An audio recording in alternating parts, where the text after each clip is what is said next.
It's hideous. Okay. Ah. All right, hello and welcome to the People's Ascension. Uh, for those of you who are new joining us, we are a new tabletop RPG, D&D 5th edition campaign. It's a long acronym there.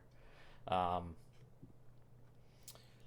so welcome, join us as we explore my vast, exciting, and complicated world where I torment my players with consequences they don't want. Too real, Jack. Too real. Too real. My world is too real. Well, that comment specifically. Yeah, it's like curse the consequences of my actions. I play games to escape those. All right. Well, this is the third episode. We left off last week journeying towards the dwarven undercity of Kargnorak. Let's see, before we get started, though, we're just getting started, so we don't have a lot of announcements. We, of course, have our Twitter page. Follow us along there. You'll get random planning and prepping tweets from me as I'm trying to figure out what I'm going to throw at these guys every week. So a little bit of insight into what I'm doing in the background. You'll, of course, also get notifications when we go live here or drop any of the videos on YouTube. I am hoping to get our first behind the screens video out. Not this coming week, but the next week. By then, we should be well established with this campaign video series, and I'm going to try to start branching out into new things. Probably won't be weekly at that point, but as we gain more followers, gain more support, the channel will grow, and there will be more frequent drops. So there's Twitter. The Discord is up with all the privileges set up. We have brand new channels for people to drop in, say hello, discuss the campaign, discuss regular anything Dungeons and Dragons, really anything tabletop. Most of us are most familiar with D&D 5e, but I've played a lot of other things. So the Discord channel is there. The Patreon, I believe, is still in review. But hopefully that should be up in the next couple days. It's a weekend, so it might take them a little bit of time to get there. But that a few tiers have been added. They all unlock various things in the Discord and Patreon posts like lore entries and behind the scenes entries.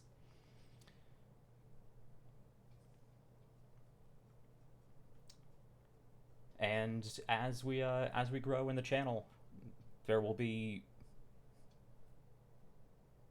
more to come. There will be more to come. We'll leave it at that. Anyway, does anyone have anything else to say before we get started? We're not. None of us are big on the social medias or anything. We're largely doing our own thing and enjoying playing our game, just out here for everyone else to enjoy. While I get situated on creating the channel. Okay, so it looks like we are ready to begin.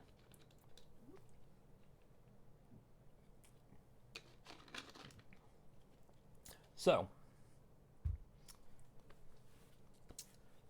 who wants to kick off our recap? What did we do last week?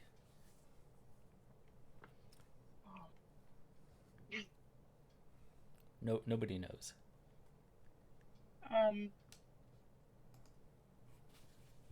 Last week, people attacked a fire elemental. Yes. Anders' backpack exploded. Oh yeah, the what were they, Stephen? The dwarven blasting balls or caps. The other one sounds funny, but yeah, the blasting caps, which were really just more of a distraction than actual damage. Yeah. But Well, I was more talking about the Snappers. erupting inferno from your the fire elemental crystal you had on the back burner for a few months. But yes, the blasting pellets did go off. and then When said fire elemental Yep. decided to show its ass. And then Tali tried to drown it. Mm-hmm. With 30 gallons of water. 30 gallons of damaging water on a fire elemental. And then Omen tried to freeze it. I was just trying to put the fire out. I wasn't aware it was an elemental. Yeah. Yeah. It didn't really have a shape at that Tali point. didn't know either. Yep. Yeah, Nobody she knew definitely about didn't. this gem in the... or only Aquila knew about the gem in Andrew's backpack. And Andrew. Well, of course, it's his backpack. There's nothing's in there. Like, where did that come from? I've never seen that before in my life.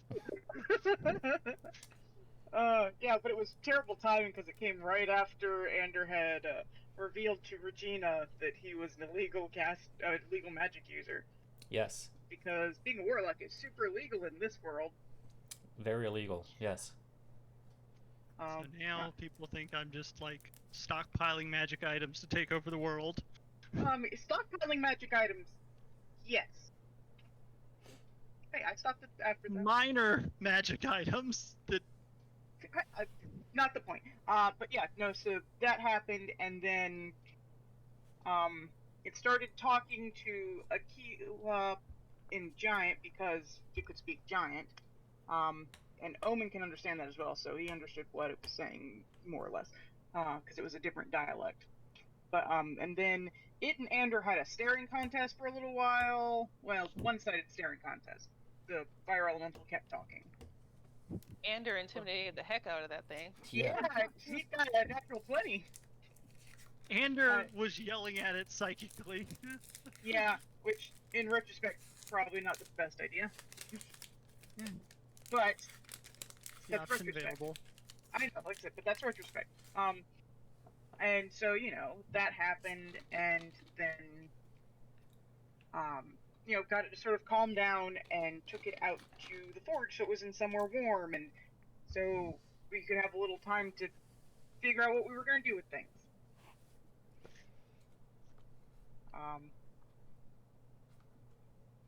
Other things happened. It kind of Well- made friends with Habrick, Oh, yeah. Fabric, Mhm. yeah. The smith. Well, I hate to just call him a smith. That seems He's a forge bound. like not giving him enough credit. He's a forge-bound blacksmith. Yeah. That's what he is. Yeah, he's a blacksmith that can just grab blazing red-hot iron with his bare hands and literally feel the metal and how it's behaving. So, you know. I think they're more human hands, but okay. The cool guy, basically. Yeah. Yeah, he made friends, and Lorene was super fascinated with what was going on. Yes, Lorene, the Arcane Census official representative at the Guild Hall. Yes. A young ASMR woman, absolutely fascinated in anything magical you bring home, but particularly an elemental planarly locked to a fist-sized ruby is certainly going to draw her excitement. What, you mean you don't see these every other day? We do. Seems like sometimes. Yeah, so that was a thing, and we went, or Aquila went to Regina, and Andrew eventually joined them as well, and they sort of explained how they got the fire elemental, and it was brought up that, wow, that should have been, you know, the Arcane Census and Reported. everybody else should have been notified of that way sooner. Because we've had that for months. Or in-game. at the Had very a game that's least, been like a year. at the very least, Regina and Lorene, if only to, no, one, know what is being kept under their roof, and two, potentially supply information and aid and suggestions. Yeah. Yeah, so, you know, got a little bit of talking to about that, which is fair. And then sort of discussed what we were going to do with it, and Lorene joined the conversation. We were given the option of taking it to Kargnorak or Covia, a volcano in Covia. And eventually it was sort of decided to go to Kargnorak, especially with a little nudging from Regina to yes, that's the better option. Because it's like, oh, far away, sure, sounds great. It was the closest option. But, yeah, so that was more or less decided that we're going to go take it to Kargnorak, which is built in a, is it inactive or just dormant volcano?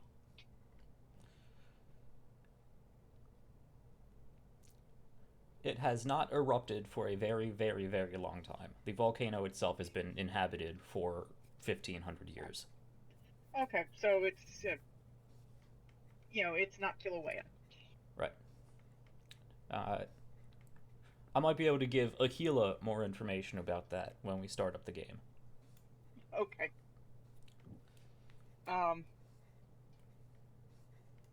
Yeah, so we're going to do that and, talked with the rest of the party. Omen was getting a little sus about Ander. In fact, probably a lot of sus. I was talking with I don't know. You told that part. Yeah. Ander is a strange guy who apparently can speak with fire elementals by staring at them. Also seems to be the charismatic leader of the party somehow. Doesn't seem to be very strong. So yeah. Omen went to the representative from the Arcane Census and was asking if he should keep a closer, mindful eye on Ander during their excursion because he's doing some weird stuff. Also, Habrick wants us to give a gift to his dwarf friend. We get to Kargnorak. Yeah, the Infinity Gauntlet. Yeah. I'm sorry, you were describing it, and that was the first image that popped in my head. It has no gems. I know. It is just a well-crafted gauntlet. Well, yes, so was the Infinity Gauntlet. His friend's name is Tumak Bellowswift at the Crucible of Ulo? is it Ulo or Ulo? Ulo? Ulo. Okay.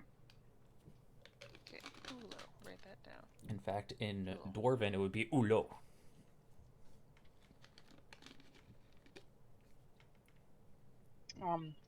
Yeah, and so we got a gift which will hopefully give us a bit of an in to actually getting down where we need to give the to get rid of the fire elemental.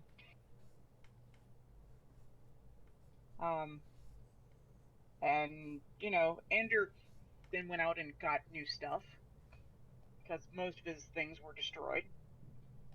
And we sort of talked with the fire elemental to tell it what we were going to do because, lack of communication was probably what really caused this problem. So trying to work on having communication. And it was, it seemed fine with going with this plan for the most part. And so, the next day we set off and are now on our way.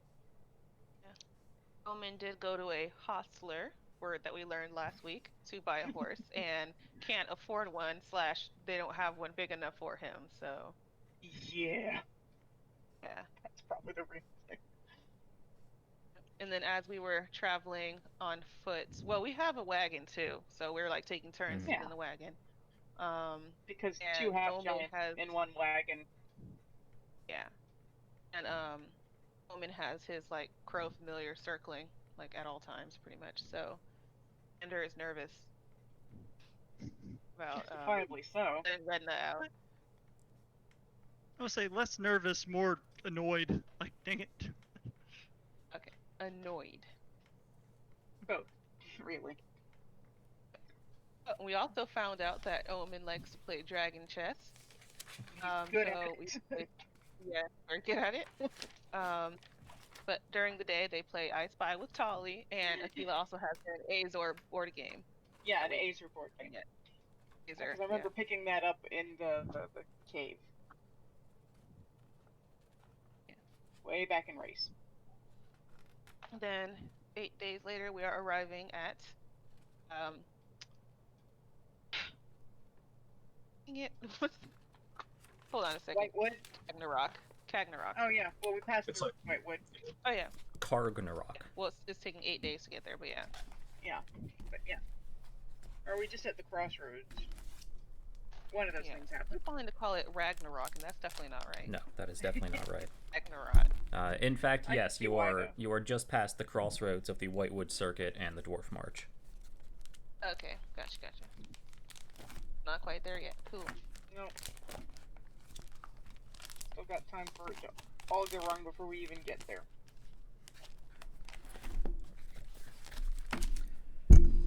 Okay. I think that about covers everything. Anything else to add by anyone? All right.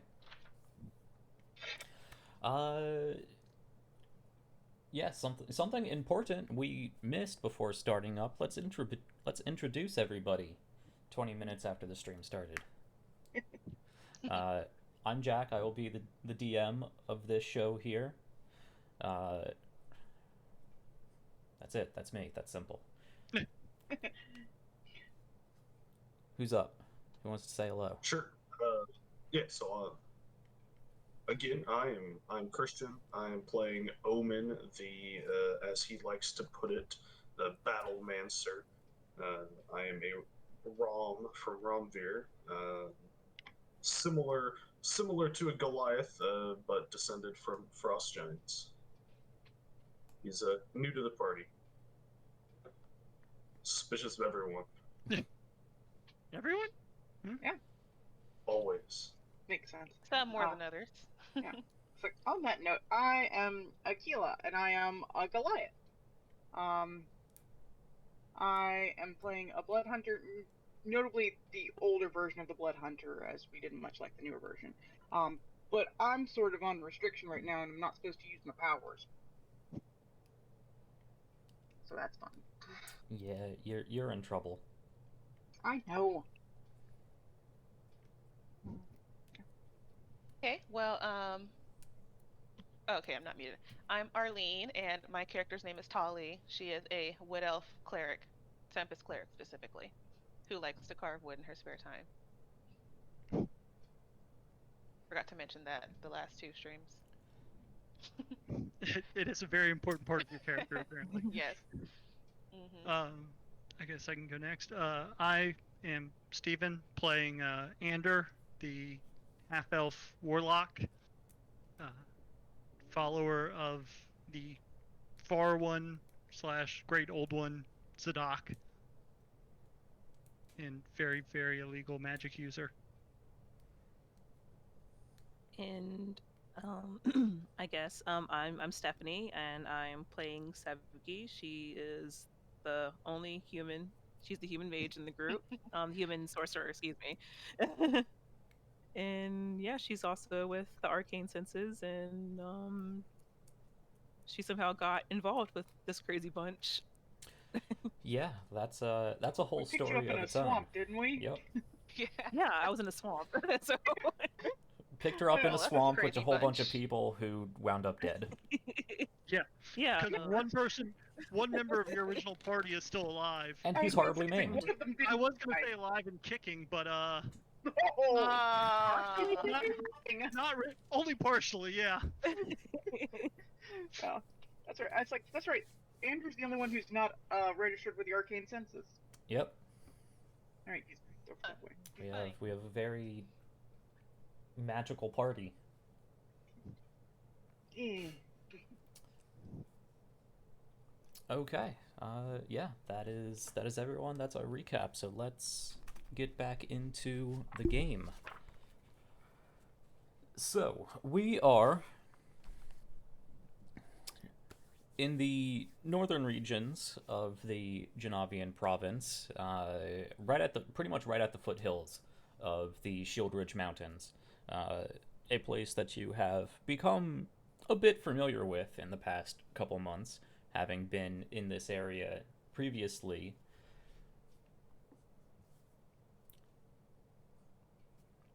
Which has been recapped again and again in the previous episode, so if you missed that, go back and watch those.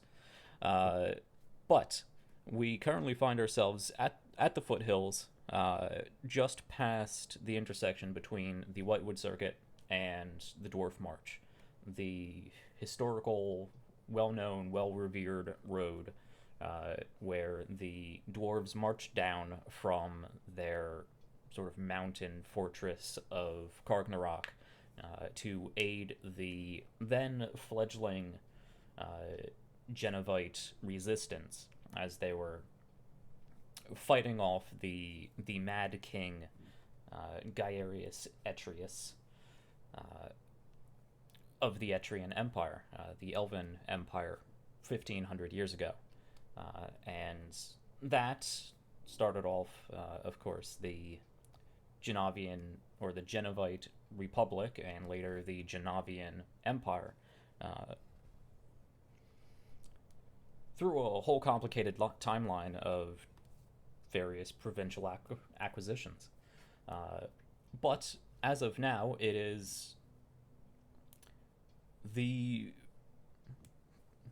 only road that goes up to Unheim Tor, which is the sort of fortress gate town in front of really the only access way to Kargnorak.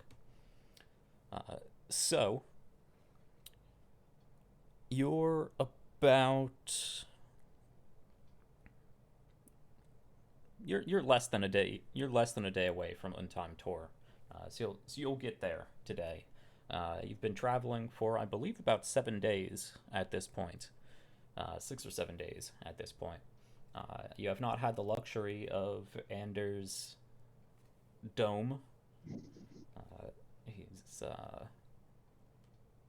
You've been holding back on using any of your powers in fear of your new companion finding out what you are and what you can do. We'll see how long we can keep that up. So, the day is yours. I suppose immediately the first thing to do is keep moving towards Unheim Tor and Kargnorak. Yeah. But is there anything we want to do in the morning or throughout the day?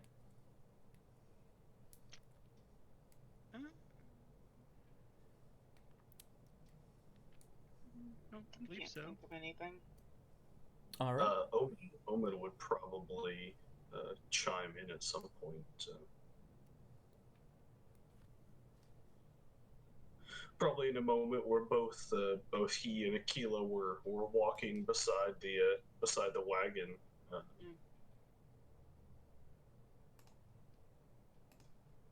Yeah, probably just didn't comment unless the conversation became secretive. Fair. So I couldn't help but noticing, who is this old woman that you are commanded by, or why is this woman giving you orders?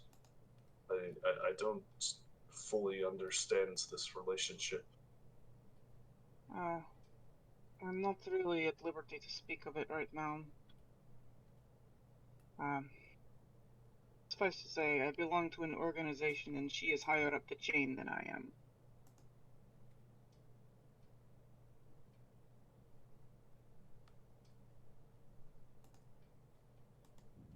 Okay. I suppose I won't badger you anymore if you're not supposed to speak of it. Not at present. We'll see in the future. I might be more at liberty to then.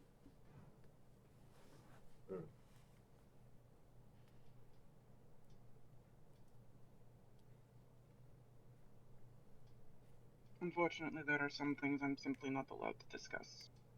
Others I'm more free on.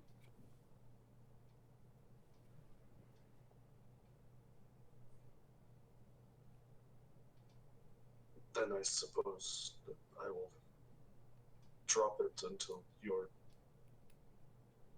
ready and able. I appreciate that.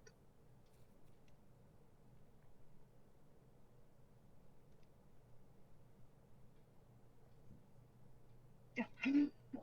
Well, I suppose it's another somewhere between tense and awkward, mostly silent journey. Distracted every now and then by Tali's games of I Spy and other cheerful anecdotes. But in probably 6-7 hours time or so, you of largely traveling uphill as you are going further and further up the foothills, approaching the base of the Shield Ridge Mountains, the first true mountain peaks. You do begin picking out the sort of large hilltop gate town of Untimed Tor. And let's actually, I wanted to get some history and religion rolls from you guys to see how much you know about various things. Yeah, actually, Taylor, you were asking about the volcano, about Kargnorak. You are not from this area.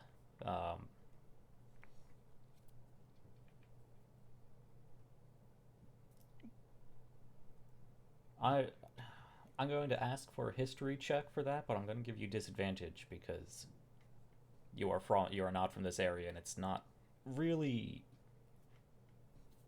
easily found information.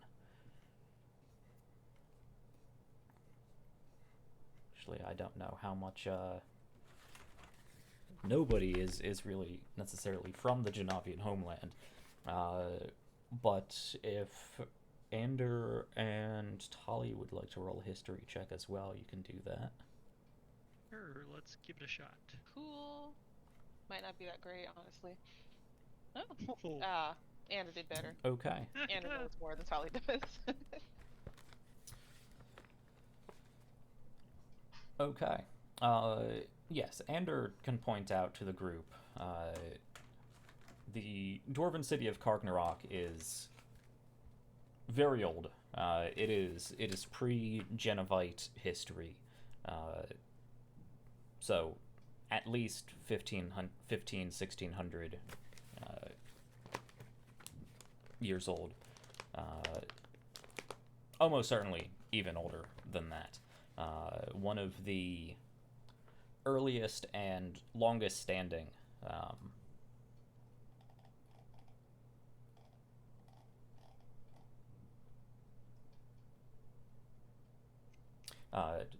earliest and longest standing settlements through recorded history. And it is built within the Kargnorak mountain, which is volcanic. It is known to be volcanic, but there aren't any recorded eruptions in recorded history.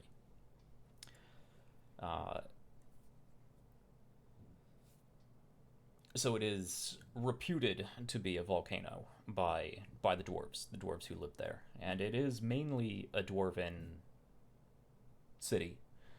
It is its own sovereign nation. In fact, it is not officially part of the Janavian Empire, though it is a sort of eternal ally, a blood sibling to the Janavian Empire, because of their pivotal aid in the founding war.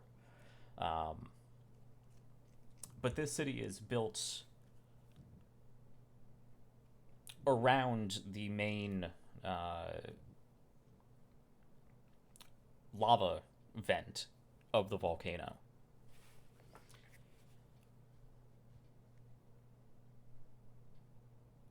So it's mainly a vertical city built inside of a mountain, and it does hold. It's a larger city than even the Genavian capital. There's over 500,000 people in this mountain. And the only way to get to it is from a pretty much 20-mile long tunnel from Unheim Tor to the dwarven city of Kargnorak. It is not accessible over land. Very, very defensible, despite being inside of a volcano, which has its own dangers. But that's apparently addressed because it's never gone off. That's about what you know of that. There is then the fort city, the keep town of Unheim Tor, which houses the advanced dwarven legion. The dwarves do have their own three. They have three of their own legions within the Genavian military. The other two, in fact, are stationed in other places throughout the Empire at this point. But the First Dwarven Legion, also known as Legio Primus Formweir, is stationed at Unheim Tor. It's about 5,000 strong, and of course their families, and the town has grown around them just simply from all the other support businesses that need to pop up. So it's a rather large town, 10,000 people or so, give or take. And again, heavily defensible, built on top of one of the higher foothills of the Shield Ridge Mountains, only accessible by a sort of winding pathway up the steep sort of hillside. Very thick walls with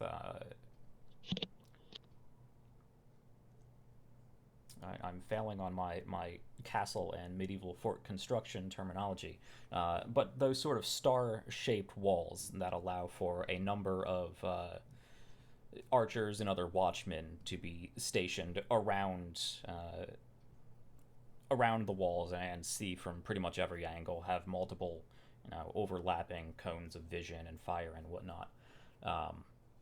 And it is built right up against one of the actual mountain peaks, so it has a fairly steep, sheer mountain wall towards its back, and there are a few other outposts along the side, just simple watchtowers and fortifications for anyone who might try to circumvent the town.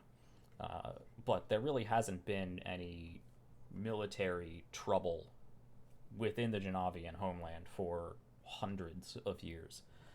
So at this point, the gates are perpetually open. There's travel up and down that road. And the tunnel leading to Kargnorak is well known and used for just standard travel and business trade and whatnot. And last week, somebody was asking about Ulo and the Crucible of Ulo. Maybe? Oh, I think someone asked why it was called the Crucible of Ulo, and you said that was going to be a check to see if we'd know why it was called that. Well, Yeah, whoever so wants to does get Andrew know why? on that can make a religion check. Oh, I think okay. that was an Aquila thing. Or a Tolly thing. Ari fair. rolls. Maybe not. Not Or quite. definitely not me. God. I tried. I'm not off to a good Dang start. it, I'm the worst cleric ever.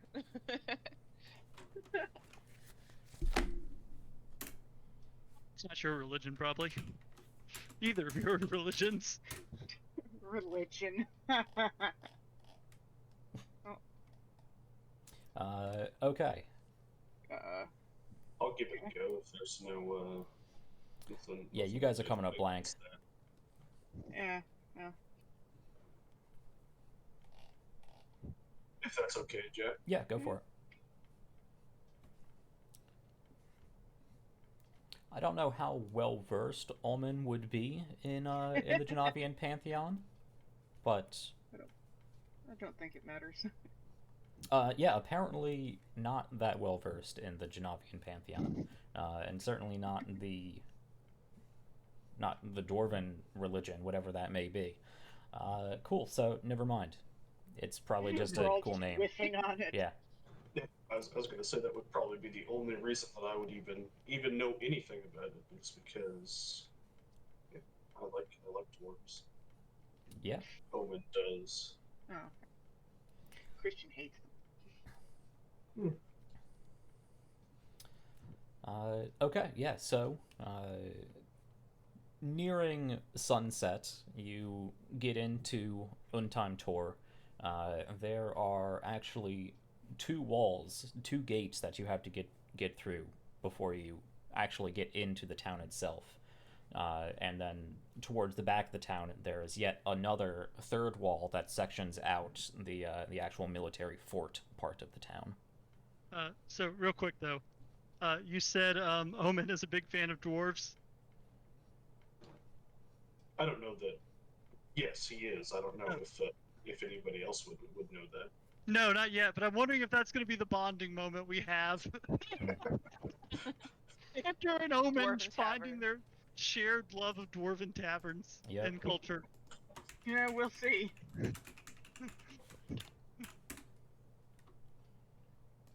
Sorry, go ahead. Yeah, so you make your way past two very large, very thick cyclopean stone walls with a number of dwarven soldiers stationed atop of them. They do have weapons, but they look like they're keeping an eye out, but like I said, there hasn't been any real conflict for hundreds of years. The most they've probably had to deal with is catching thieves or scaring away wolves or whatnot. Not a lot of attention, not a lot of focused attention on anybody other than, oh hey, look, it's a cart. It doesn't look like a siege weapon or something. Sure, whatever.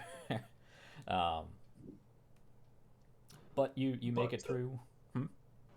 I was going to say, but the group with a bunch of strange people and two half giants. No, we are siege weapons. Yeah, you do stand out. You do get a couple double takes and some side glances, but I mean nobody really tracks you as you're moving all the way through. Nobody points weapons in your direction. Nobody calls out towards you. But you make it through the two gates, the two walls. And into the city itself. City, large town. And unlike a lot of the other towns you have been to that are largely wood and perhaps brick, a lot of stucco siding and terracotta shingles, the architecture of this place is clearly dwarven. A lot of stone used. Some of the nicer buildings have polished copper or brass roofs.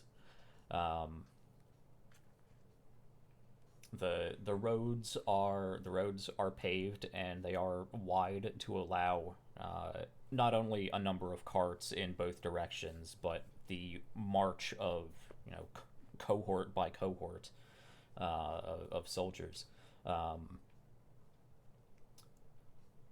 And you can tell immediately it is mostly dwarves here.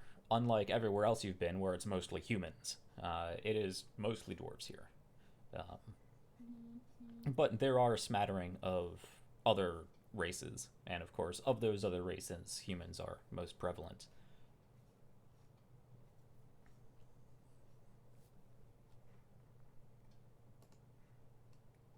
What time is everywhere. When we get it? It's about sunset. So in the summer, that's fairly late. What, say, 8 o'clock or so?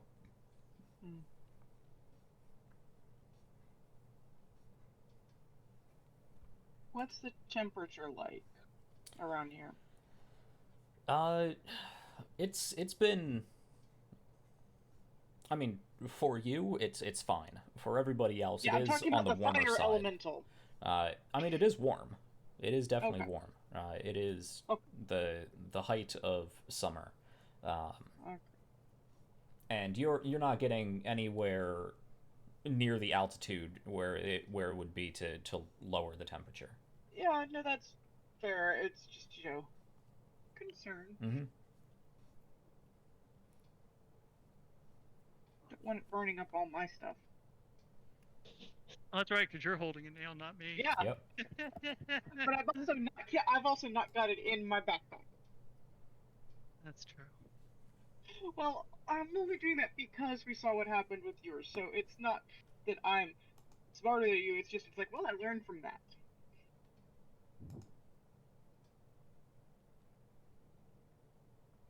But yeah. Okay, so the temperature's fine, more or less. Yeah. Okay, cool. Oh, should we find an inn and a place to eat? Yeah, that doesn't sound like a bad idea. It would be nice to get off of the ground for at least one night. Yeah. I can agree with that. Yeah, with the proper Hope to have roof beds over our big heads enough. would be nice. We'll make do. Yeah, most tavern beds are a little cramped for our half-giant friends here. Used Okay. to that sort of existence, though, I would expect. So, this being a military town, it doesn't have much in the way of certainly not much in the way of tourism, and really it only acts as its only trade function is as a waypoint between the dwarven city of Kargnorak and the more economic areas of the homeland.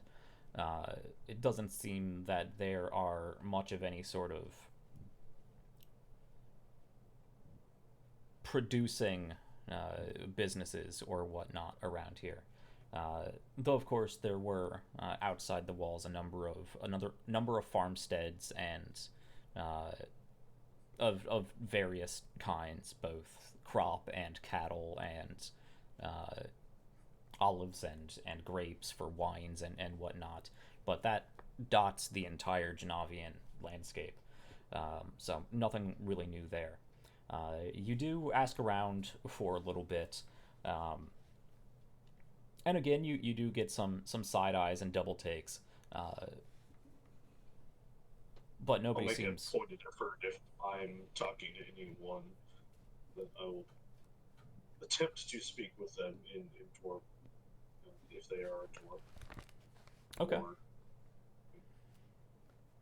just to try to. Yeah. And you do so, and speaking the language of the area is usually appreciated, as long as you can do so with at least some level of competence, which I'm sure you could.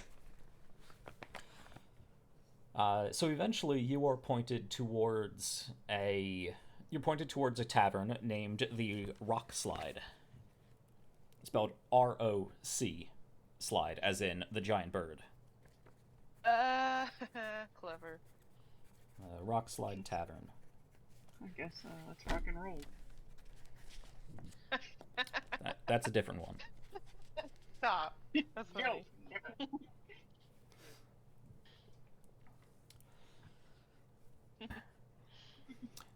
And yeah, this is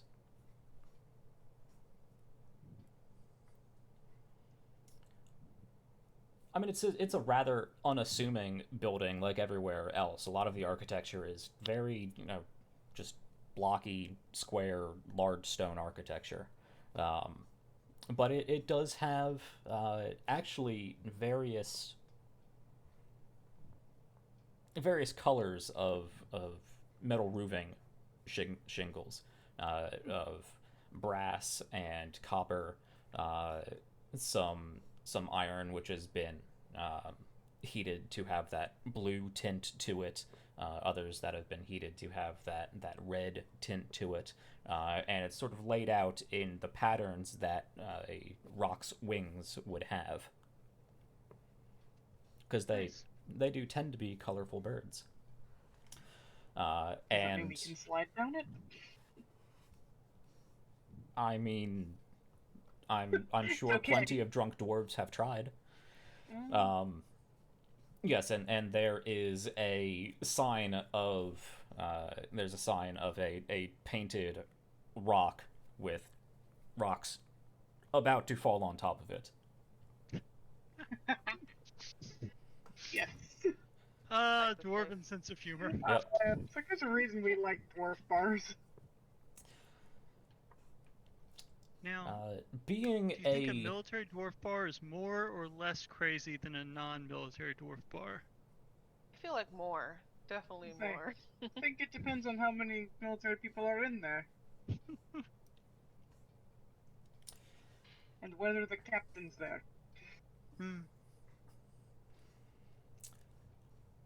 Yeah, so you can make your way inside, which does require our taller companions in the group to have to shrink down a little bit. Used to stooping a bit anyway, going yes, through doors. Unfortunately, going into a dwarven region where dwarves are about 4.5 feet tall, which is about half of Ulman. Yeah, you guys are gonna be inside one-story buildings or buildings with normal, dwarven size ceilings. You're gonna be perpetually sort of half crouched over,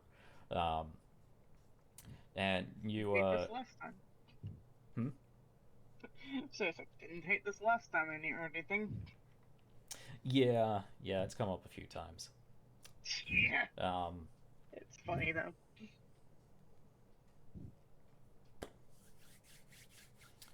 Yeah, so you can make your way inside. It's actually not too terribly busy at this point. Not raucously busy at this point. There's definitely a number of patrons at various tables, and at the bar and whatnot. And it is loud, but it's not out of control.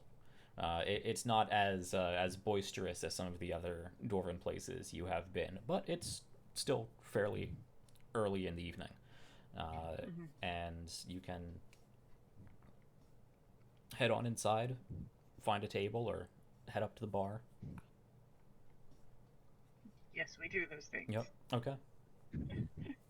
Yeah. So you I can... would say, as we're walking in, when I fully realize the height difference, I'm going to, standing in front of the door, sort of begin to crouch down and just shake my head, and I'm going to cast Alter Self on myself, and I'm going to make myself like 5 feet tall.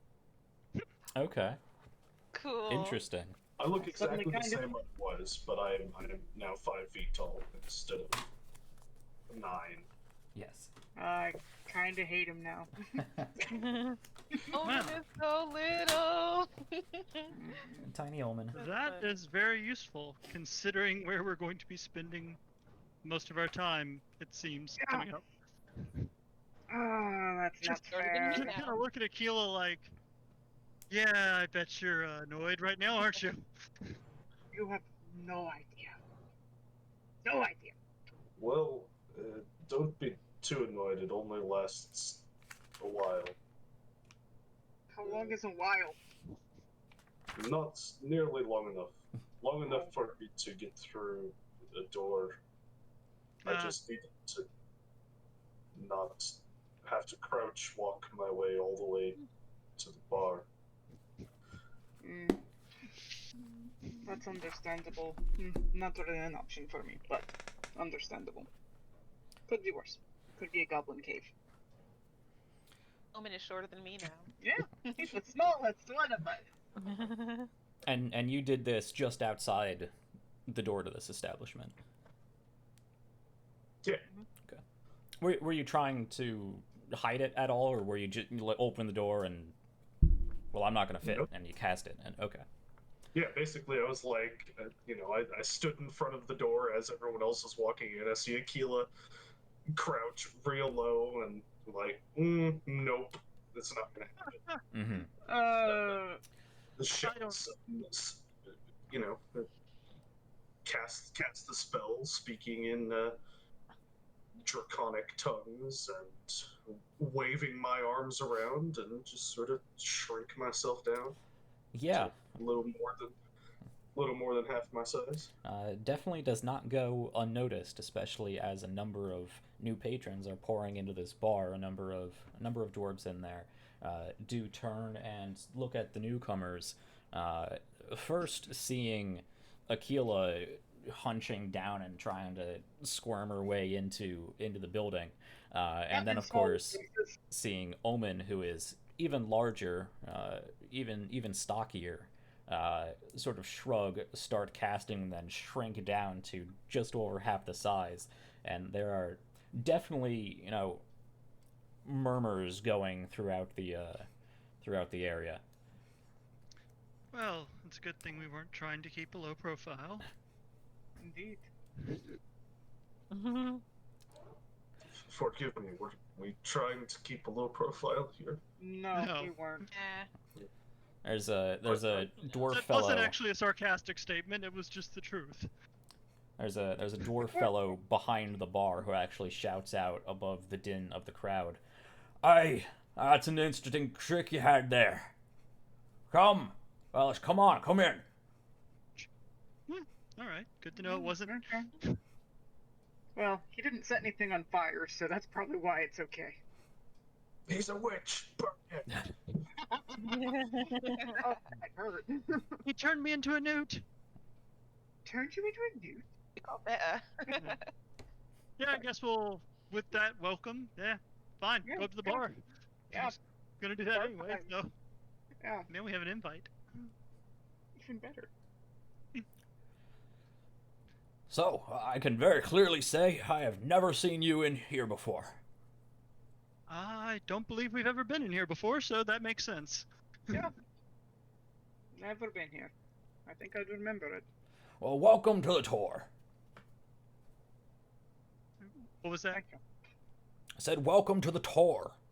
Untime tour. Oh, cool. Yeah. Thank you. Yeah, on our way to Kargnorak. Well, I figured there's Sorry. very little Yeah. reason otherwise. I was about to say, I suppose that is the case for most people that aren't stationed here anyway. Yeah. This is also an inn, correct? Like, that was why we were directed here? Yeah.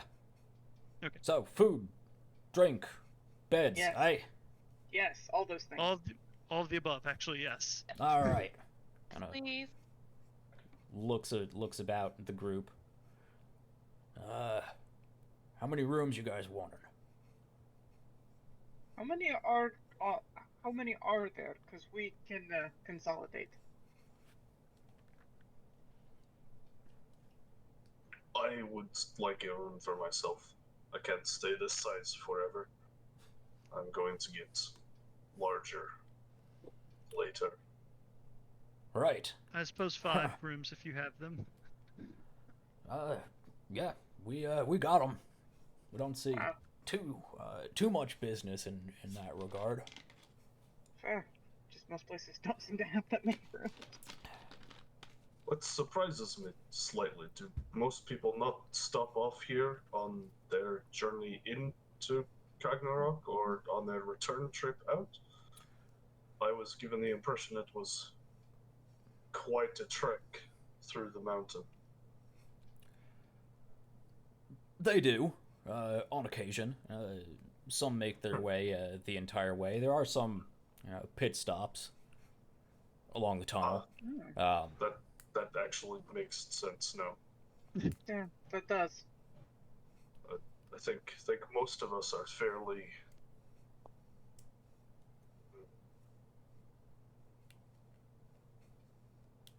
unknowledgeable about the region. None of us are from here. Hmm. And I don't just mean Kargnorak, I mean Genavia. Well, takes all kinds, all around the Empire. Mm-hmm.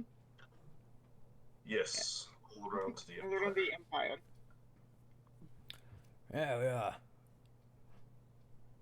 You're one of those. From over in the war zone. Pointing at Omen. How's it faring?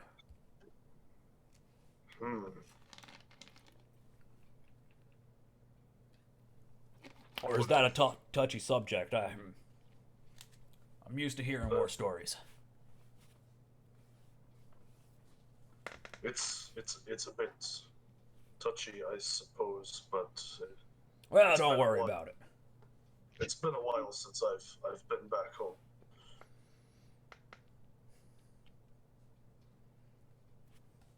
I've been fighting my share of battles along the way, believe me. But I couldn't continue to kill my own brothers. Civil War has to be hard. Can't imagine. Well, anyway, sure. Gathers up some keys and hands them to you. As we've done before, you guys are flush with cash. It's an inconsequential amount of coin that you throw in his direction. I'm not going to worry about nickel and diming you with 8 silver here and 2 gold here when you guys have 15,000 in the bank or whatever you got. 12,000. 12,000. Plus something after that, I don't remember. Who's counting? Yeah, so he'll set you up with those 5 rooms. They are actually there is both the main tavern building here, and then he also has another sort of the rooms that he provides are in a different nearby building. That is actually a two-story building that's basically just really crappy, like one-room apartment situation.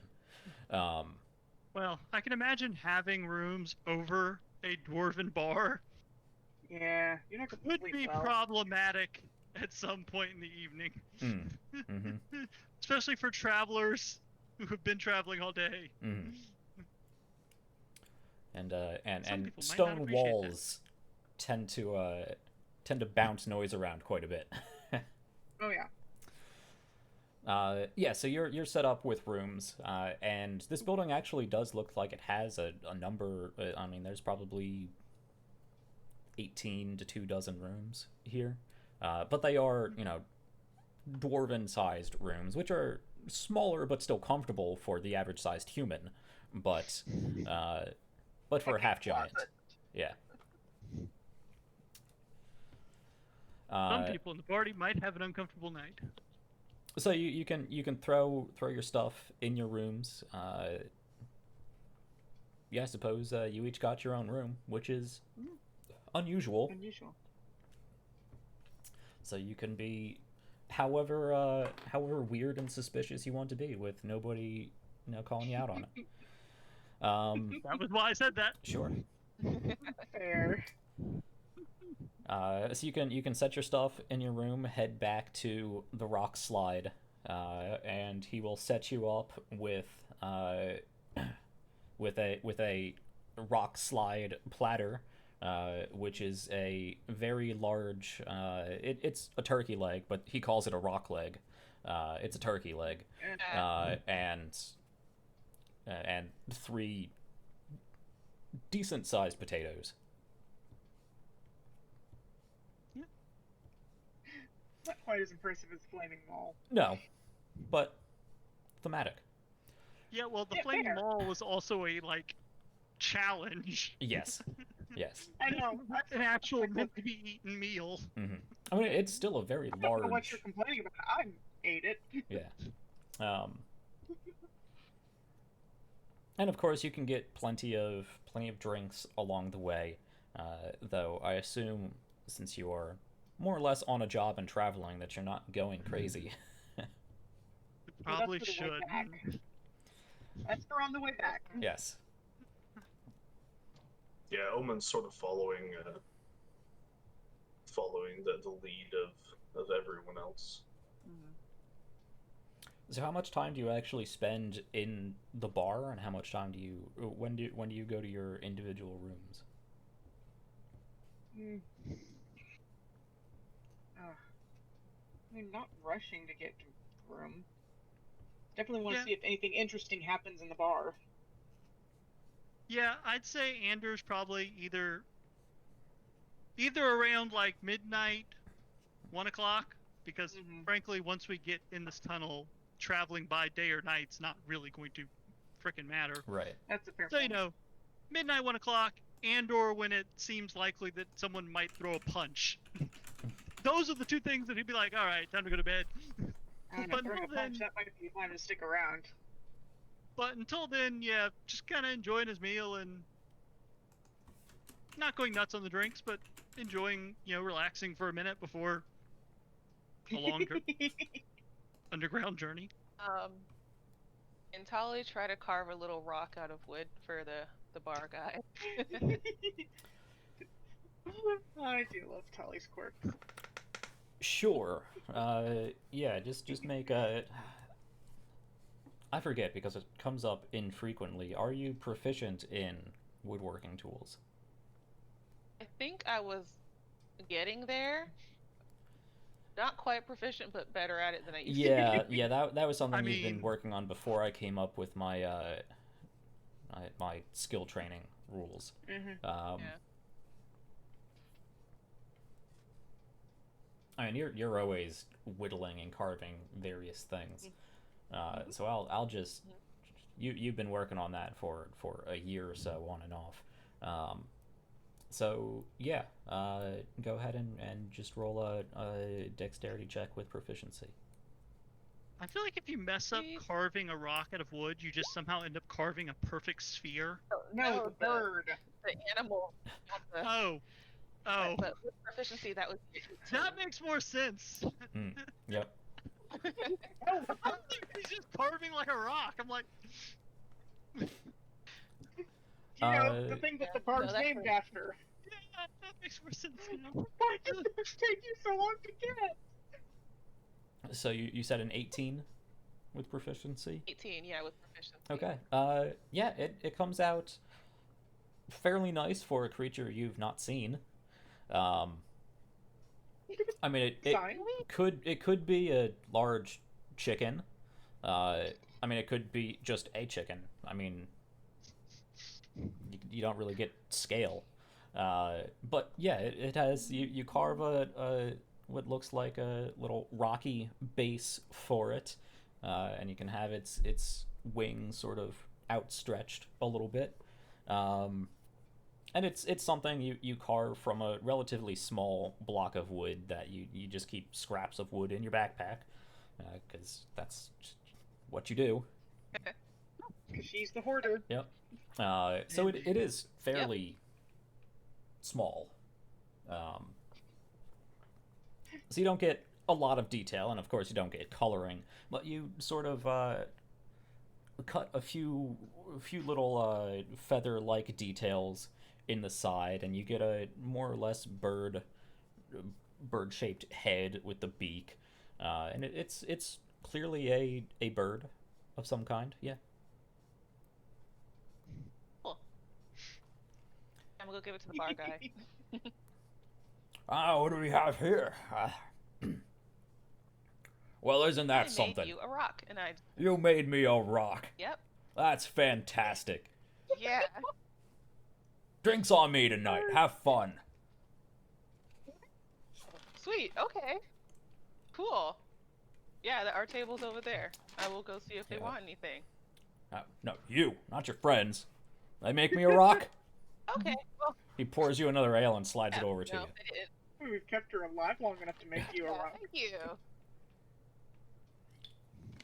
Andrew, just watching that. I'm just gonna take my drink back to the table. Free drinks, you guys, for the rest of the night. Don't go overboard. Remind me next time I give you grief about this moment. Yep. It just kind of like be nice to people. Just kind of silently golf clap. Bravo. And you see, anytime another patron goes up to the bar to get a drink, he very proudly repositions the rock statue and like, yeah, you see that elf girl over there? Yeah, she did this. And you get a few people who look back just like with squinted eyes, like, all right. That was just embarrassing. Like this guy, like I was expecting, but hey, this has made this guy's day for whatever reason. Clearly, it's adorable. I mean, I'm glad I made his day, but I was not expecting this. Wow. We know you weren't. That's kind of what makes it great. And I should point out that the guy behind the bar, this dwarven guy behind the bar, is up there in years, and he definitely has that one of his ears is all messed up. Has a very crooked nose. He has scars. He's clearly seen battle. He's an ex-soldier. His jaw is like the whole lower jaw is just like a bit off center, which is why he has that sort of rough lisp that I try to portray. So yeah, this guy looks rough. But you have made his evening. He is beaming. He is showing it off. Yay. Yeah. all right. Well, I'm glad I was able to make him happy. Yeah. But Wrote that in my notes. the evening goes by more or less without anything super strange happening. There's plenty of as the night goes forward. You can overhear conversations from other tables talking about war stories, a number of them clearly being exaggerated. Occasionally one of them will actually get up and stand on the table and start just orating and gesturing wildly about how he's taken down however many soldiers or fought some strange creature off in one of the provinces. And everyone more or less just kind of goes along with it. But it's... Unless a lot of these people have been stationed in a lot of different places, not a lot of opportunity for heroics of this magnitude. So you get the sense that this is more theater than it is personal boasting. Bit of a shame. We have some good stories. And you could compete in this if you would like.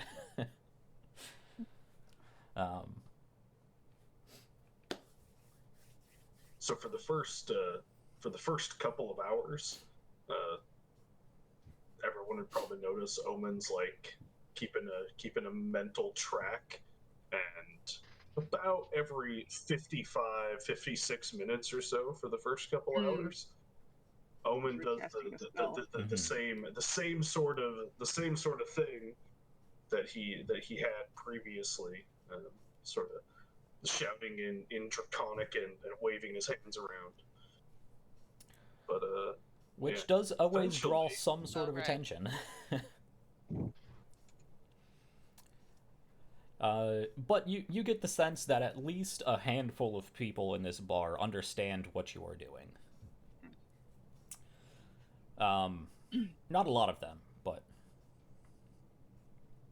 yeah, I was going to mention about that shape change, but it seems you have that under control and you are keeping aware of it. For a little while. Out of... Well, now that you're a much shorter size, no, you're more or less left alone, really.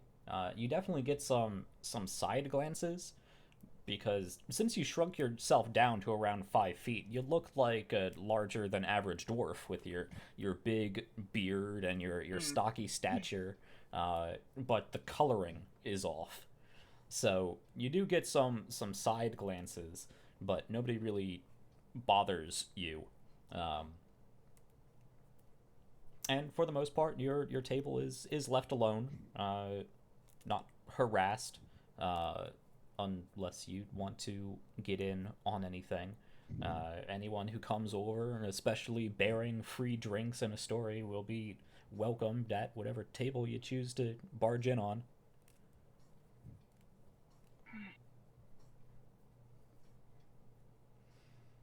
Do you want But to, Aquila? it seems... Do it, Aquila.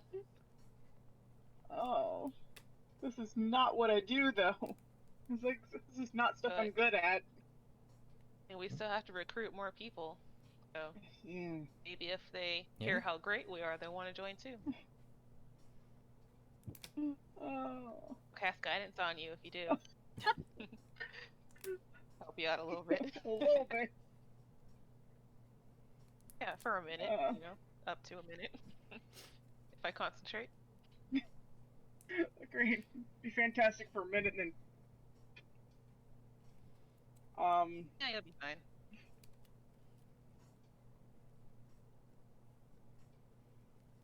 I mean, yeah, I want to. Okay. So what do you do?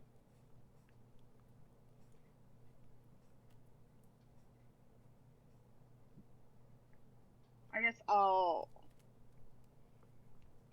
find, a table that's not far away, which probably aren't plenty that are nearby. Find where someone's posting and look for an opportunity to come in with a store of my own. Of course, I'll buy them all around. Okay. So that I'm not just rudely interrupting their fun. So you can see that throughout your time here, every now and then, some people go up and they purchase a whole mini keg. Oh, so a drink. So yeah, so it's basically like ordering a pitcher for the table. Okay. You just go and buy a quarter keg and haul it over to the table and slam it I've down. got the story. All right. So what story do you tell? Ooh. So the first minute of your story is cool. Thanks.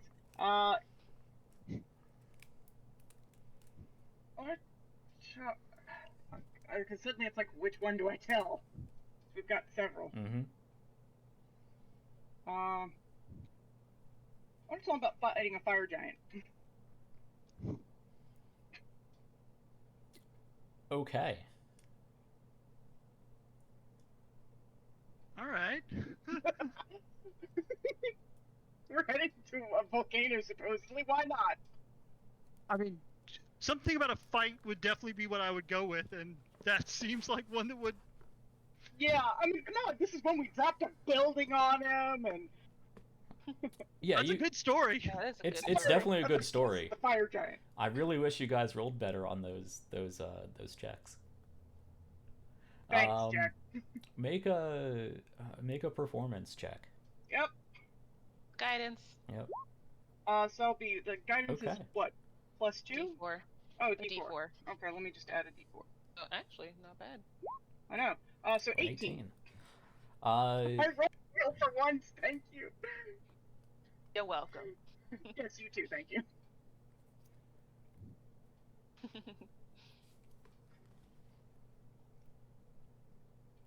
Okay. Okay.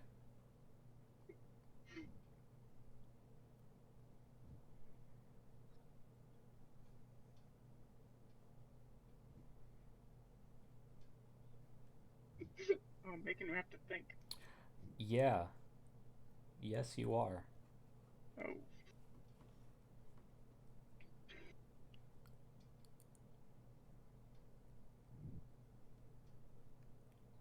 So you go over and you slam down the keg and you announce that you have a story, and you start off, of course, with the lizard folk situation, and then very quickly announced that there was a whole den of Azer, fire-headed, flaming metal dwarf-like men that had taken over this region, and that's when the table goes quiet. Ooh. Should have said the fire giant. I didn't say anything about the Azer. You're just gonna start in the middle of the story with the fire giant? No, I just might leave the Azer out.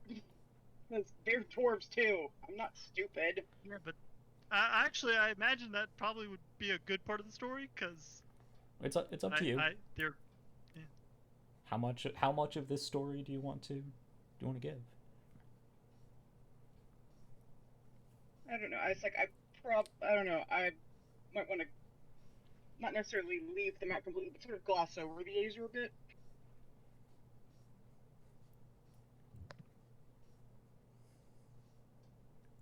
Definitely gloss over the part where your newly found lizard companion ate. Oh god, I forgot he did that. Well, what about there was the fire genasi too that we thought.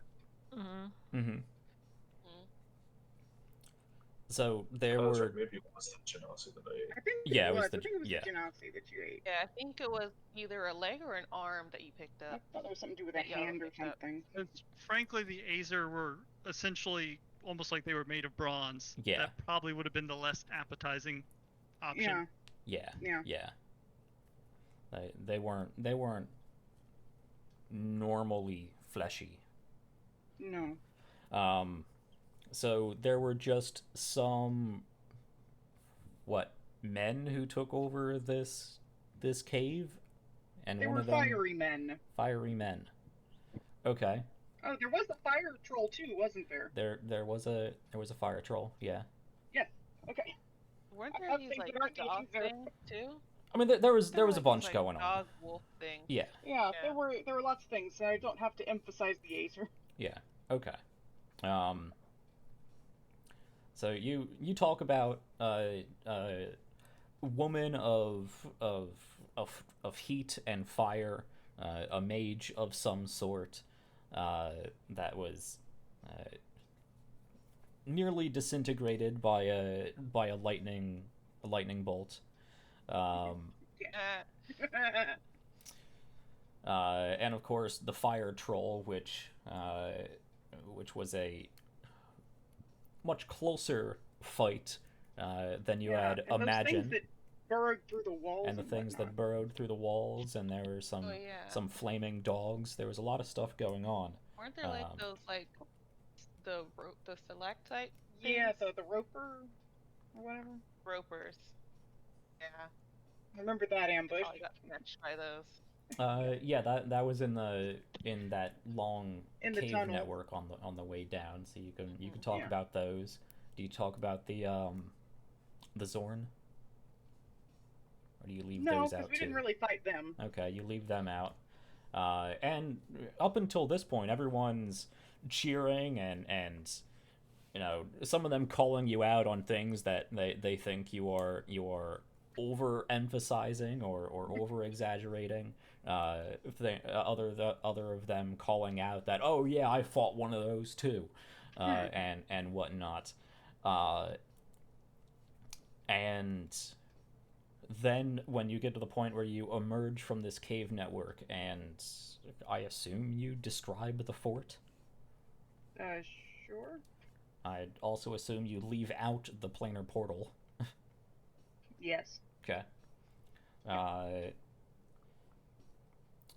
And you're glossing over the Azer. I assume you don't talk about the fire elemental.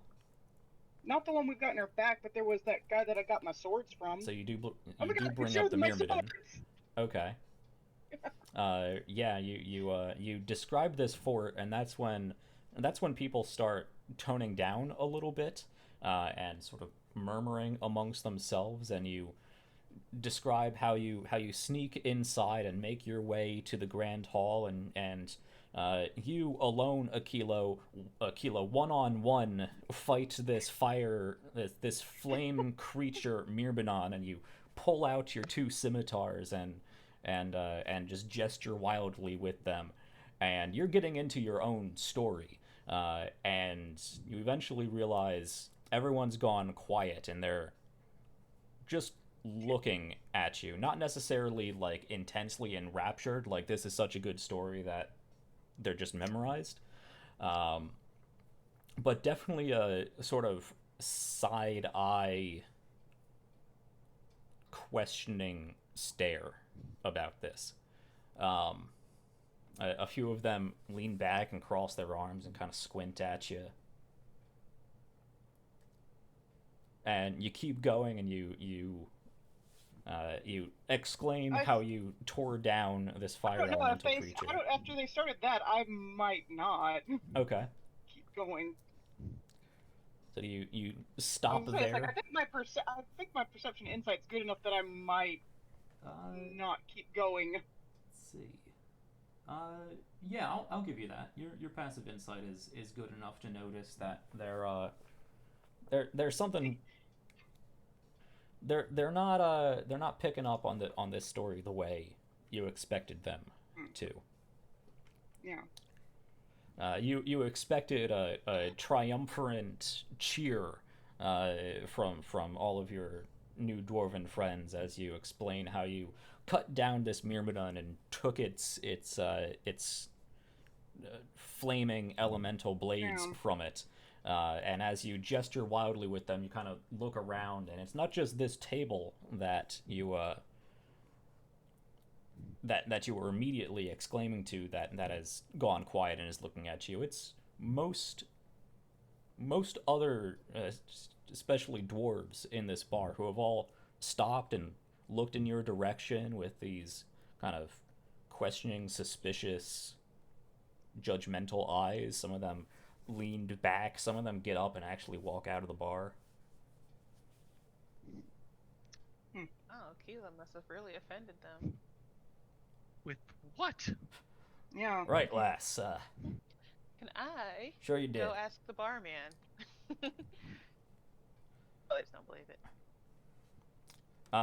Yeah, so the barman's back there, and he likewise has just kind of been wiping down the inside of this one tankard for like the whole last half of this story, just as an idle mechanical motion as he's taking in what's being said. Yeah, can I just ask him, like, why are they not into this story? What did she say that's wrong?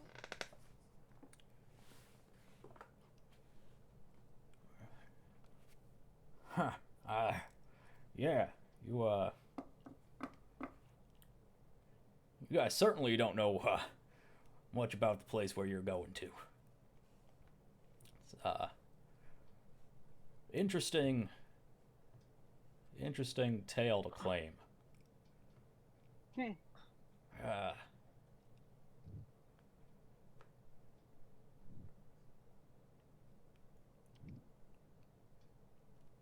Taking out a flame like that.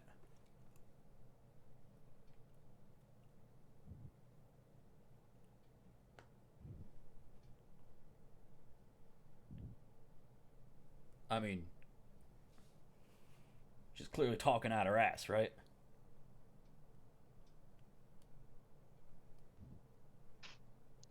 I mean, bold, real bold, I'll give her that, but, you know, read the room.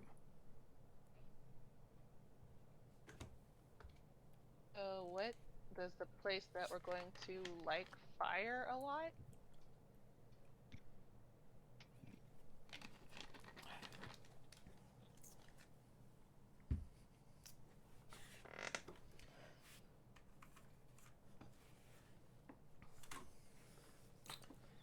And you would think all the help we've been throughout the years.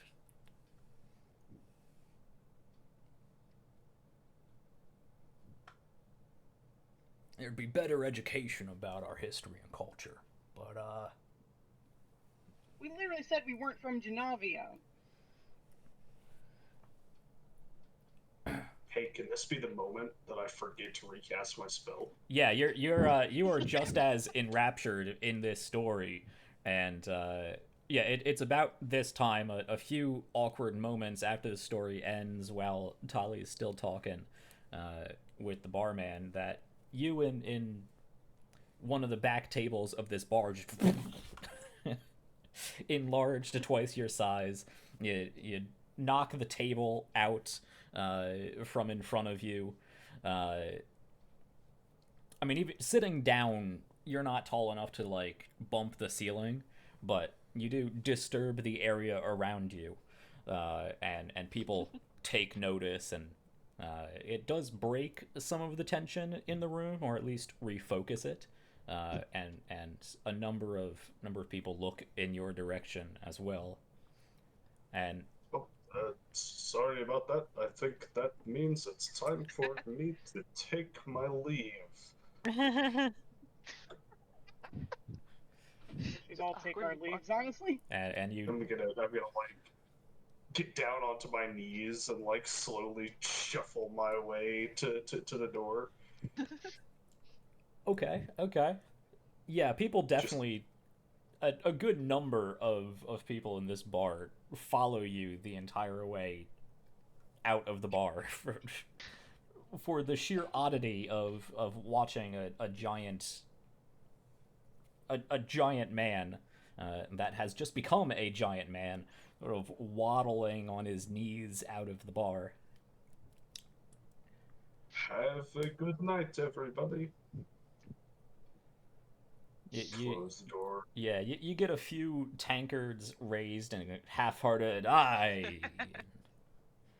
And people turn back to the rest of the group here. Yeah,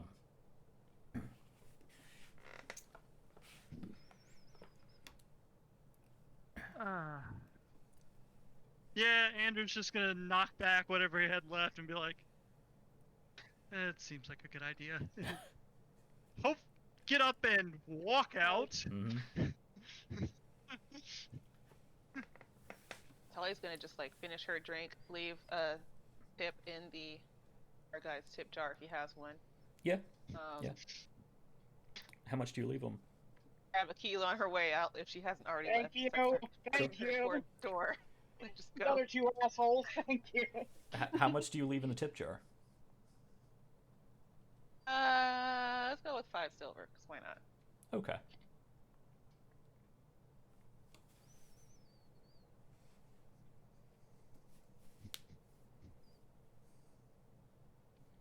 Yeah, I was hoping we could use this as a way to make the People's Ascension popular here, but guess not. Yeah. It's annoying. I do something well and I still don't do something well. Yeah, I don't think any of us really knew what was going to happen. Yeah, that's... Of all the things you could, of all the stories you could have told. How was I supposed to know? I know you didn't. So I know it's annoying, but I'll get over it. Yeah, I legitimately thought that was probably one of the better topics you could have picked. It was like, Yeah. that seems like a really impressive story. Even if they thing. think it's a tall tale, it's still a fun tall tale. Yeah. I know, I thought so too.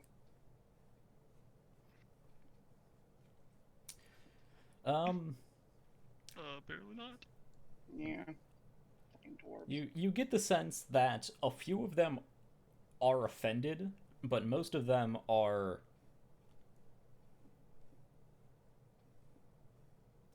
somewhere between disbelief and offended.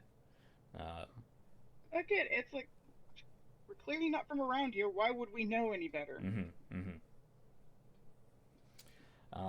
So you guys shuffle out of the bar, confused by the reception that you got from this tale, and head back to your rooms and find yourself to sleep for the evening.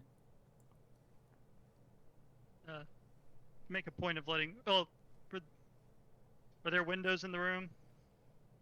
I assume there's probably at least one. There are, but you could draw the curtain. Yeah, okay. Yeah. Draw the curtains and let Redna know he's got free reign for the night of the room. Or more likely, pull the shutters, but yeah. Either way. Just to make sure no one can see it from the outside. Yeah.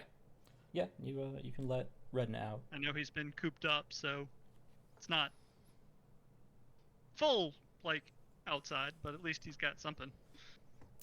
Yeah, Redna pops an inky eyeball tendril out of your lead-lined kidney bean, kind of looks around and eventually squirms its way out, grows a dozen or so knobby spider-like limbs and starts shuffling around the place. It starts crawling on some of the walls, and it looks like Redna is really just kind of getting the lay of this room, which is basically just like a 6 foot by 8 foot box, stone box. Yeah. It's small,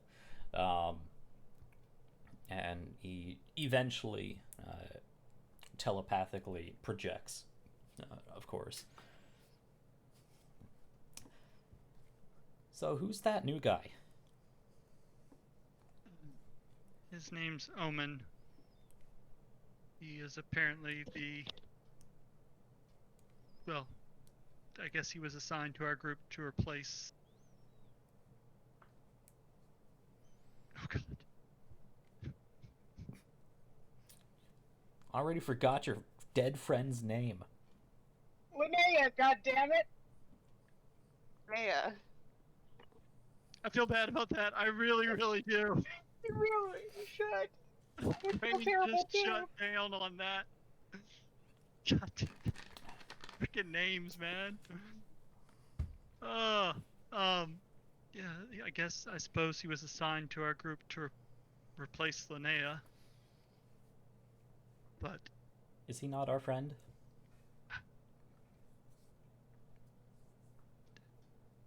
At the moment, he is an acquaintance that we don't know well enough to make that full assessment. And like when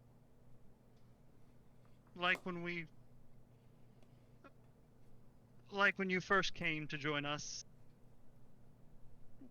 we need to figure out what his reaction will be before introducing you. He is a member of the census, and as I've mentioned before, they wouldn't take very kindly to either of us. But your other friends did. What was that? Your other friends did. Yes, well, they had more time to get to trust me before that secret was unveiled.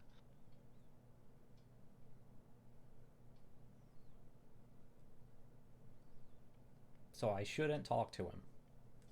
Not yet, no. Okay, he's kind of scary anyway. He seems nice enough. He is very large, but as I said, until we're sure we can trust him and he thinks he can trust us, we should probably keep you and my abilities secret.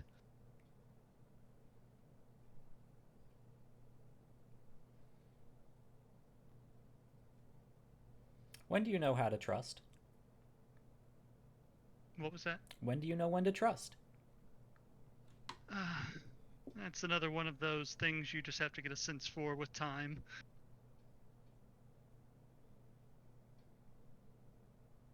Okay.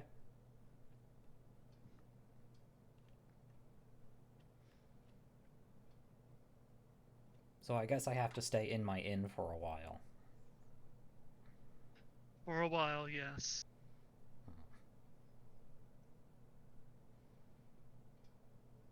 I'll try to find times when I can for you to get a little bit of fresh air, but unfortunately for the meantime, yes, you have to lay low and I have to watch what I say and do. I'm not really all that concerned about air.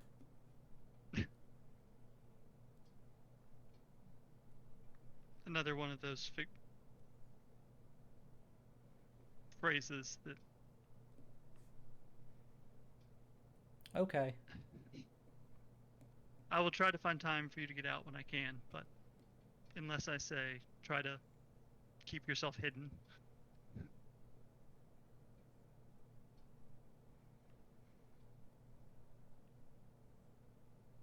He has scary thoughts. Hmm? He has scary thoughts. Such as? You get a kind of... The volume turns down in your brain like a whisper. He's killed a lot of people. Yes.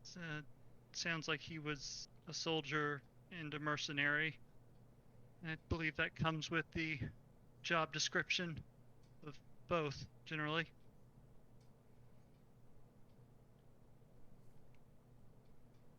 Okay. Well, don't let him stab you, because that's very painful. Yes. I haven't quite gotten it as bad as you, but I have been stabbed at least one good time.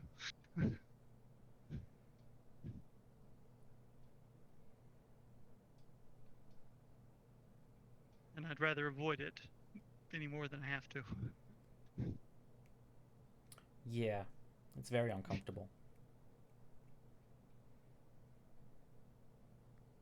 But that is precisely why we need to make sure that when he finds out about both of us, that is not going to be the initial reaction.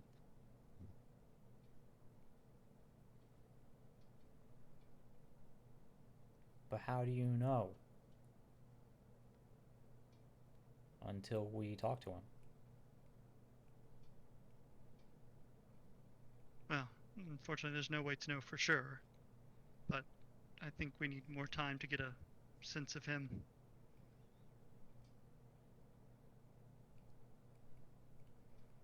I was actually hoping to introduce you to Regina, but that didn't quite go as planned.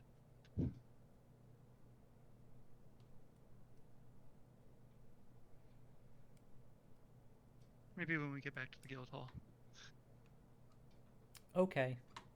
I don't know why people don't like me. I think it's less that they don't like you and more they don't like what it means I am to have you around.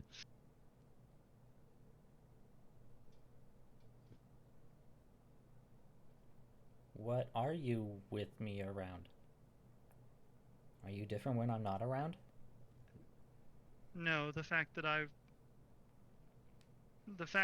was able to bring you here and into this world from wherever you are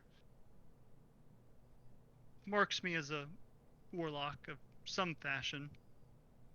And as I've said before, people don't tend to take kindly to that initially, unless I've had time to prove my worth. Or prove my motivations, I suppose, is more the issue.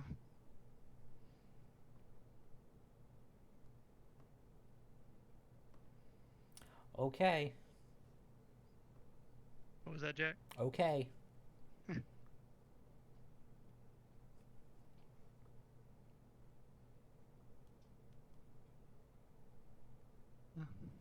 Trying to keep us both safe. Retna will sprout 4 oily black-like wings and just start fluttering about the room. Flies up to one corner and grabs on with those spider-like legs and launches off and jumps and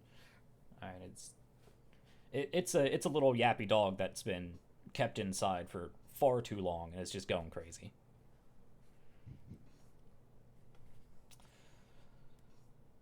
Okay, different take than I had on it, but sure.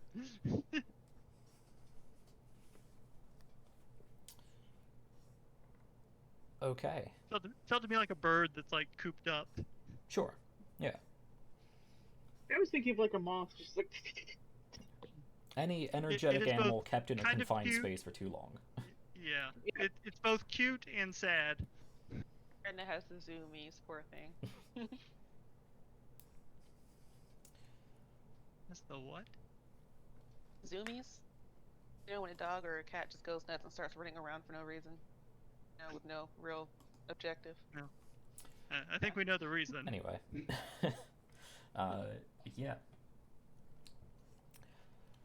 Eventually you will persuade Redna to calm down a bit so that you can get some rest. Probably not being too terribly forceful about it, though, because honestly, I do feel bad about the fact that he's had to... Yeah. Has not been able to get out, so I feel a little guilty. Yeah. Everyone except Omen feels bad for him. Because Omen don't know about him. Yeah. Exactly.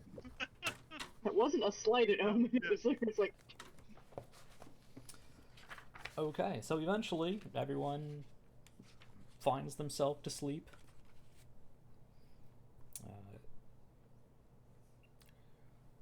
Staying up a little later than usual when you are out on the road, but you wake up with plenty of morning left. I suppose just grabbing your cart from the attached small caravansary situation and heading out, or is there anything else you want to do while you're here? Gotta turn in our room keys before we go. Yes. Turn in our room keys. Akila just wants to leave now. Grab some breakfast, probably. Nope, just want to leave. Well, I'm going to grab some breakfast, because I'm not trying to starve on the way. We have rations. This sounds good. Yeah, I'll rather have whatever the dwarven bar probably has for breakfast. A rock egg Just keep omelet. your hood up or something, it's fine. Yeah, that's totally gonna hide Akila. No one tried to murder you. Yeah, You'll be fine. yeah, you left. We all left. Do we need to... Well, I suppose there probably isn't much place to stock up around here if we need anything. What do you need?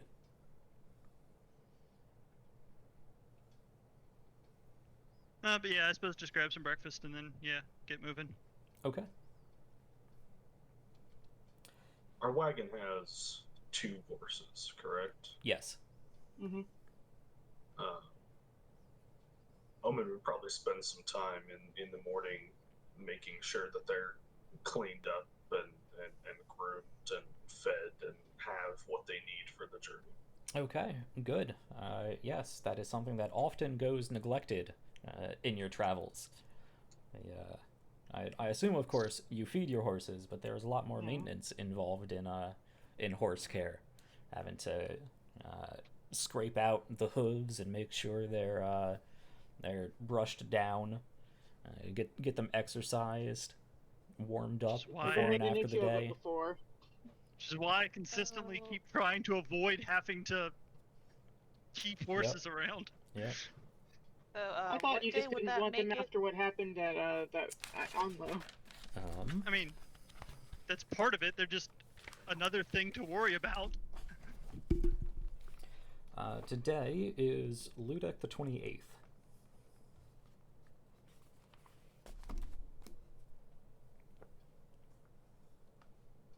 And what day of the week would that be?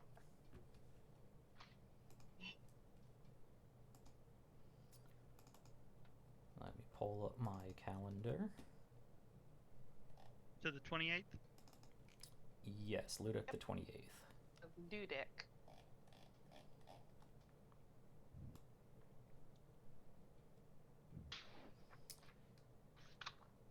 28th is a luteus. It is also the last day of the month. Oh, cool. Which means tomorrow will be Sholtalia. And how is that celebrated? Or observed? Yes, actually, it's unfortunate that you will not be here. Well, unfortunate, maybe fortunate, depending on, well, seeing as the events of last night, Shultalia is a celebration of boasting and stories and merriment and festivals. A lot of drinking, a lot of music and tales. It is a celebration of the deeds done in the past and the expectation for the year to come, wrapped up in one of the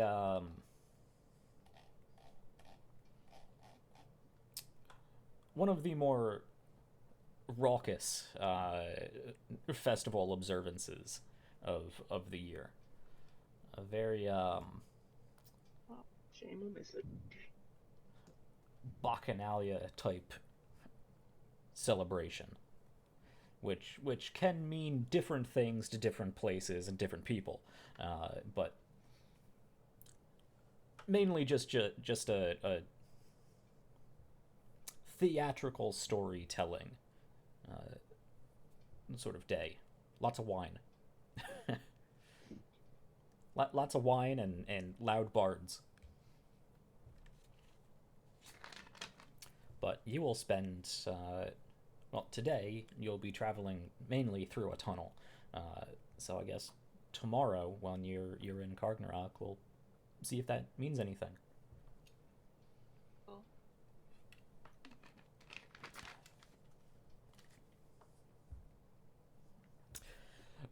Yeah, so you pack up your cart and you head on out. There is yet another large, imposing gate that you have to get to in order to get to the tunnel that leads to Kargnorak. Of course, that gate is open because you're, at this point, behind two walls and there hasn't been a problem in hundreds of years. So the gate is open. There are some guards. They do actually stop you and they look over the cart. They do register that you have weapons on you. They get paperwork from Sevgi, because she is very clearly a sorcerer.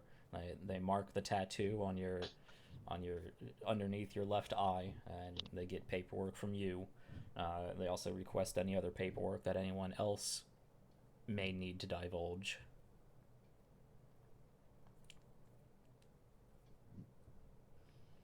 Yeah, I show them my little cleric card. Mm-hmm. Omen doesn't really do anything. Okay. Yeah, Keel doesn't. Okay. Yeah. And they take a look through what you are bringing with the cart, but mainly that's just your own personal backpacks. You don't really have any extra luggage or mercantile wares or anything.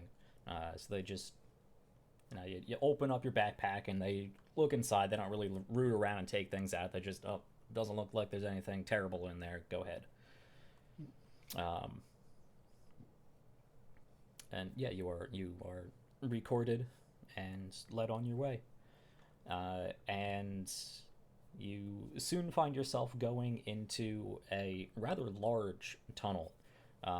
This is carved straight into the mountain, and even downward a little bit, but eventually does level out. And it's probably a good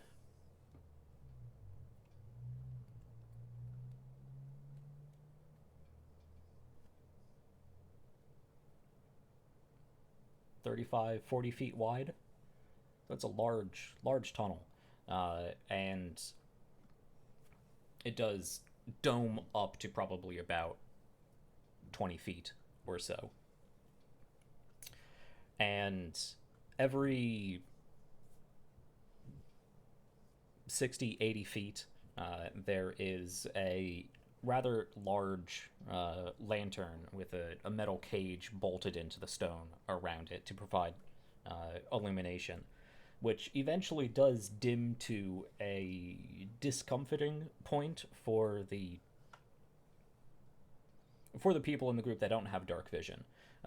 But you can see beyond that the light from the next lantern picks up again. But it's several hours of being under the ground. The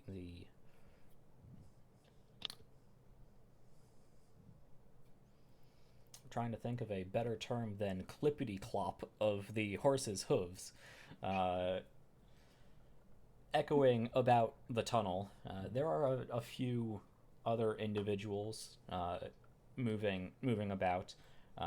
You do see there are dwarven patrols that make their way up and down the tunnel, and every 6 miles there is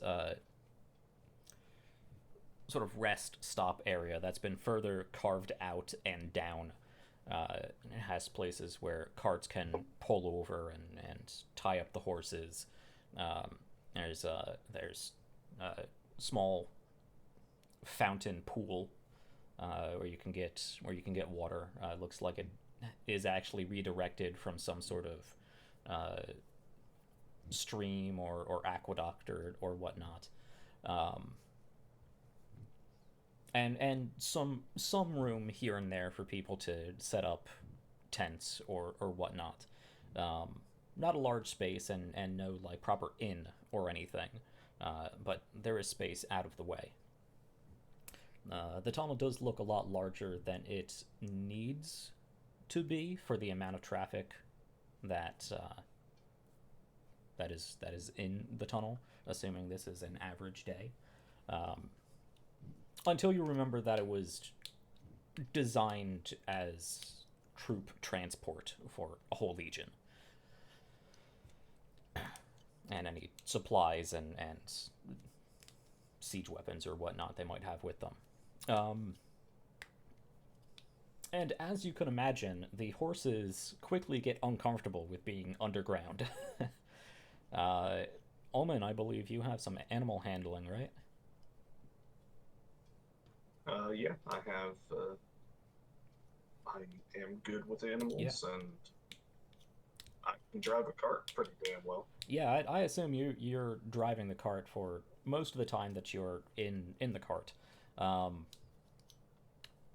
So you would notice that the horses are getting uncomfortable with being underground, especially for an extended period of time, in the going in and out of dark and light like this.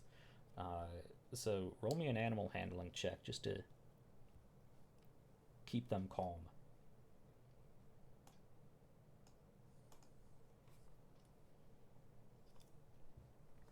Okay. Yeah. They're not happy about the situation, but they will continue moving on.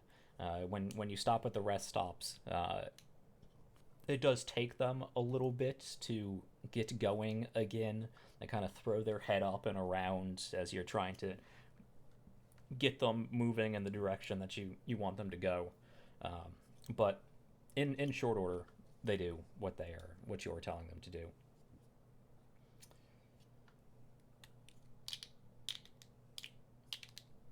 But I suppose it's another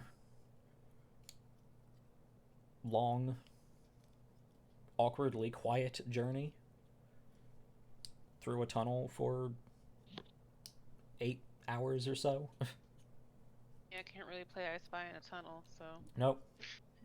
I mean, I spy you something can. gray. To look Is at. it rocks? It's rocks. It's rocks. Yep. Unless we're doing that full time, then. Yeah. Yeah, guess so. Every now and then there is actually like a mural painted, a fresco or so, that provides something to look at for a little bit.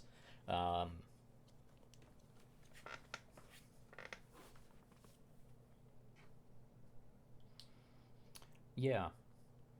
So as you are journeying through this tunnel, you do see a number of frescoes, and the first one that you come across, and these span for several hundred feet at a time, or a few hundred feet at a time. The first one,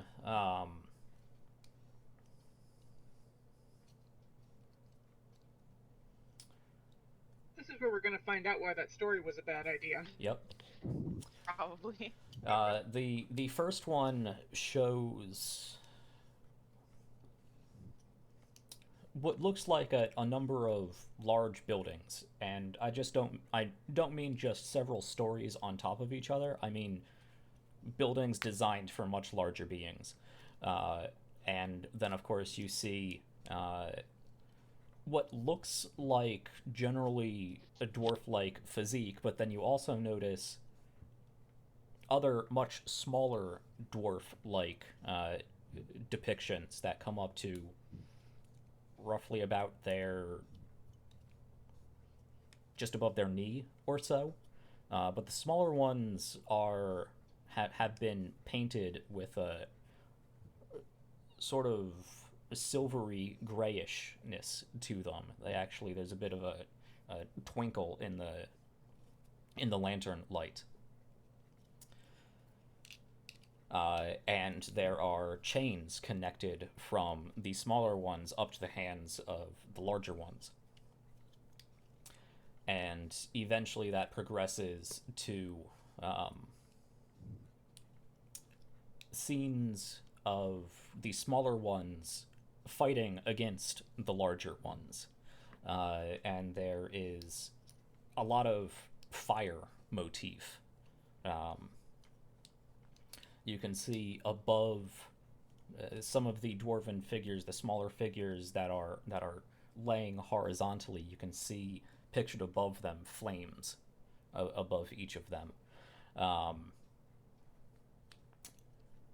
And eventually it ends with a depiction of one of these larger figures being pushed back into a ring of fire, and you just see the head and one arm sticking out like it's trying to claw its way or hold on to one of the buildings. And there is a single smaller sort of metallic looking dwarf figure there with a large flaming spear that is pushing this larger creature back into that ring of fire. And then you go for a few more miles of nothingness, and the next one picks up, and it starts, and you see a number of these metallic-looking dwarf individuals around a raised platform with another one of those metallic dwarf-looking figures laying down, and you see that same spear sort of floating above the figure, and then you see a large flame above that.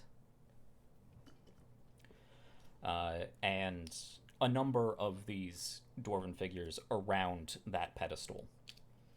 You get the sense it's a funerary depiction. And that eventually progresses, and you see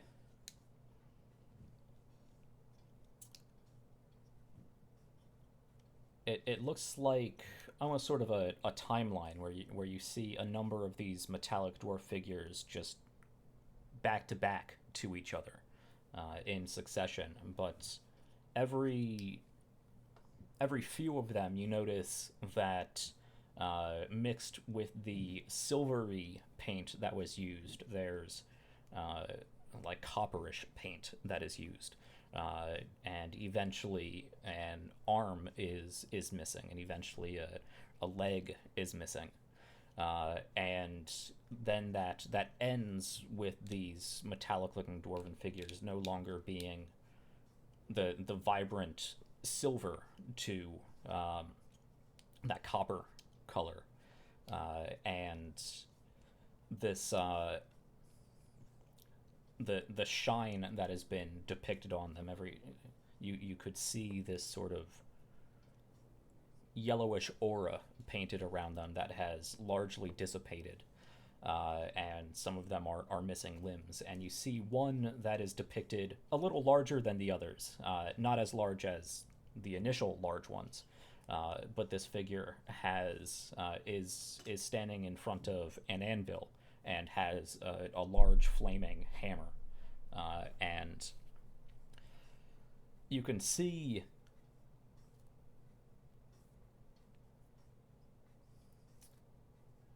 there is a depiction of this figure hitting down on the anvil, and then there's a number of those figures laying down with flames above them, and then you see another depiction of this character hitting down with a hammer, and above the anvil looks like an arm, and then a number of depictions of horizontal dwarves with a flame above them, and that continues until for two or three more depictions like this, series like this, and you see this individual now entirely painted in copper,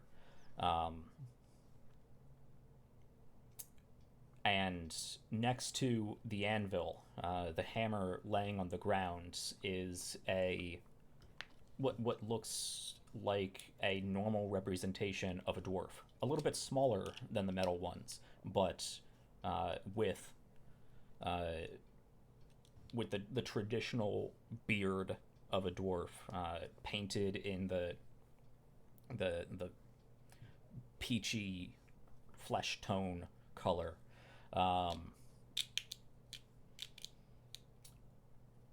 And above that one, which is actually standing, it's not horizontal, it's standing, you can see a smaller flame above it. And then just next to that, you see what looks like the same individual, this time surrounded by that flame. Not as if it's burning, but as if that aura has come back and intensified.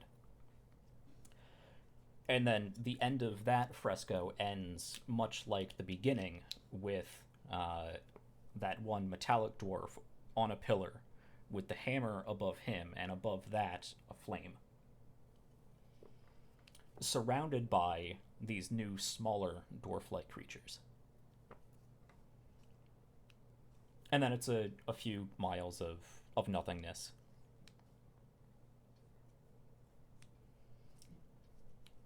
So I have some ideas of what that is, the story that's trying to tell. Mm-hmm. Is there any logic behind making a history check to see if that like jogged anything I've read or heard before? I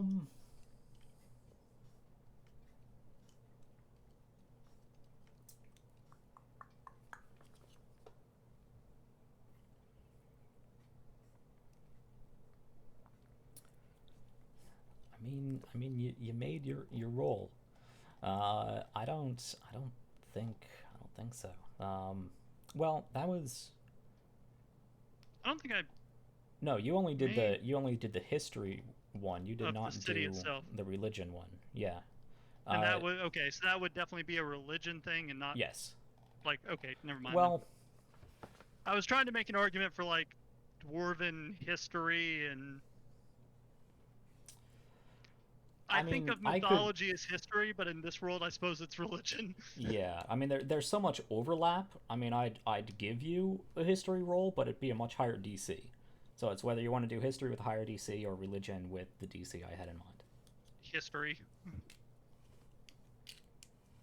Yeah, let me just see. Like I said, I'm essentially seeing if, like, walking past that and seeing all that has jogged, like, oh, right, I remember reading this, essentially.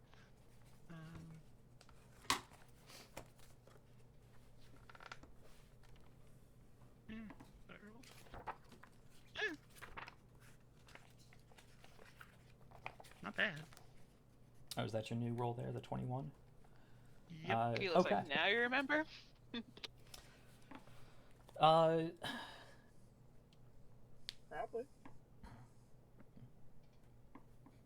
Like I said, my thought process is it's taking in this mural and then using that to piece together little bits that he's might have picked up along the way.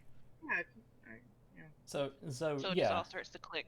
Ander has expressed an affinity for hanging out with dwarves in the past.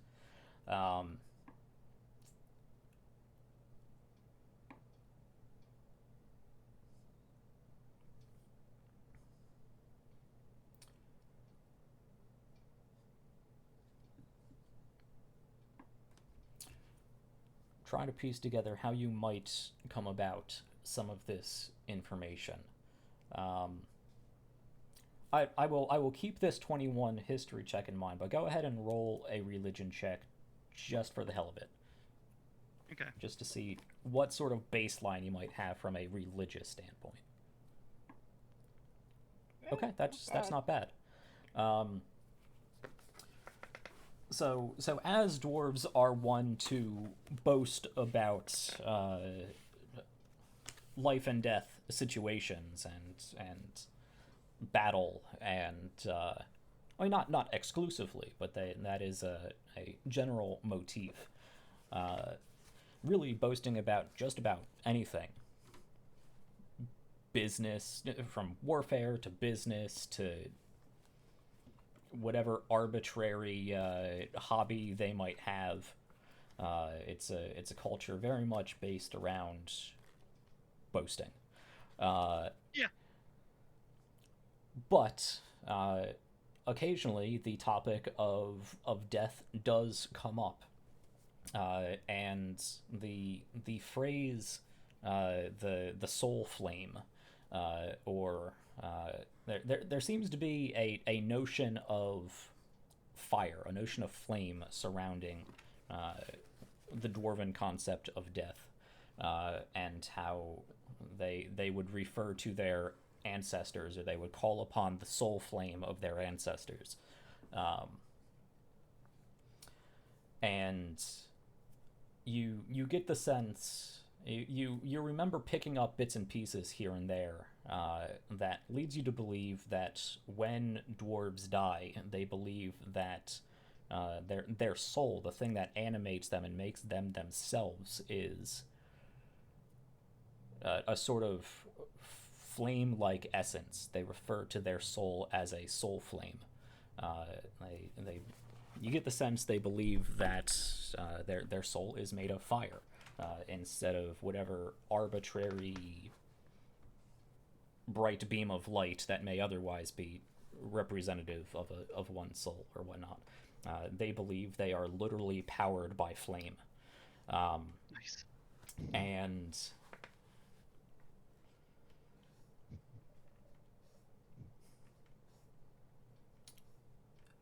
now that you think of it, the name Ulo has been mentioned before, in referenced as in Ulo made so and so a hardy individual, or Ulo gave him an arm that could fell a mountain, or something like that. This Ulo character being some sort of designer father of the dwarven race. I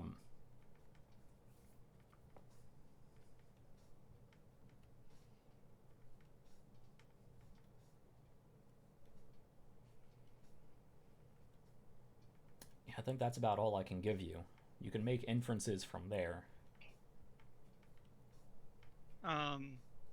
So the part about what I'm assuming is dwarves enslaved by fire giants, and then after breaking that slavery, changing into Azer, and then eventually regular dwarves. Nothing on that.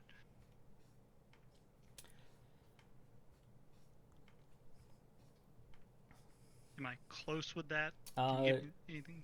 I mean, that's... Do the dwarves become Azer after they die? Okay.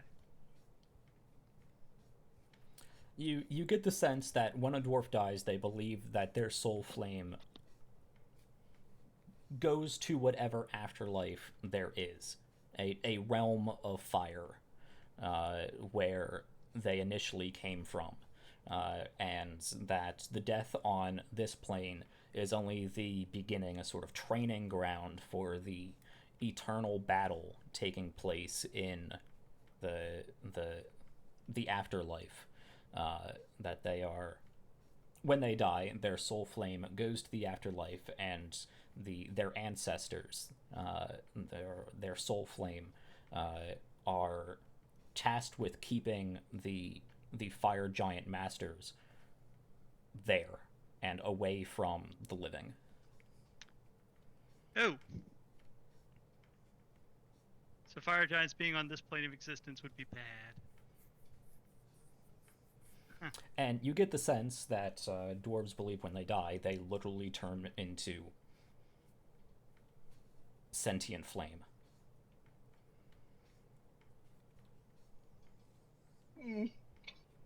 So Aether could be can't- viewed as a form of afterlife. Wait, so also, this fire we elemental have a fire elemental with us. Yep. We have living flame with us. And Aquila was just boasting that she killed a fire elemental. A particularly powerful... Oh, the mermaiden, right. Yeah. I forgot. Fire elemental warrior. I forgot that he was pure flame. Oh. Okay. Yeah, you were basically boasting that you killed one of their honored dead. Like, I know this? Well, yeah. Awkward. That's culture. Yeah. They don't know shit about mine either. That's true.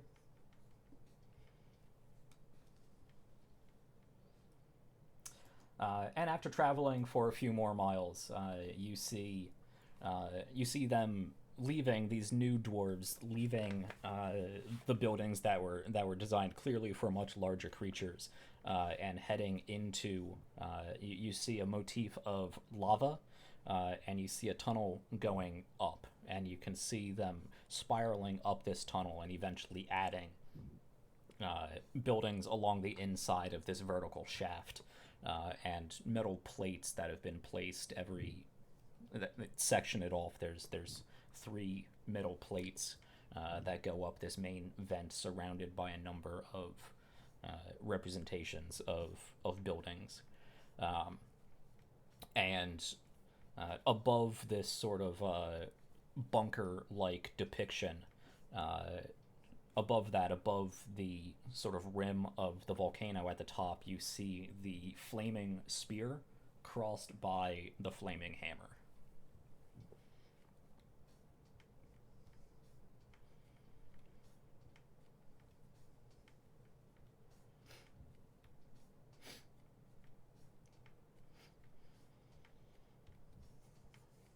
Which seems to represent the founding of Kargnorak. Yeah.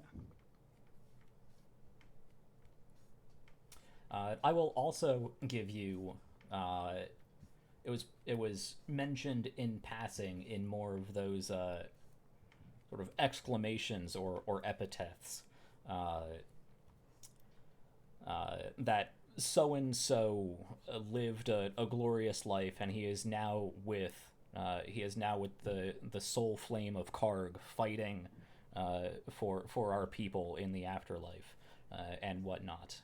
You get the sense that Karg was some sort of dwarven founder.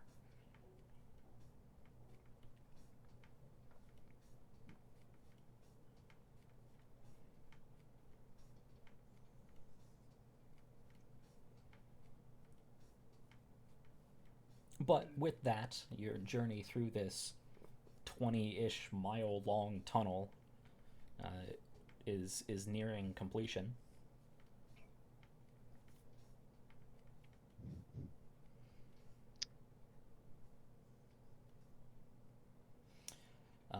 So eventually you do start to hear noise. For a long time, all you can hear is the clacking of the hooves on stone, and occasional voices that have traveled from further up or further back in the tunnel. But it's eerily quiet, aside from any talking that you may be doing amongst yourselves. But eventually you do pick up the low din of a cacophony of noises coming from a long ways away. And as you get closer to that, you do pick up what sounds like a fairly persistent but quiet hissing sound.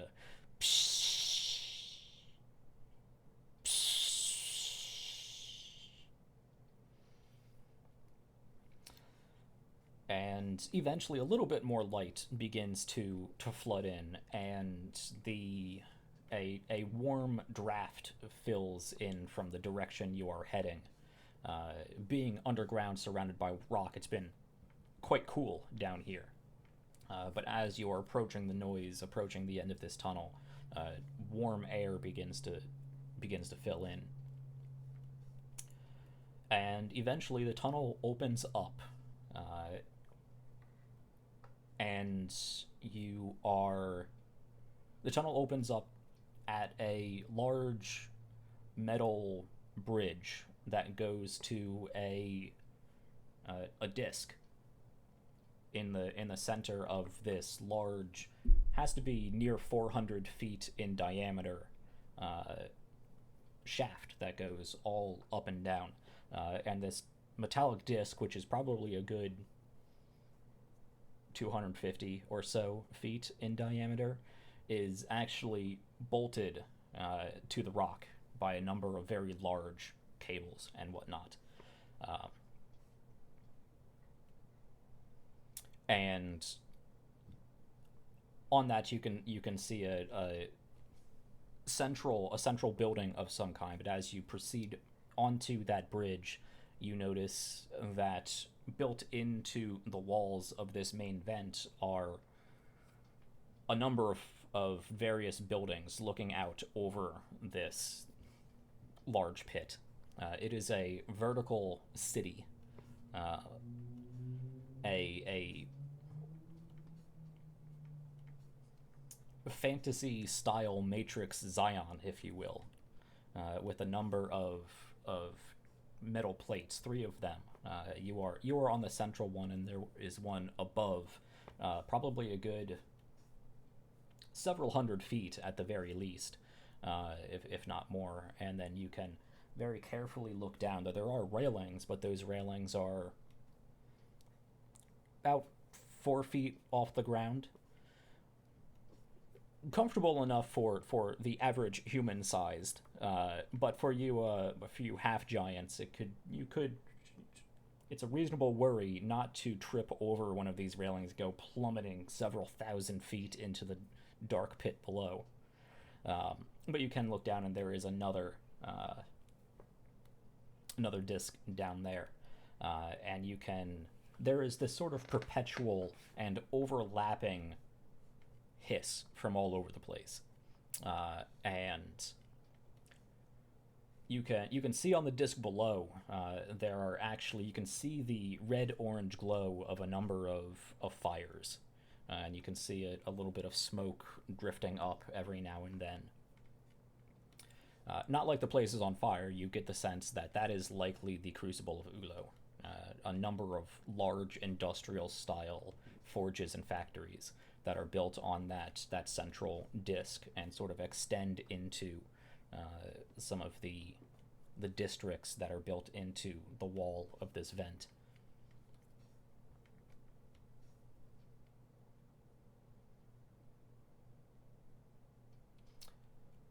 And you do notice, I would say at the corners, but these are discs, but there are 4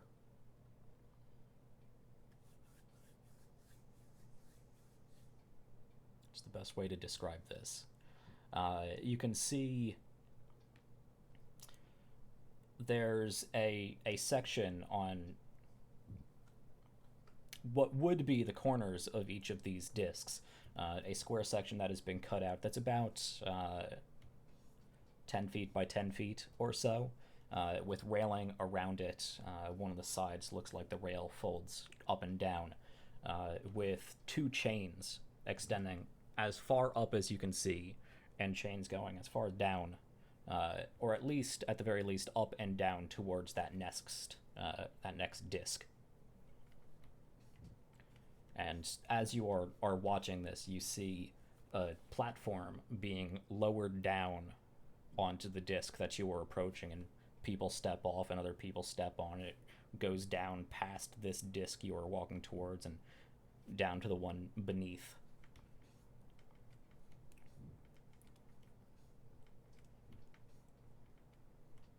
This place is cool. Fucking steampunk dwarves. And you do see a number of large metallic pipes that are running all over various buildings, not only on the central discs, but also all along the walls of this vent. A few of them sort of hissing steam from minute, whether they be fractures or where a bolt needs to be tightened. But yes, there is definitely steam power here.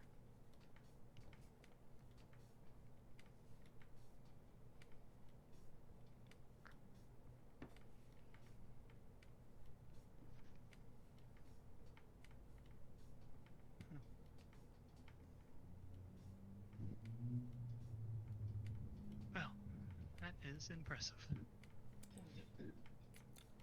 And there are likewise these probably 50 feet or so. Let me see about the math here. 75 feet or so metal bridges that go to these central discs on all sort of four cardinal directions, or what you might assume would be the cardinal directions, that lead to openings into this sort of vertical building of this lava vent you are in, and it looks like they proceed deeper into the mountain from there. But there are many people. There are dwarves all over the place. It is New York City streets crowded in here. Like I said, there's probably 500,000 or more people in this vertical city. And presumably only 4 elevators. My God, it's like being at a con. It is. Cheerio. Take stairs. But it's one that you get.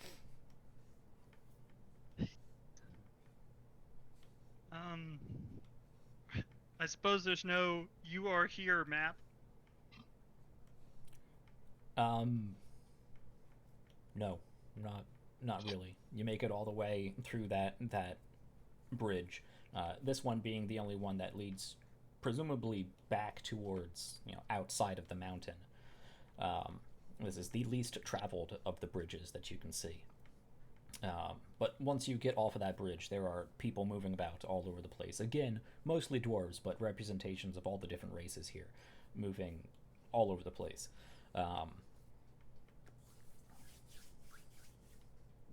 But yeah, there's no like mall kiosk map or whatnot.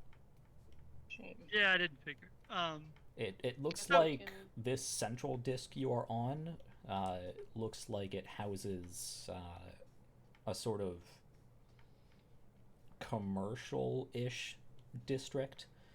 You can see there is a caravansary for you to set your cart, and a place that will seat your horses.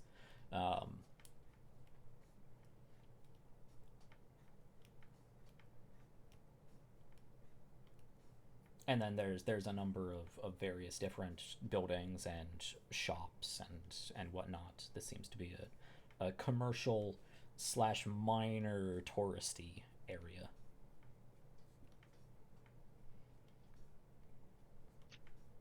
Okay.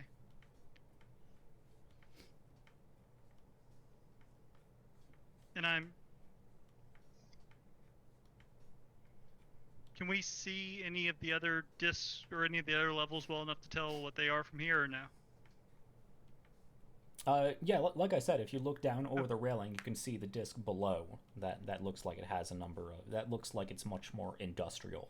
It has smoke bellowing from various chimney-like things. You can see the red-orange glow of hot stone and metal. You can see and hear a bit more heavily concentrated steam pipes and whatnot set up. Yeah, that's probably where we need to head.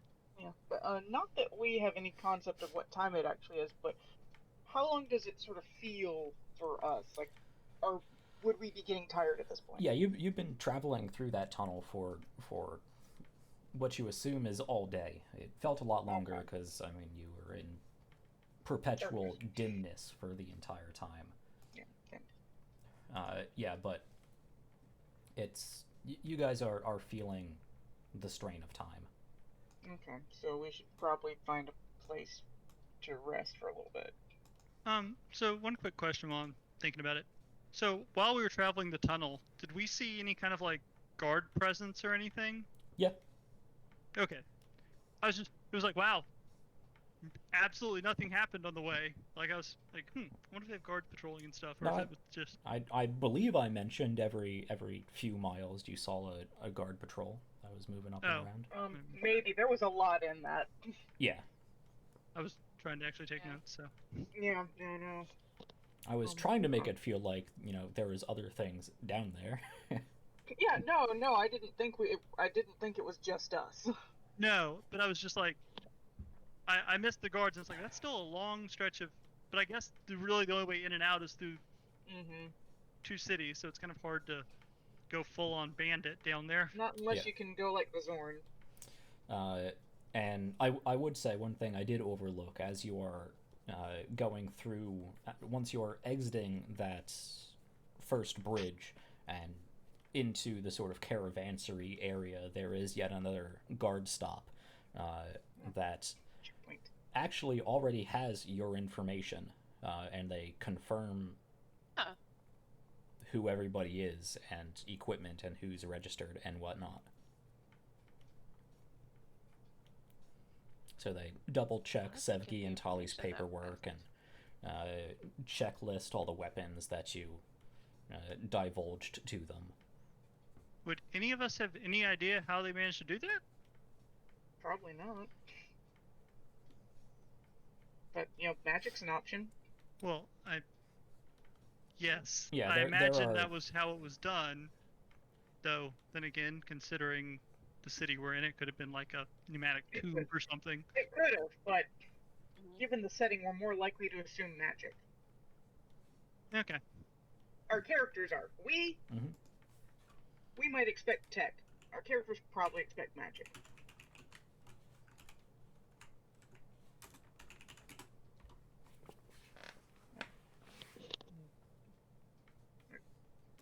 Probably find a place to rest.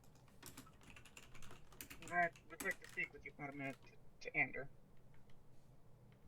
It's not bad, I just want to talk with you about something.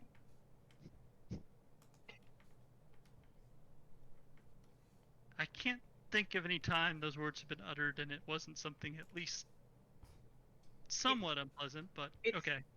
Let's just... Give me a chance here, okay? Okay. Are you trying to do that like, hey, step off to the side so we can have this conversation? No, like after we find a place to rest. Okay. Because if we're in packed streets, no. Yeah, you can ask around and take a look around, and there are a number of various places that you can stay. So it's easy enough to find one of the dozen or so inns that are either on the central disc or connected by any of the bridges. Any of them more than dwarf-sized? Look, even human-sized. Yeah, I mean, it looks like a story here is about an 8-foot ceiling or so. Oh, okay.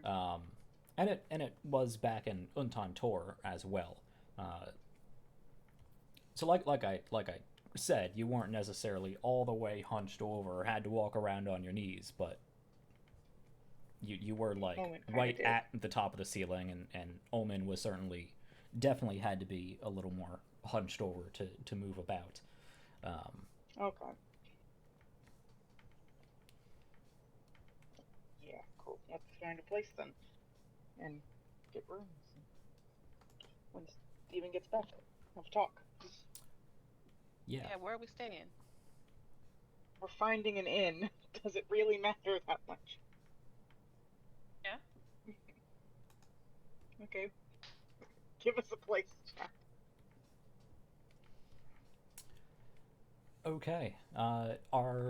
What sort of quality are you going for? I mean, not looking for the best place in town.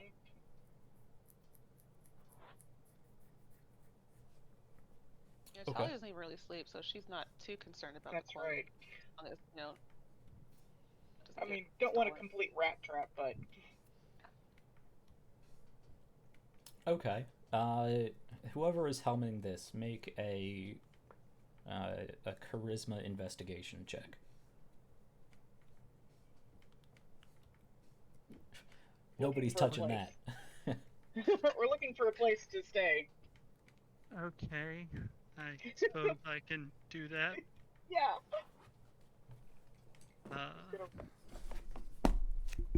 Charisma investigation. Yeah.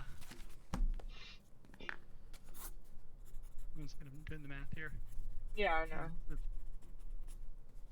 Plus, so if I have proficiency in investigation, I get my proficiency bonus. I'm just using charisma as the base for it, correct? Correct. Okay.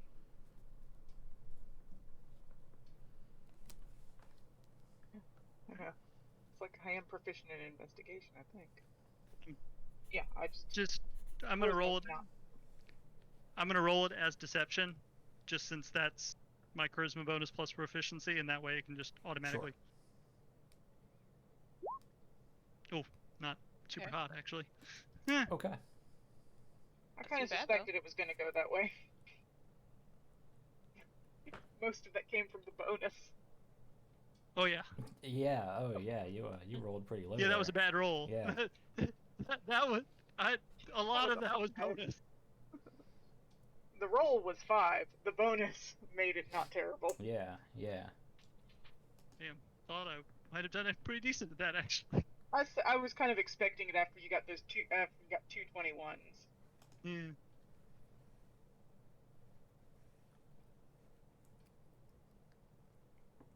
Okay. Eventually.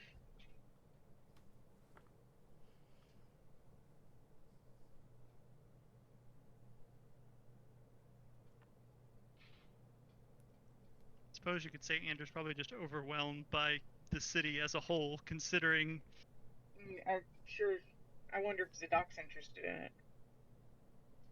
Considering he's from Etria originally, which I'm guessing is very different. You mean Estia? Estia. Whatever, you know what I meant. Yeah, but Etria is a thing. It's just a different thing. Yeah, well, I probably said it. From Estia originally, which I'm guessing is very, very different, and then has been in... Much more hippie commune. You know, Dupont, not that big. I mean, Mm-hmm. even though, well, as we said, even the capital cities aren't nearly this packed, probably. Yeah. So we can chalk it up to him being overwhelmed by the... Oh, God.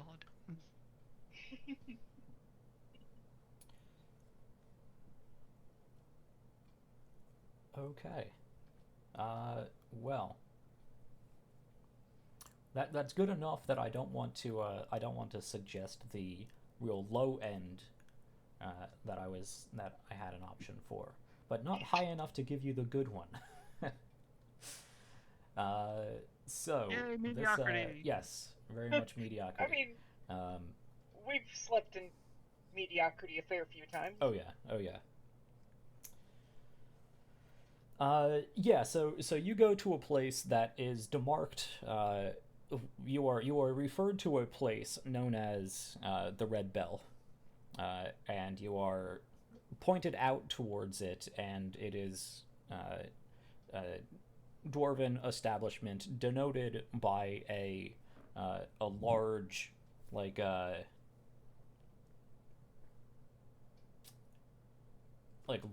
Liberty Bell sized red metal bell out front. I'm gonna guess it's not cracked. No.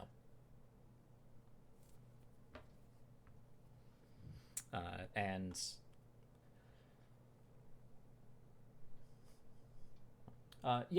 and this is a very busy place, and it's actually in the evening. So as you are approaching it, you see a couple people go in and out, and as they go in and out, they grab a hammer that has been chained to the post that it is, built upon, and give it a tap as they go in and out.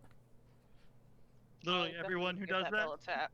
Not everybody, but it does seem to be a gimmick that people play into. Enjoy. Yeah. Yeah, fair. Okay. I was gonna tap the heck out of that bell. One time is good. Ding, ding, ding, ding, ding, ding. And it's like, move along. No, maybe not excessively. Maybe like 3 to 5 dings. We're gonna So get that's kicked out before excessive. we even get in.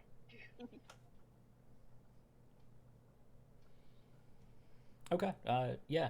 You guys can go and bang on the bell for a little bit and walk on inside.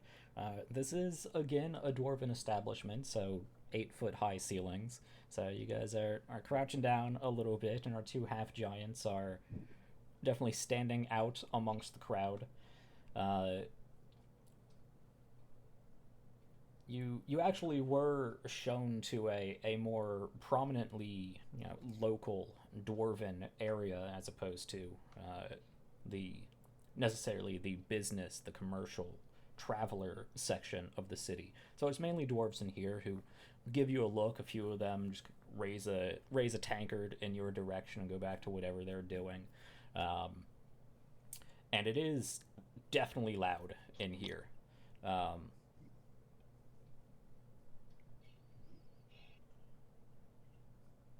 But there's a dwarven woman behind the bar, and a guy running about the various tables, dropping off drinks and talking to people.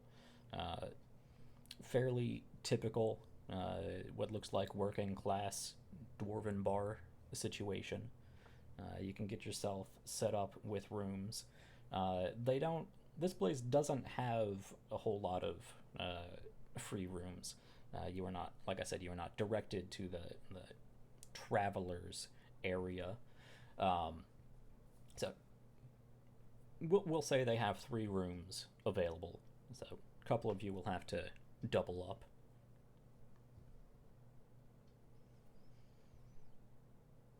But you can get some food and some drink and some rooms. Again, negligible amount of money. This place doesn't have much of a gimmick outside of the bell. As you talk with some of the patrons or the woman behind the bar, you learn the place got started as a sort of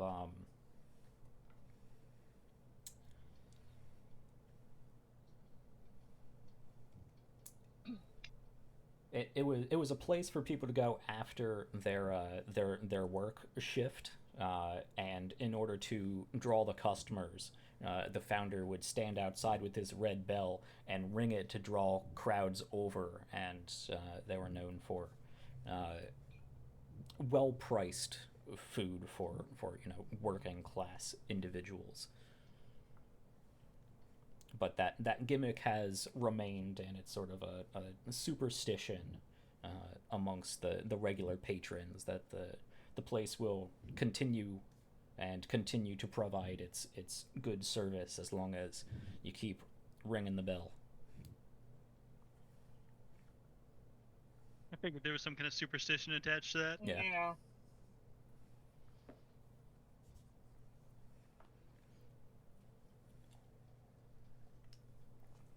But there was a conversation to be had. Yes. Apparently. Oh my god, it's not about you. I'll say this. Well, who's pairing up as far as rooms? There's 3 rooms. Well, I can room with Aquila since I'm not going to be taking up that much space anyway, so. Yeah. I guess I'll offer to room with Sevgi so that the biggest person can have his own room. Yeah, I'm fine with that. You two are normal sized. Yeah. Okay. Yeah, but like I said, when I have conversation. Right. I suppose after I finish, setting down stuff, I'll walk over to your room. You wanted to speak with me about something? Yeah, come on in. And it's not private, so if Tali wants to stay, she can. Okay, yeah. Like I said, this is not a secret thing so much as it's just wanted it away from the dwarves. Yes. So, I figured that's why my story was upsetting to them. But we have a fire elemental with us. Yes, that we are attempting to do right by. Let me finish. To them, it would be considered one of their ancestors. Maybe we can use that to our advantage on getting it freed. Because it was imprisoned by a fire giant. This works in with their mythology. Or religion, whichever. Fair. And I had the same thought.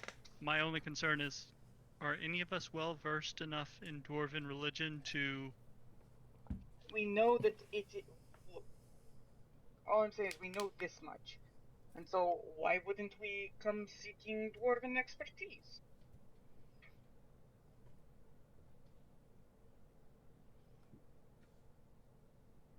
Fair. Yeah.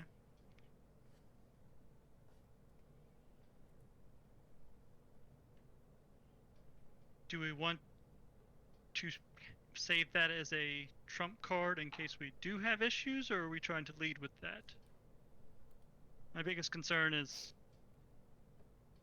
spinning it the wrong way or assuming something and offending people. Again. I wasn't going to say it. It's okay, I acknowledge it.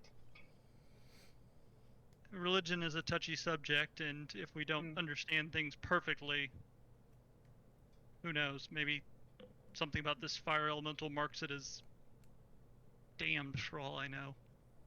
You said that came from you. Their spirits are, they consider their spirits flames. From what I remember hearing in drunken... Maybe I can find like a temple or something and see what I can find out about their religious history.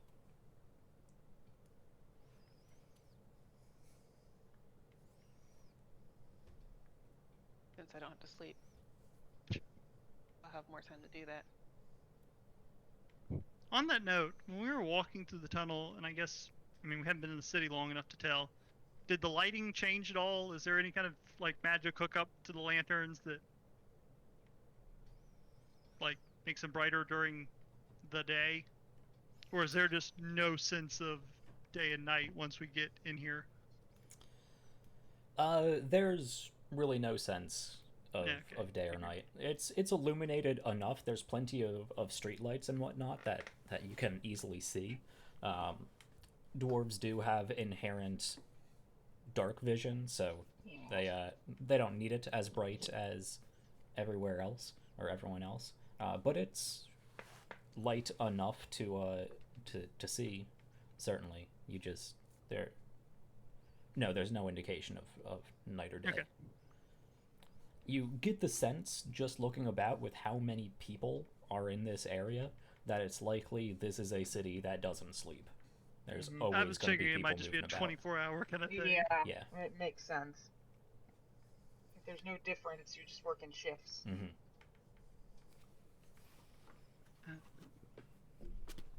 I was like, I don't know. This is something you know more on than I do.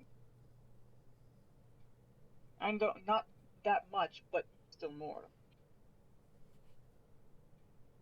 Yes, though what I know I've picked up from drunken dwarves in bars, so I can't say for sure how reliable my information is.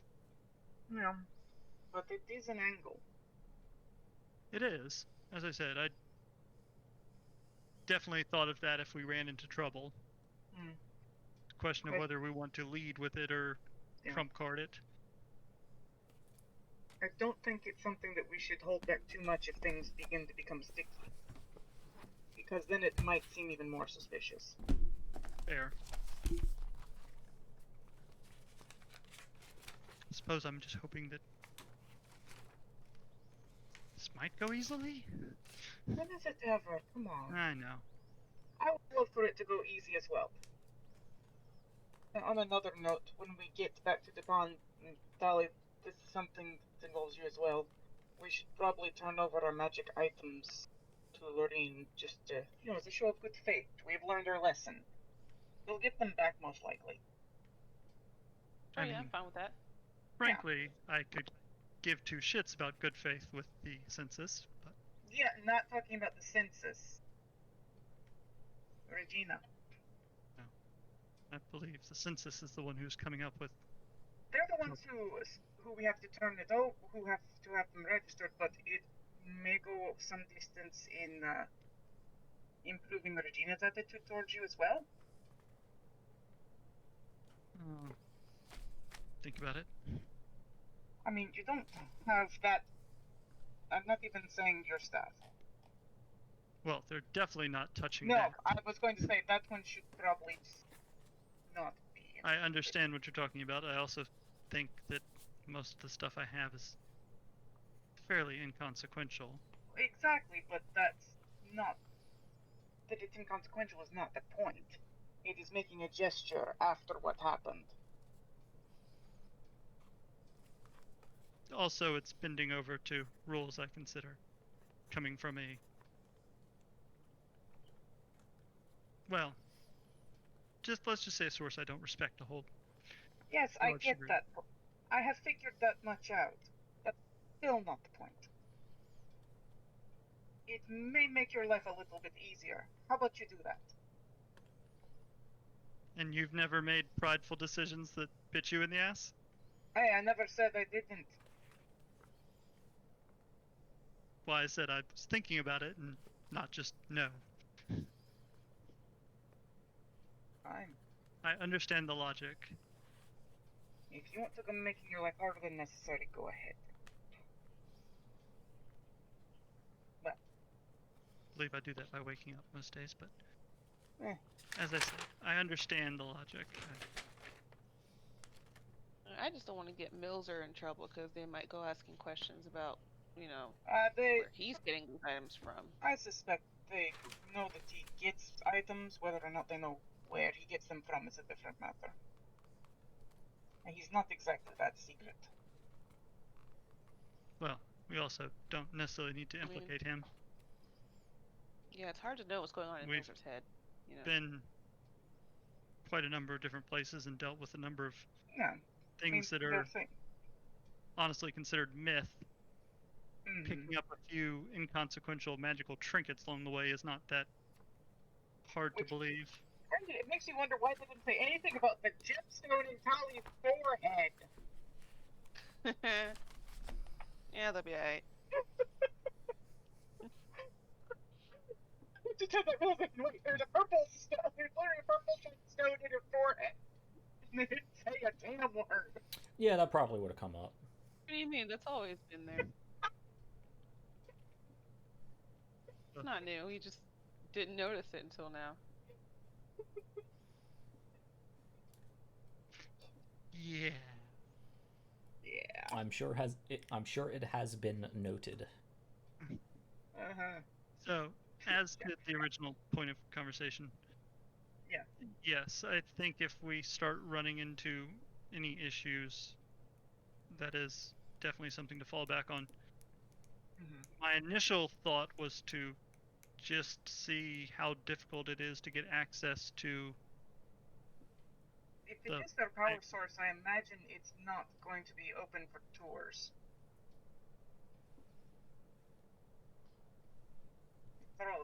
if it's what runs this entire city, I wouldn't let just anybody in there.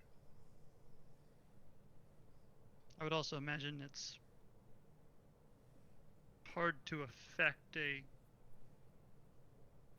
volcano for most. Yeah, but the pipework is probably much more vulnerable.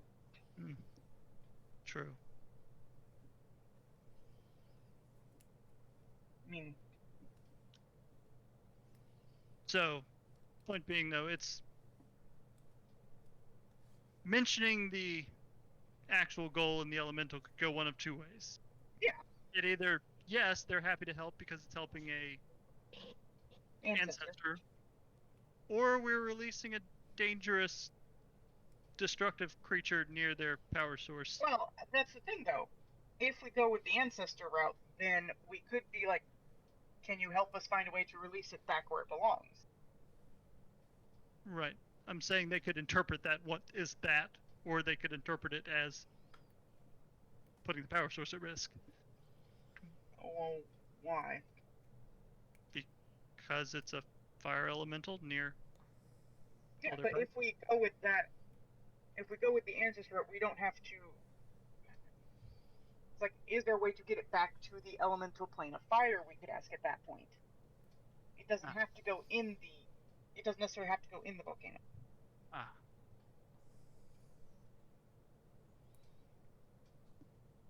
Yeah, I suppose if they know of a way to do that. I don't know, but there are obviously ways to open portals up. We've seen it. Water. Yes, we've seen it done by either creatures native to those planes, and even then, at least the Swagan weren't native. I was going to say, or creatures that have used a considerable amount of power in ways that I don't believe would be looked kindly on. Yeah, but it's something that they might be interested in investing in for an ancestor. We don't know. We don't. Again, it's like, look, there's a lot we don't know, but it's an option to keep in mind. It is. And so more of the risk, I would say, is that if there is no way that they know of to open one, we've now let that out of the bag. Then perhaps they would wish to take it instead. They might wish to, but the plan is not to fight. If we weren't giving it to the arcane census, I don't see why we should give it to anyone else. Because the arcane census looks at it very differently than the dwarves would. Well, once again, the agreement we made with it, well... Yes, I know. But that's a bridge we'll burn when we get there.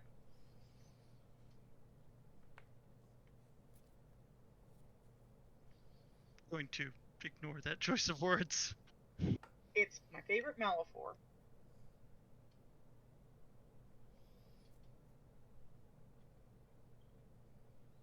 But yes, I fully agree that it is probably our first option if we run into any kind of difficulty.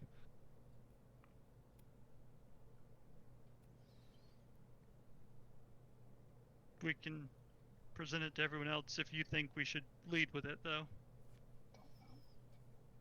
You know that I'm not good at dealing with people. Unfortunately, the problem with dealing with people is there's always unknowns. There's always people.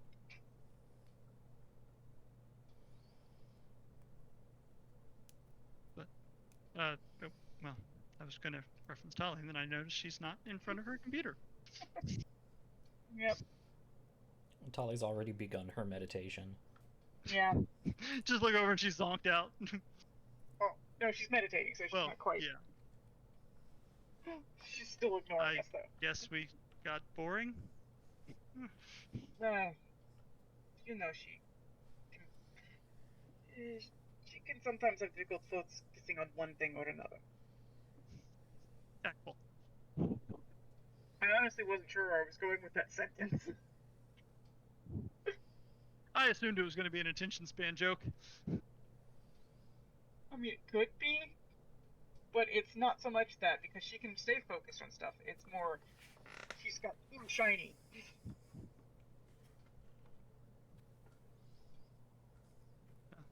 So, I think first we should try and find this. Well, first we need to find this forge and at the very least drop off this gauntlet. Yeah, no, I agree with that. It'll get us down there anyway. See whether that makes us a friend or an enemy. Sounds like they're. It'll make us an acquaintance either way. Yes.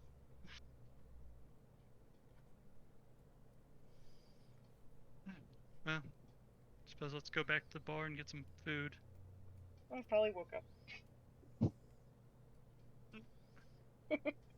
I was going to say that if Tali wanted to, after she does her meditation, if she thinks she can find a temple and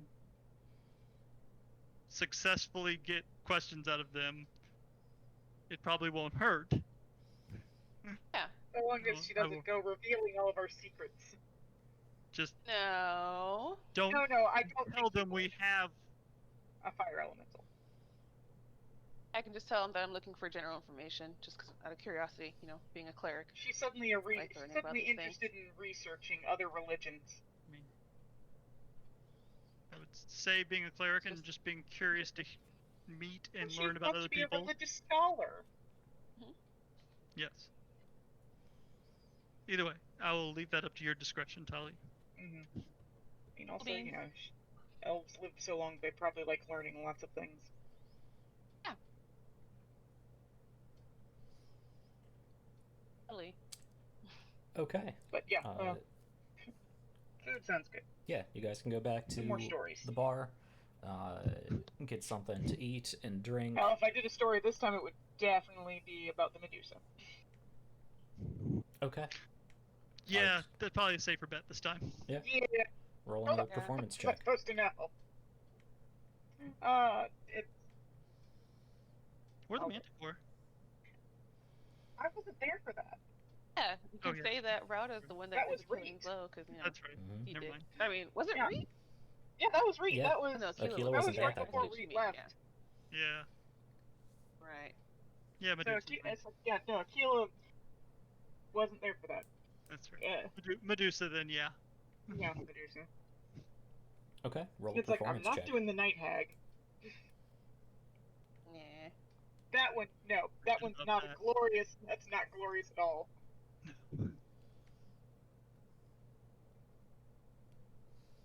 So do you actually want to put on that performance? Okay. Like I said, if I decided to start telling them, that would be the one. I didn't say I would. Anything else of note before we turn in for the evening?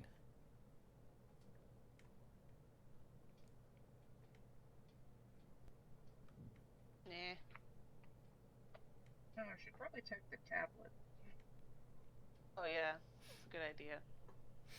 Tell Regina that we're in. Yeah, I know. If nothing else, it's like, hey, we're in Kargnorak. Okay. Yeah, you Check take with out. Septian.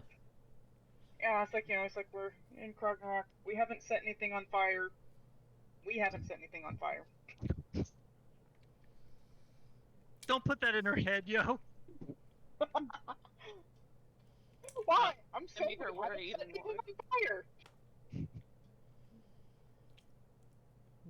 So you take out your magic chalkboard tablet and write a quick message to Regina about you arriving in Kargnorak. Yeah, no one's dead. Yeah. You That tell her tablet. to pass the tablet to Stavika at some point. Nope. That tablet will, of course, magically write the same message on its sister tablet back in Regina's desk, which she will notice the next time she checks that drawer. Yep. It's like, I expect Stalika will find out anyway, so why should I tell her anything? And before that tablet is under 30,000 pounds of parchment paper that is strewn across her office. Yep. She's never going to find that tablet again. Hey, but at least she can't say we didn't update her. It got broken when she swept everything off the desk. I mean, it's probably sturdier than that. We've been carrying it around. Or one of them. I was gonna say check with Sepki to see if she minds Redna flapping around the room. Oh yeah, when you go back to the room with Sevgi in it, Redna is sort of this octopus-like creature with eyeballs at the end of a few of the tendrils, and Redna has taken Sevgi's staff, and the top part of Redna is kind of swirled up the bottom of the staff and is just walking around the room waving it around.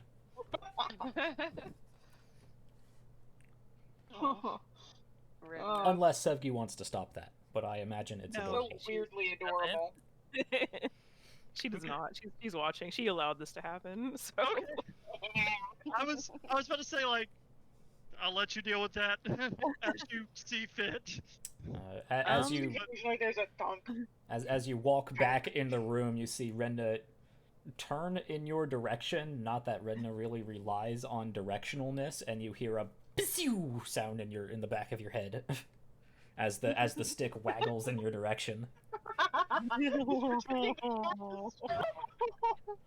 That's adorable. Yeah, we love it.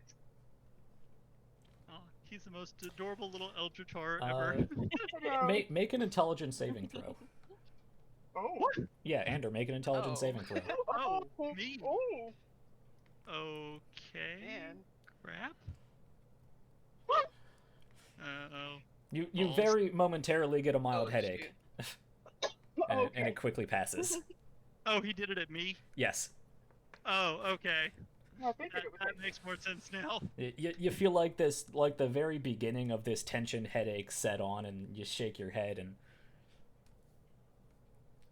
Mildly impressive, actually. A little concerning, too. But with that... Start gathering funds to get Redna his own staff. Yep. Redna does more adorableness in his strange, adorable eldritch forms, moving about the room, and eventually you can turn in for the evening. And we are going to turn in for a very quick break for a little bit here before we get in on our adventures in Kargnorak. So let's go ahead and take 10 minutes or so. It's 5:05 on my end, so let's meet back here, quarter of,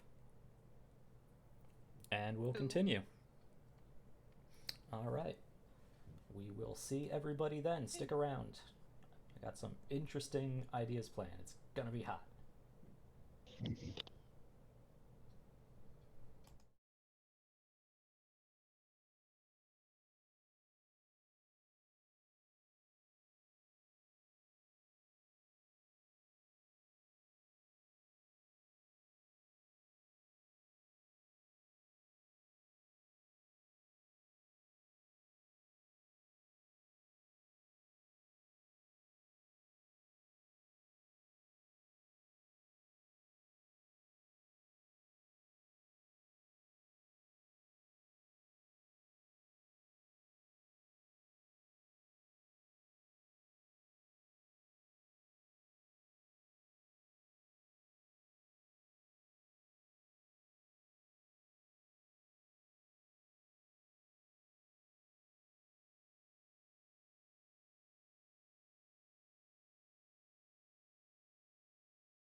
All right, we are back. We are back and in the dwarven city of Kargnorak, built within the dormant volcano vent of Mount Kargnorak. There's been a bit of cultural discovery amongst the group regarding some of the dwarven history and beliefs.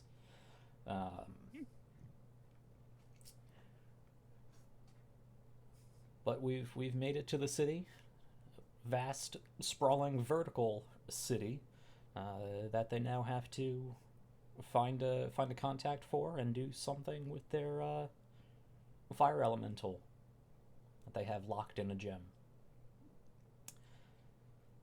Also, a correction was brought to my attention about Omen's appearance. Omen does not, in fact, have a beard. I was mistaken. So, bit less dwarven looking in his shrunk down form, but still a very sturdy looking individual.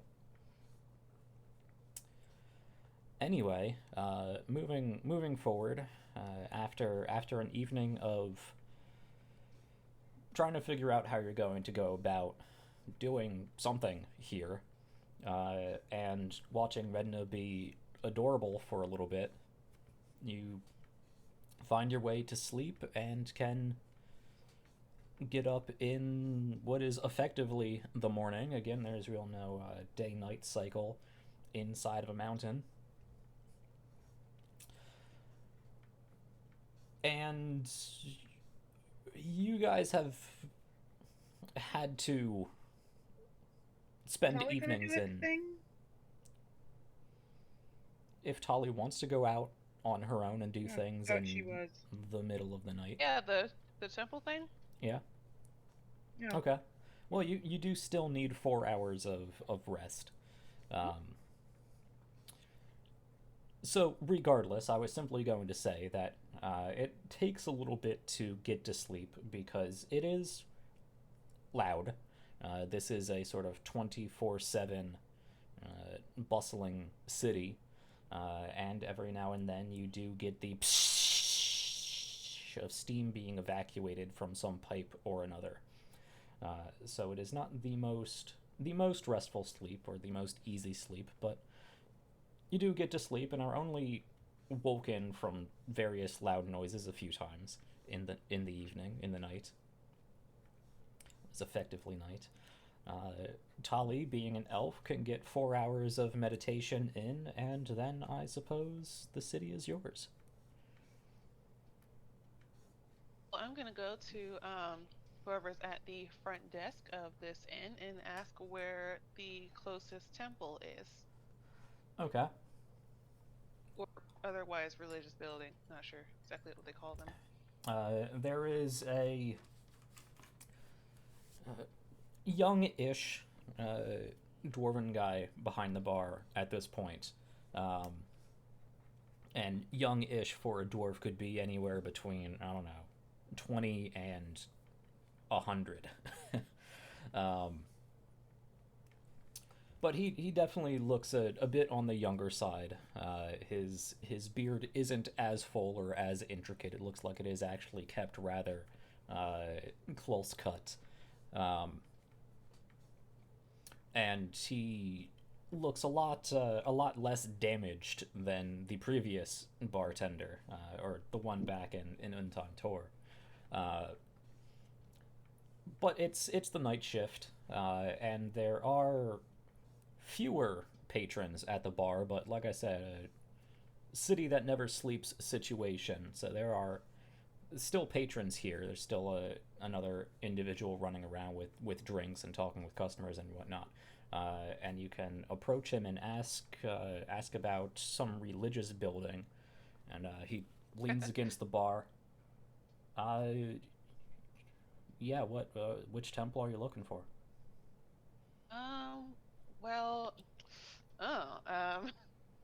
I I guess any of them. I don't really know much about dwarven religion, and I'm curious. So I was just gonna see what kind of general information I can find out. Dwarven religion. Well, there's the Crucible. It's probably the closest thing we have to any, but that's not really a center of worship. We don't really do a lot of the worship situation. Okay. I mean, we got all the standard Janavian temples here. I mean, for the most part, a number of us, I mean, we all recognize the Pantheon. There's definitely old-timers who are very steadfast in some of the old beliefs. But Well, from what I understand, we're not really a temple-going folk. I guess I'm specifically curious about, because I saw the murals on the way into that long tunnel, and I saw like the fire and stuff, and it just looks kind of cool. So I want to know more about that. Well,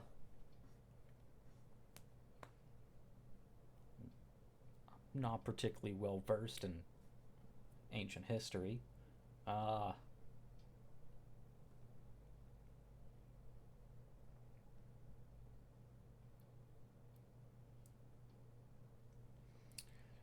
It sort of peeks up around the bar, stands up a bit straighter, and starts surveying some of the customers.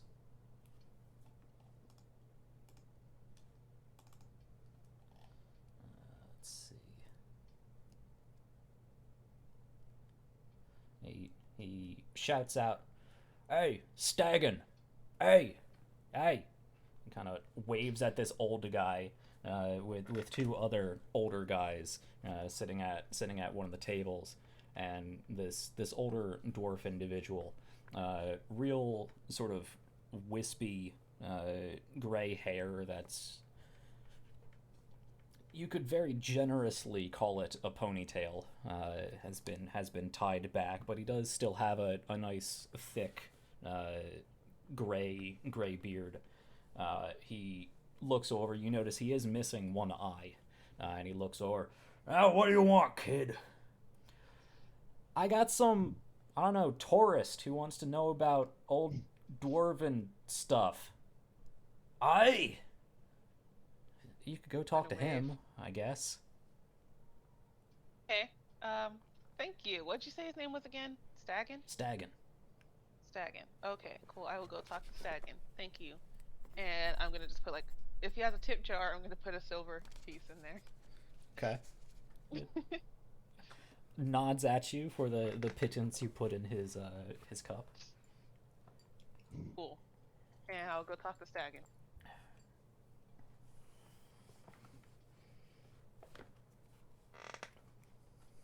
Hello, Staggin. Aye. You see these three, like, few 100-year-old dwarf guys just kind of... They're not trying to intimidate you. It's just like walking in on three old guys at a bar.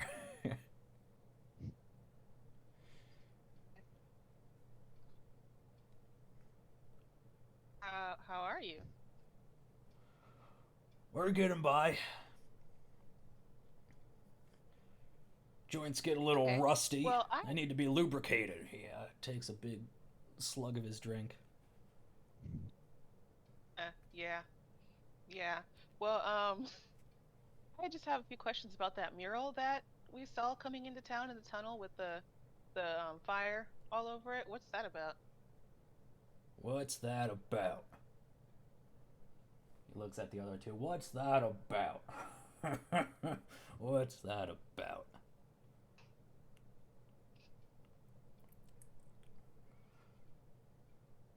What are you about? Yeah. Kind of flicks at his ear. Well, I'm a cleric, and I'm curious about, religion and stuff, and that seemed like a very important story, so I was hoping to hear it. Make a persuasion check. Oh God. See how endearing you can be to these grumpy old men. Oh, okay. Not bad. Okay. Tali's endearing as fuck. Yeah, no, actually, I'm gonna probably buy a keg for them too while I'm sitting here. That definitely helps. You wave over the kid behind Should've the led bar. with And, that. yeah. Yeah, I probably should. I didn't think about it till now. What's that all about? Also, beer. Just tell me, beer. Well, now it seems less of a bribe and more of a friendly Right. gift. So. Okay. Sure. Yeah. Yay. So the story goes, and I'm not going to do it entirely in that voice. The story is, he relays, that the dwarves back in time before time, one might say, were once the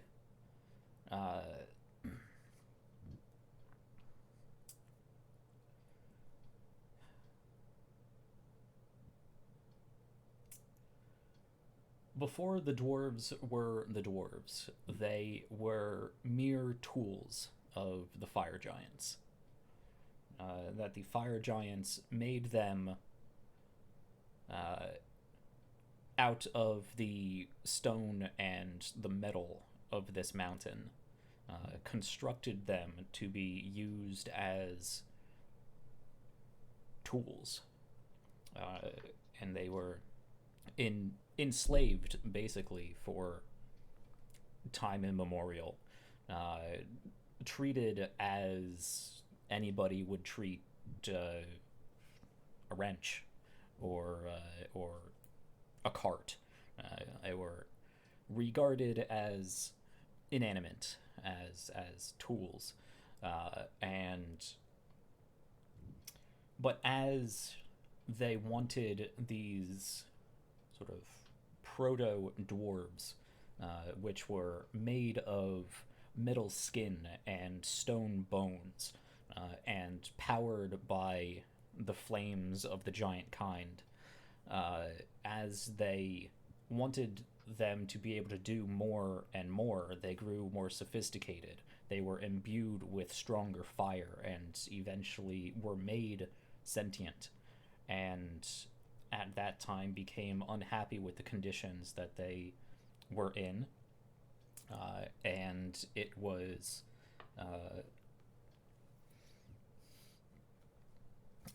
one of these early metal dwarves that were it was one of these early metal dwarves by the name of Karg, who spearheaded the whole uprising, the resistance, and eventually drove the fire giants back into the fabled plane of fire, where it was believed that they originated, and where they drew their power from.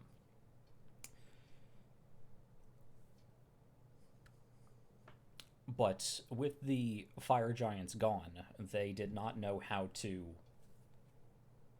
maintain themselves. And eventually they started to deteriorate. The stone bones became brittle, and the metal skin began to rust. The flames within them died down until it was not enough to keep them going. And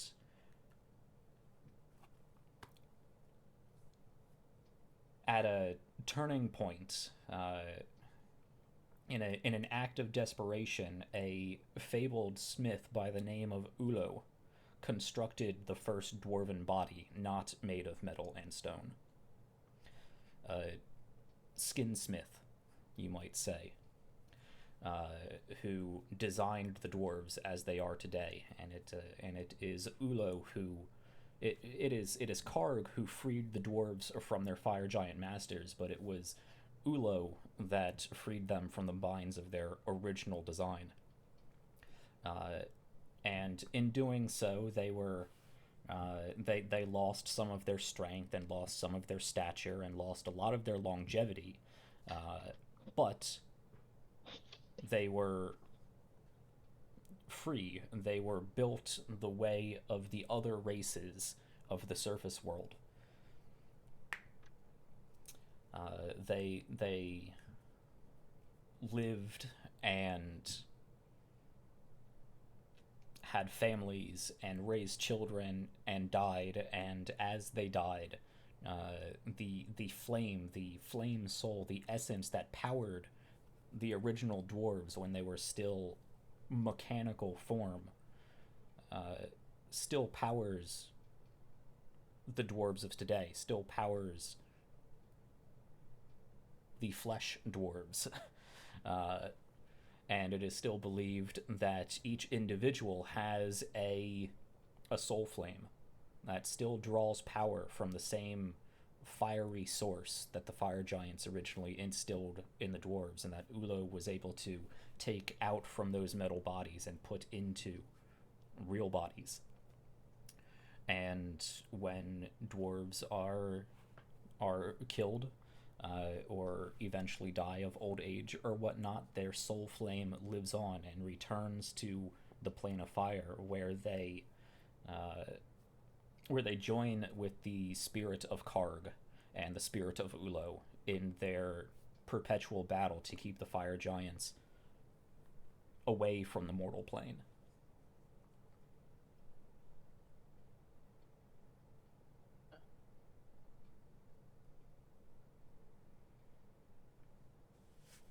Okay, yeah, it's a very interesting story.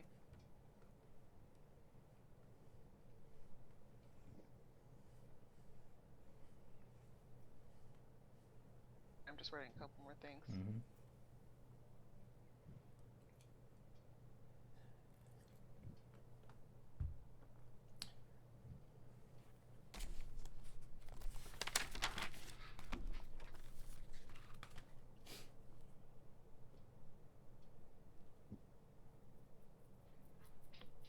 I'm trying to think if I have any questions for him.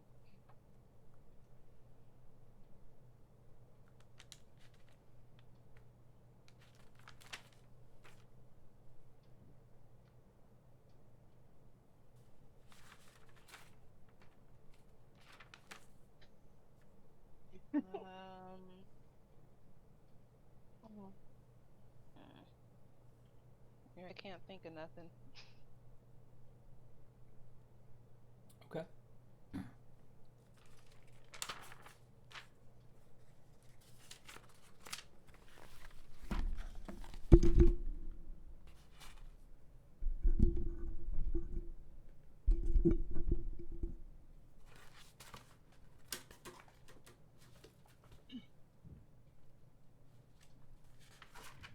No, that's it.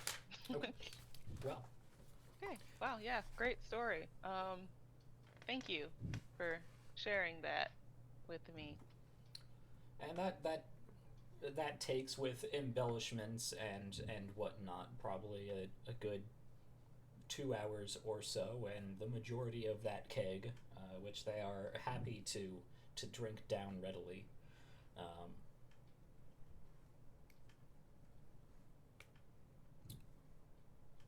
Yeah, so with that that new information,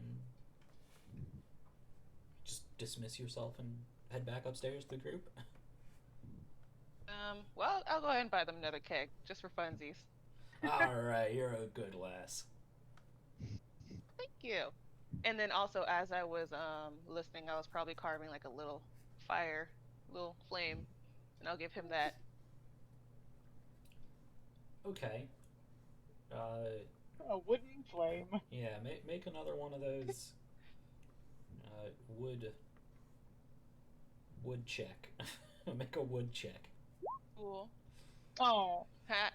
Not the greatest flame, but a flame. Yeah, I don't even really know how you would carve a flame. Just like a little, jagged triangle type thing. Yeah, so with an 8, it really just kind of looks like a jagged, like, lump with some spikes on it. Cool. And you give it to him, he's like, what is... The flame. Ah! Very good.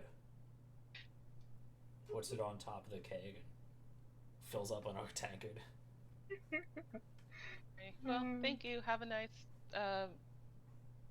night, day. Have a nice day.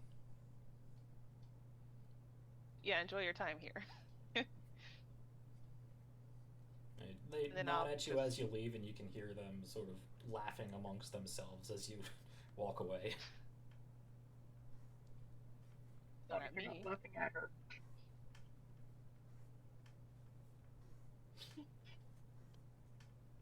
And I'll just head back to my room. Okay. And wait for everybody else to wake up. Yeah. You have plenty of time.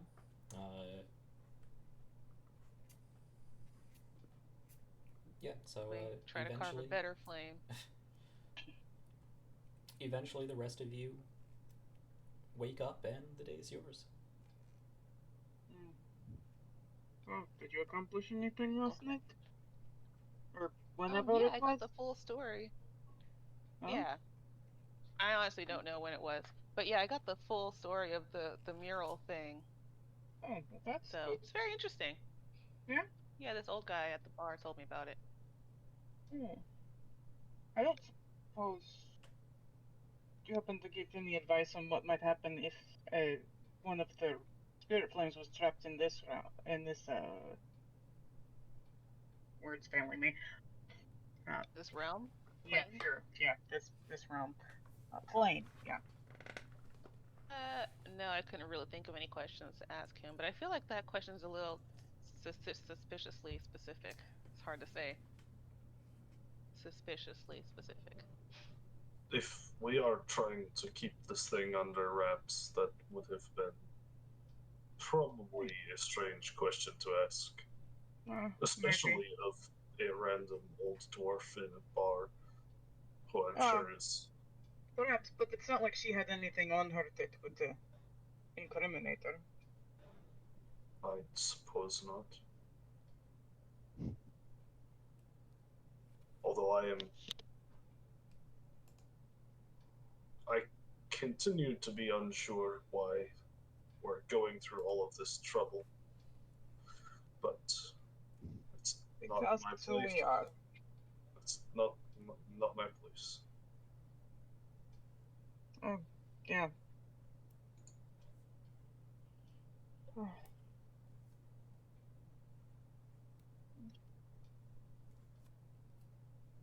It's sort of your place. You're part of the group now.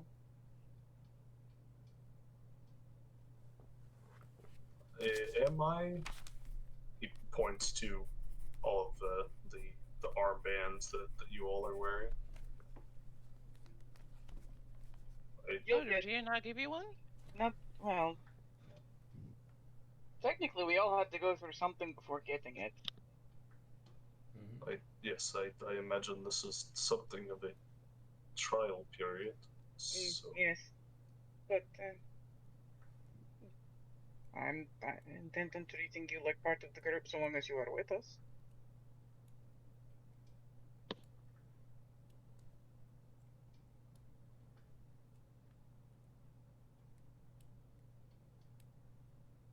Well, I appreciate that, but I still think this is a matter that came before me, and my input should be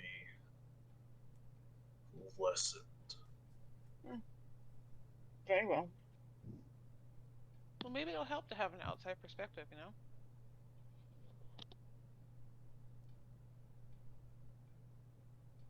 Even if we know what his perspective is, I'm not sure it would be helpful.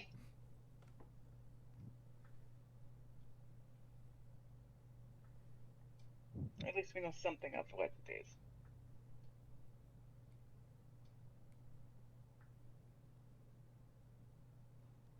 It would be no problem for any of us, I think, to just put this creature down.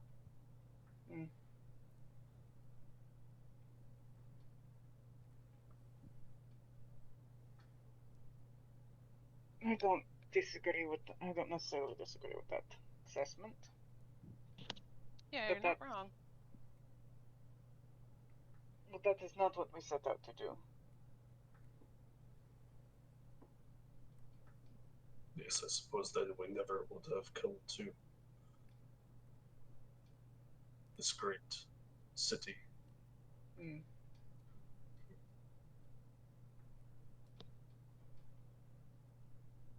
Should we locate the crucible of Ulo? Is that where? Well, we do have some business there, at least. Yes, I believe I heard mention that Habrook gave us something to deliver, and that could help us proceed with our situation. No, but again, it at least gives us an acquaintance. Hopefully on good terms.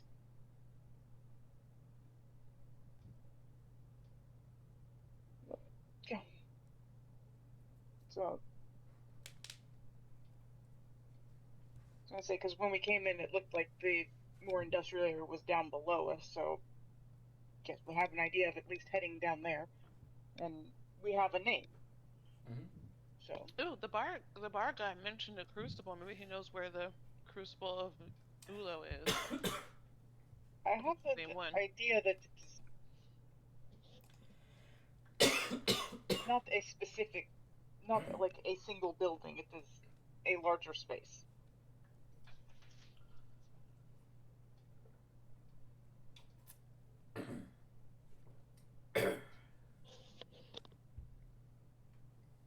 Well, I'm all for heading down and seeing what we can find. Mm-hmm.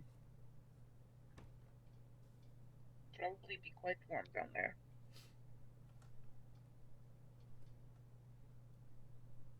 Okay, so is that the plan? Head to the lower level? What was that? Yeah, you're real quiet.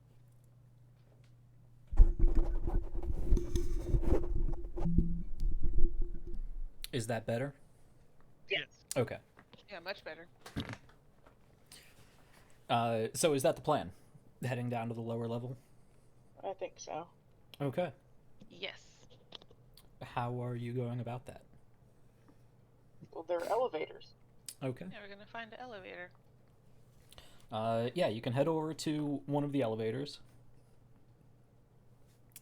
You do see that there's a line of a few dozen people, and now that you're closer and paying more attention to it, you can see at each one of these elevators there are two dwarven soldiers at the entrance to the elevators, and as people are getting on, they hand them a ticket and then walk on. Oh. I don't suppose there's a ticket booth anywhere. You can easily ask around, and there is a nearby building with a window, and there's people there that are going about purchasing tickets, and you have to wait in line for a little bit and go up and pay for a ticket.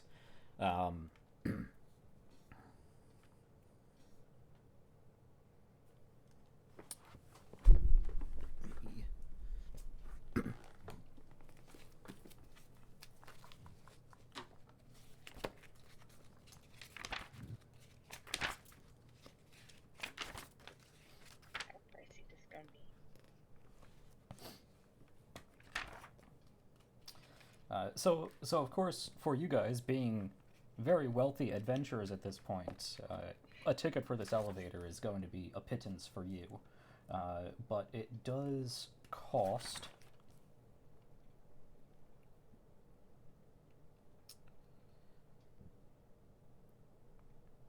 It does cost 2 gold pieces per person for a ticket on this elevator. Okay. That ain't cheap. No, yeah, it's... that is. And you get the sense by looking about that the elevators do tend to be reserved for the more wealthy individuals. Maybe not necessarily aristocratic, but the people who have the business means and reason to use the elevators. Well, we didn't see stairs. I mean, I got a grappling hook. We could just climb down. No. Sounds like a terrible idea. You don't, however, have 1,000 feet of rope. Me. Also, I just started imagining Akila having flashbacks to the last time she was hanging off of a mountain. Yeah, that was a mountain. This should be easy. Nope. So for all of you to get tickets, wait in line to get tickets, purchase your tickets, wait in line again to actually get to the elevator. All said, you've probably wasted good 45 minutes just getting to the elevator, and traveling 1,000 feet on an old-style elevator takes a while. It takes probably a good 15 minutes or so.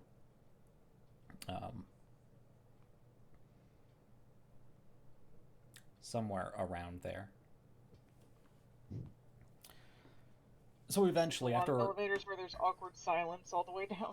Well, it's a large elevator, about 10 by 10 elevator. So there's not only you, but many other people on here. Though they do look at you two half giants and actually hold off some of the people that may have been on previous loads, because you take That's up fair. a good, I don't know, 3-ish dwarves just on your own. I don't know, might take more than that. Only Jack will appreciate this, but I'm trying to think of one of the questions that Morden Solus asked Tali in Mass Effect on the elevators. Mm-hmm. Insert elevator conversation here. Yep. The elevator conversations were the best. Well, as you are going down, you notice underneath the disc, attached to the chains on either side, are two flywheels that are constantly spinning. And as you travel down, there is it actually passes through.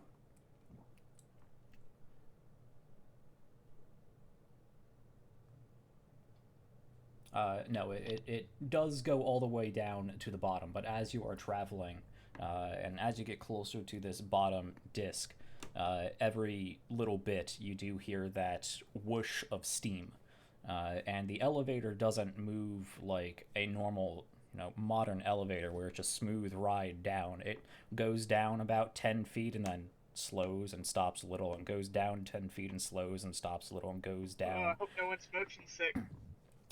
This is a steam-powered elevator that is kept in near constant motion because of the flywheels, but it's not entirely steady. So it's a little unnerving, this first ride. Everyone else on here is just going about day-to-day life, but this is a very new experience for all of you.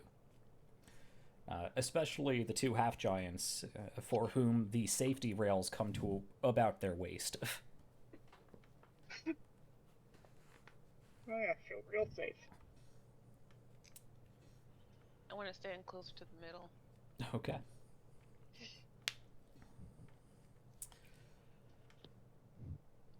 But eventually, you do get down to the lower disc, and as you are making your way down, you notice atop one of the, or I should say, in the center of that disc is a large statue, probably a good 20 feet tall or so, of a large, what looks like bronze, a large bronze hammer. The top of the hammer actually has flames coming out of it.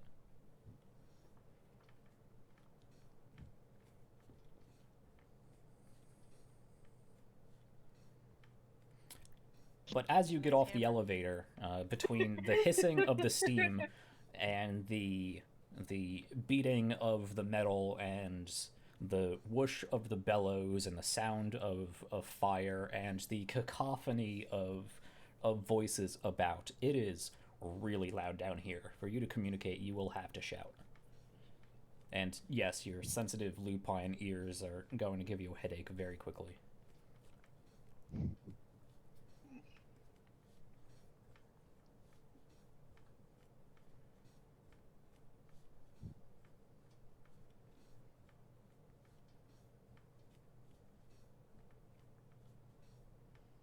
Let's go.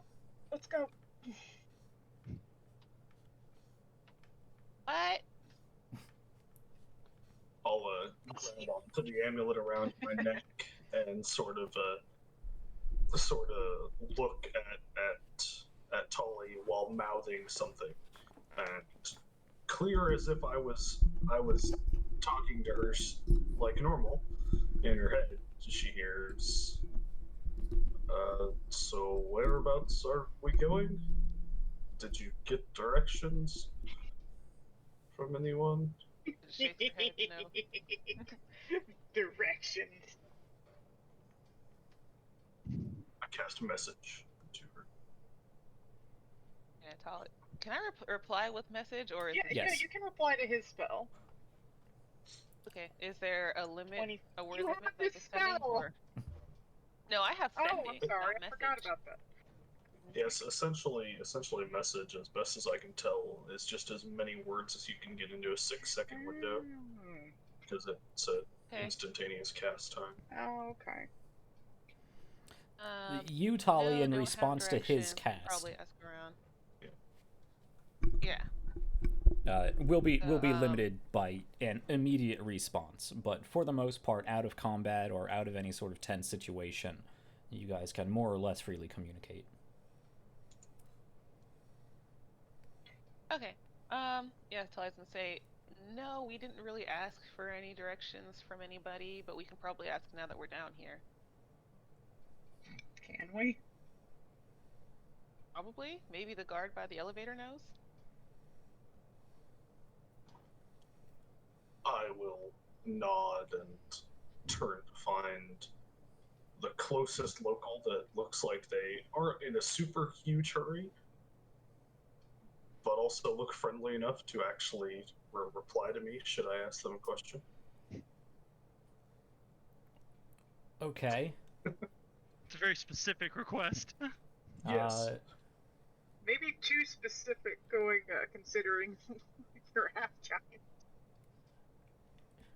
Yes. Sense to me. Not only are you twice the size of these individuals, but you're asking to find a not busy, friendly-looking person, essentially on Wall Street.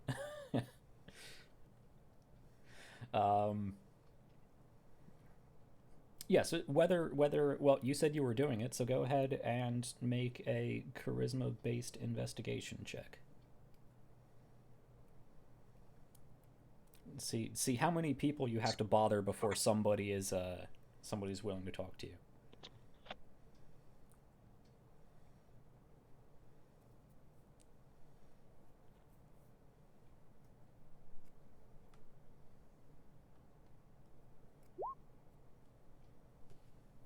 Oh.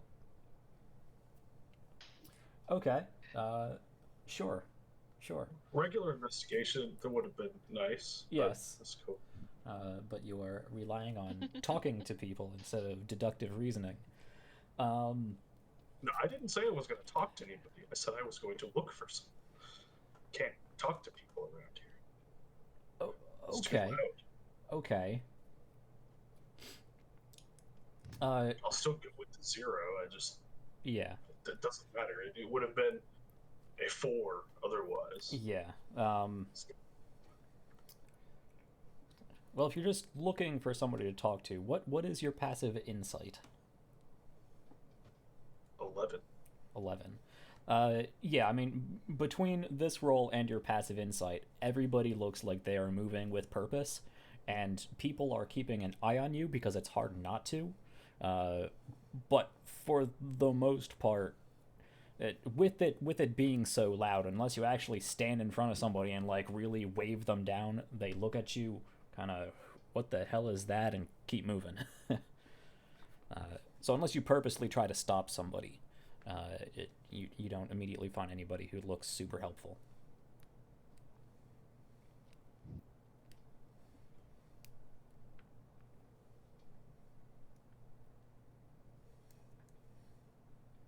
I'll turn back to Tolly, grasping the amulet, casting the spell again.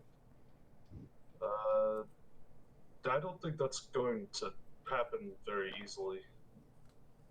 At least not for me. Maybe we should just wander around aimlessly until we find what we're looking for. I mean, yeah, that works for me sometimes. Maybe it'll work now. If you can find someone to speak to, we do have a name. Oh, we do have a name. Yeah, Tumok Fellowswift. You say randomly, not knowing the conversation that is going on between the two of their minds. No, I'm sorry.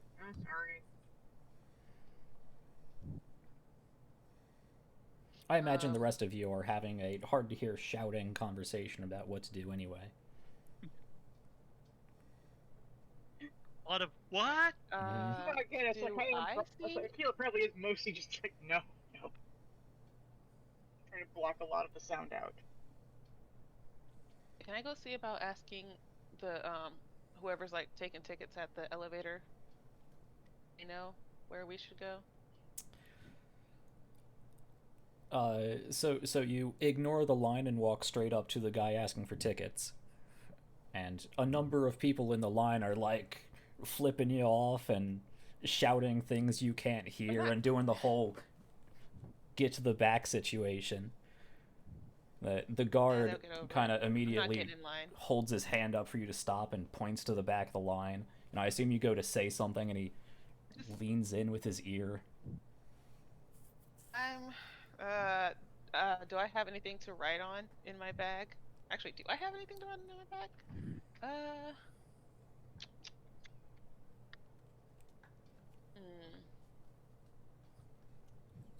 I'm just gonna yell in his ear that we're looking for Tumok Fellowswift at the Crucible of Ulo. If he can hear me. Okay. It doesn't seem like he's not responding verbally, but he does look at you, look up and kind of surveys the area, takes somebody's ticket, holds his hand up and ushers them on, and looks up and sort of points you in a general direction. Okay. Cool. I nod at him and head back to the group and tell them where he pointed. Like it's that way ish. So you see that hard to get directions down here. It's very loud. He motioned to what looked like a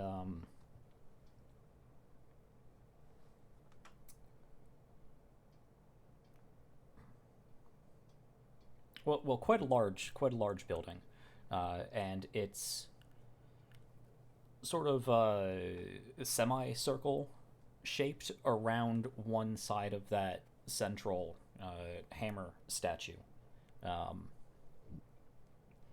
and you can see that inside wall is actually open at a number of points where there are several forges set up built into this building, but it does look like it goes back into further interior workshops, and it's large enough that it might even have a second floor.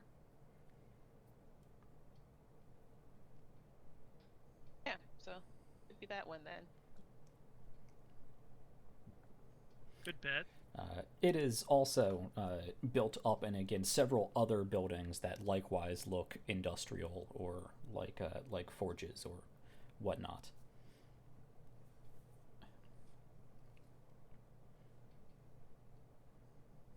But you can head over there. Yeah, we'll make our way in and just see what it looks like inside and try and find someone to further narrow down our search. Okay.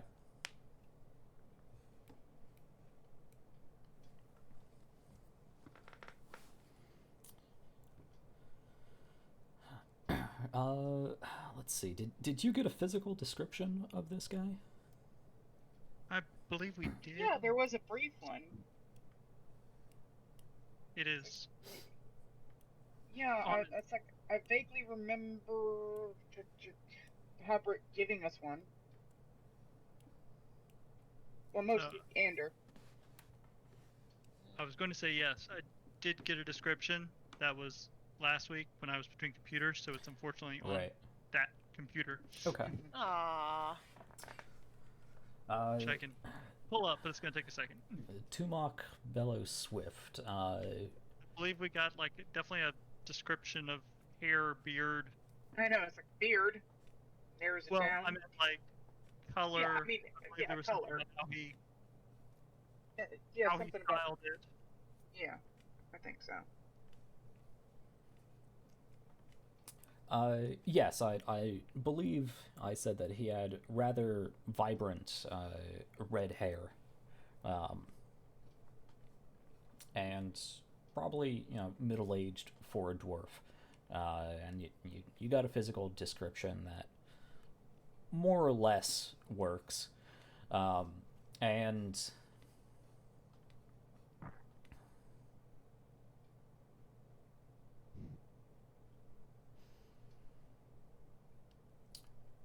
This is a good moment for a DM to ponder if a roll is necessary if there's not really a consequence of failure, or if the consequence of failure would stall the game out. So I will say, asking about whoever would like to helm this can also make a charisma-based investigation check, and this will determine how long it takes to correctly identify this guy. I guess since I'm the one with the gauntlet and who has been told, I will do that. That does help. Guidance.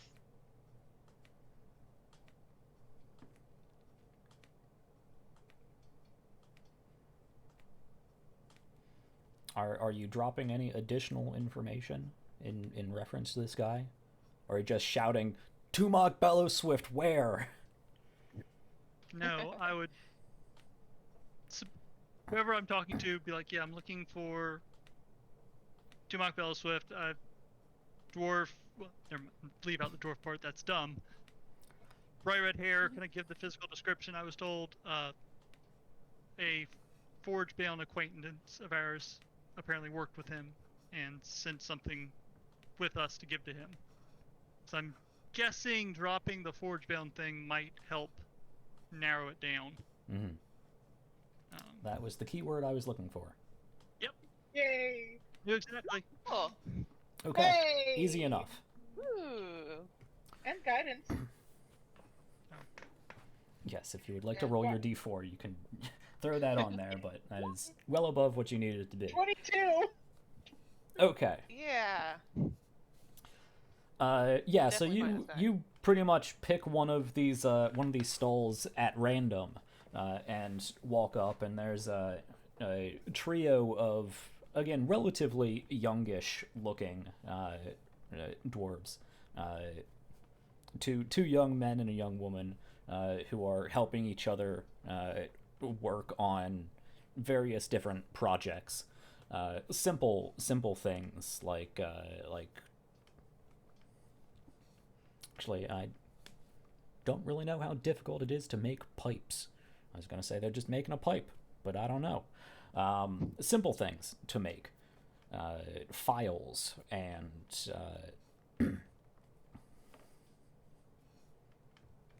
Nails. Yeah, nails and whatnot. Screws. Screws are probably pretty easy to make as long as you have that corkscrew tool they use. I mean, it's basically a nail that you file corkscrew into. Anyway, They kind of lean forward and listen to you and turn around and point to the guy behind them. Walked right into the right place. Well, that worked out. He's right there.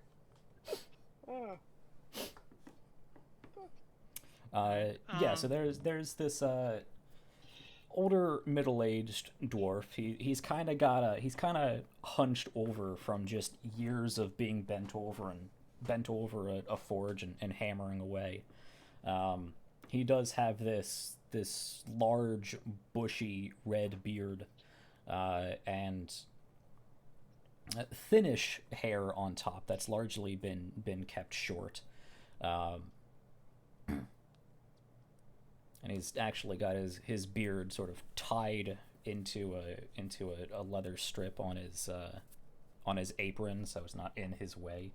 But he's in the back, working on refining various things, and he noticed you come over.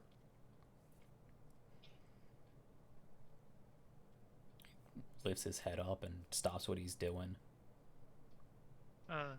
Tumak Bellowswift? Aye. Yeah. Holds a hand up and finishes quickly what he's doing, and starts walking towards a door in the back and waves you on forward. And he leads you into a back room, and as he closes the door, all the sound is quieted. Not entirely gone, but a lot quieter than simply closing a door regularly would make it. Are all of us in there? Do all of you want to be in there?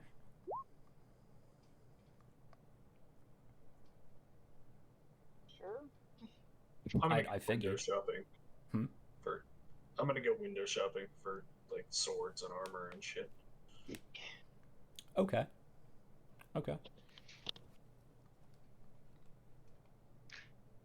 Because it wouldn't be D&D without splitting the group. Yeah.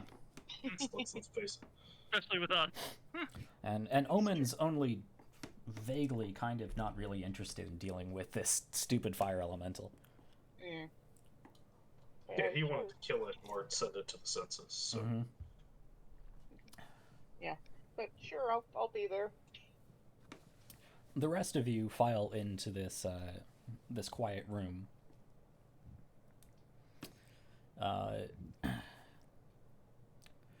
Omen will head out and sort of peruse this C section of a forge.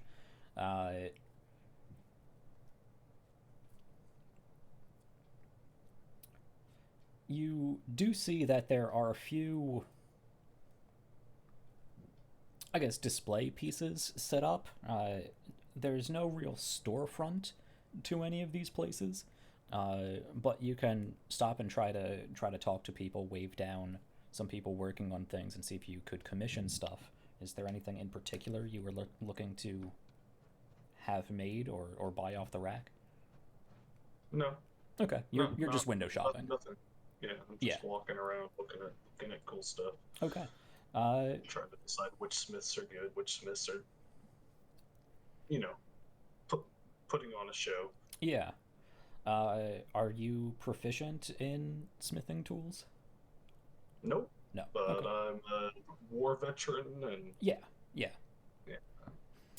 I feel like in a dwarven capital city, most of the smiths are at least some degree of good. I would imagine. Well, really good liars. You can definitely pick out who is an apprentice and who is like the actual head smith of each particular forge.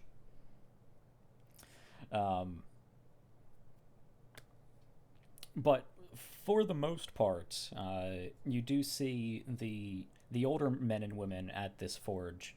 They may take some of the things that the apprentices made, or they may be working on their own things. But they do look like they're concentrating a lot more. They're not necessarily doing the forge-bound thing. They're not holding the metal. They don't have their eyes closed.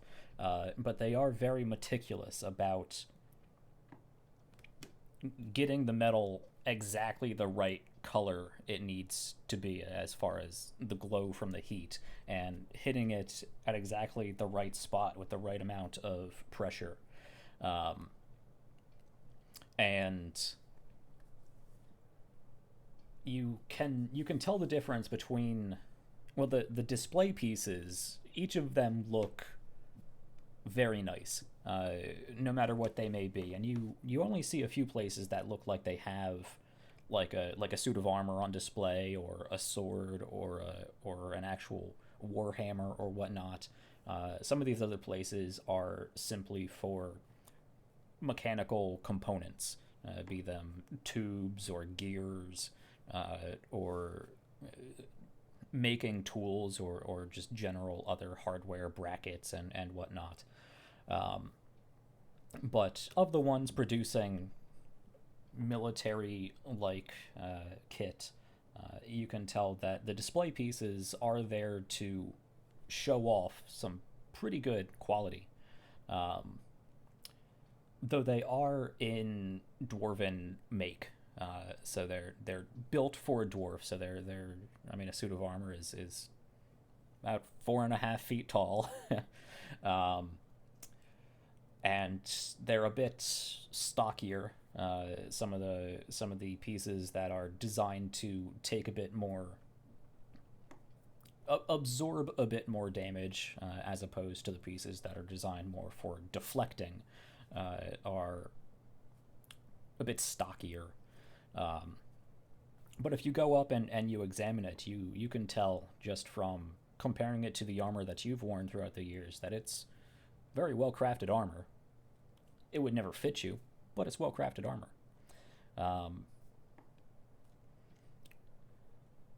And for the most part, people will acknowledge you as you walk up, but unless you're actively trying to, flag them down and communicate, they're going to continue on with their day.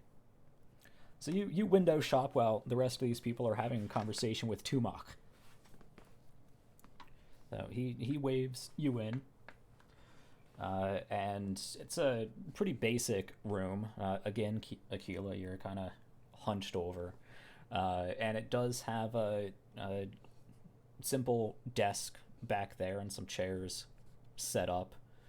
You can see there's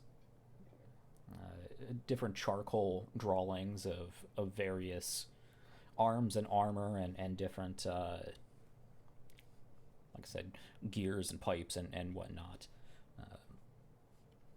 He sits down behind the desks and motions you all into the room. There's only 2 other chairs and there's 4 of you, but he acknowledges. Can I do for y'all? Yes, our friend Habrick sent us. You say Habrick? I did indeed. How's that old bastard doing? Very well. He's our smith. Yes. He finally got his own forge. Been some assistance. Yeah. He's running the smithing operations for the People's Ascension in Dupont. All right. It's a guild. Fair. But he sent us with, and reach in my pack and pull out and unwrap the gauntlet from whatever I had it in. I think a sheet or something. He wanted us to bring you this. All right, what junk did he send over this time? Over here. I assume you And hand Andrew's over gonna this. be watching this with like a slight grin because he knows what's happening. Mm-hmm. Yeah, you Yeah. hand this over. I was gonna pay attention to his reaction, like Habrick asked them to. Oh yeah. Yeah, you can see he takes the gauntlet and he kind of, and he sets it down and he closes his eyes and he puts his hand on it, shakes it, picks it up in the air and kind of waves it around a little bit. Oh, I'm just kidding. I don't do that nonsense.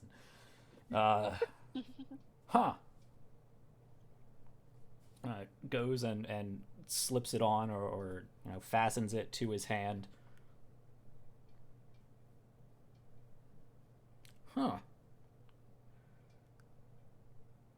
Stands up, turns around and just punches at the metal stonework behind him. Yep.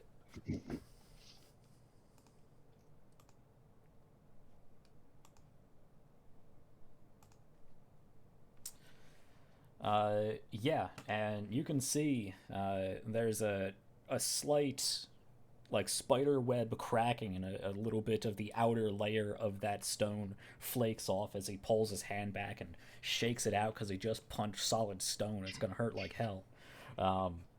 Yeah. But he looks at it and brushes off some of the stone dust and, well, shit. Takes it off and puts it on the counter. Goes over, walks out of the room real quick, comes back with just like a wooden stick with a cloth ball at the end and fastens it to that, like the arm section of a dummy. Goes over and grabs a warhammer and just smashes down on it.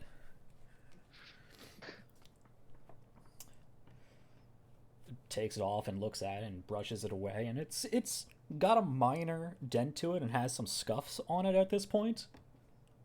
Well, fuck. How did that jackass manage something like this? We helped. You helped? Yeah, we got him a manual. Got him a manual. Dwarven manual. Well, that's cheating. Alright. I don't know, he still put in the work. I suppose.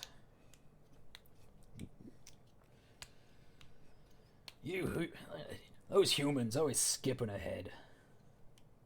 Well, they don't live as long as you.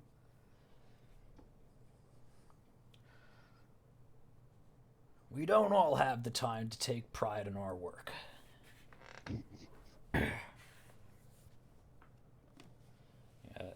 Stands up and takes it. Well, alright, sure. The kid did good work. I guess. We'll be sure to tell him that. Yes, I think he said the reaction would be something along those lines, so... Certainly worth seeing. Yeah, we go back a ways. He's, It Yes. sound that way. Yeah. One of those little upstart runts.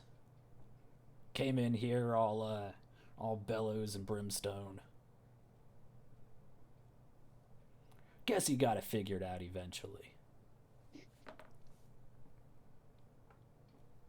Well, he seemed to speak highly of you in his time with you, so... Really? Really? No. But he That's thought more enough of like you it. to make that.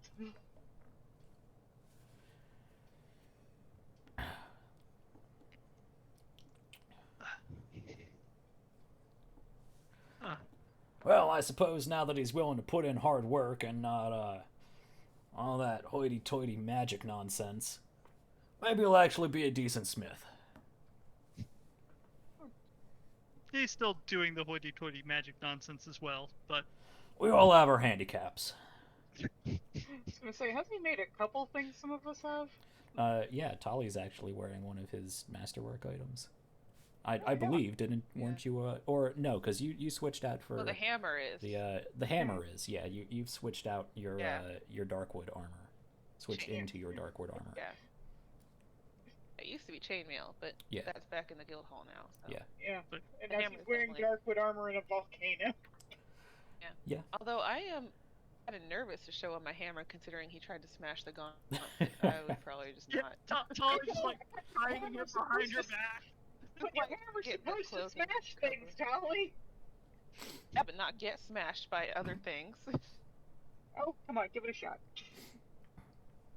Nah, I'm good. Howard.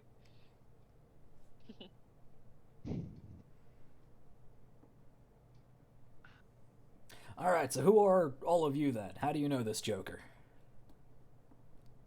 We're members of said guild. He actually had us deliver So that. are you all like apprentices or something? No. Yeah, we buy his stuff. It is an adventurers guild, more or less. Ah, that Guess explains you the could say we're get-ups. clients of his.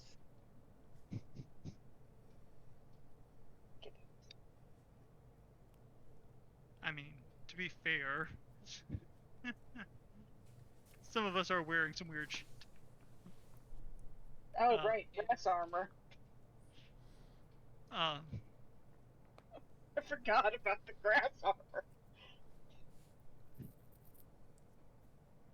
He also had us.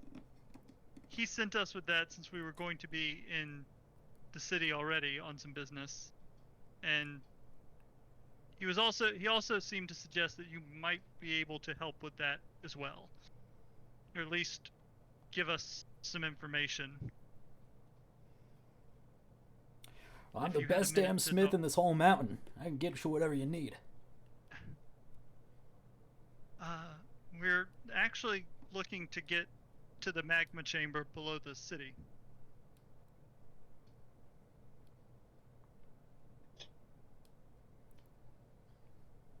Sure, I'll bite. Why?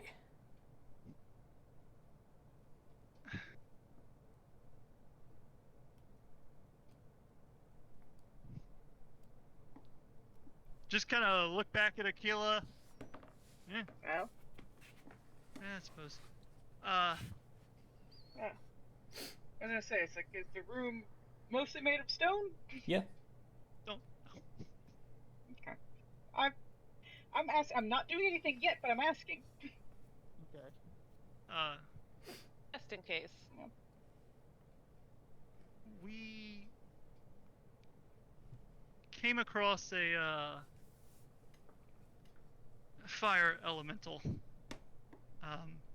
in our travels. You just imprisoned by happened a fire around giant. one. Yes, and we needed a place to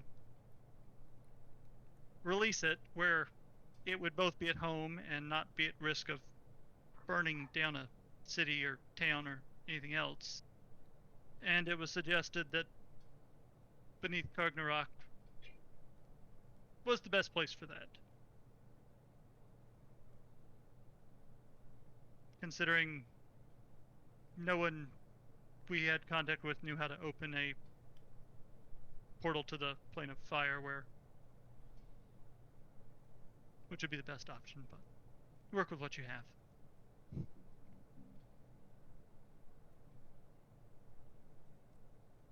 Kind of leans back with one eyebrow raised.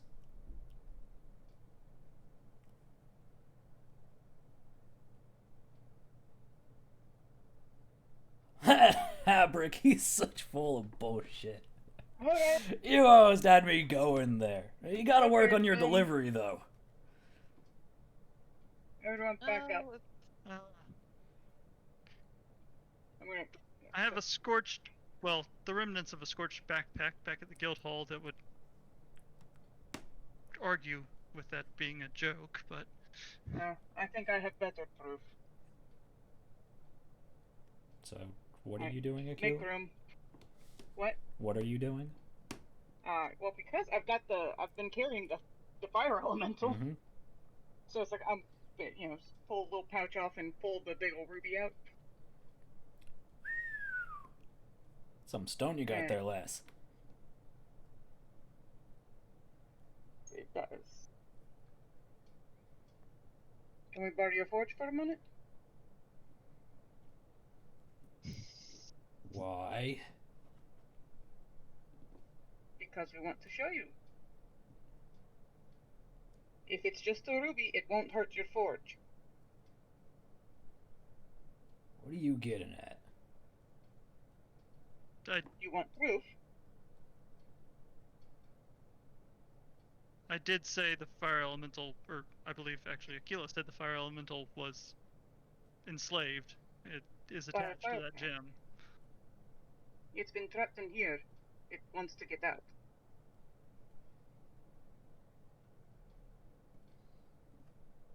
leans forward and holds his hand out. Mm. Kind of takes it and bangs on it. Careful. It isn't There is particularly it's happy. kind of temperamental. And You also know, it's a little like upset with fire. us.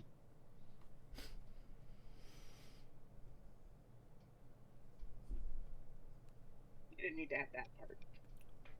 So, what? You want to throw this rock on the coals? Yeah. As I said, if it's just that, it will do no harm.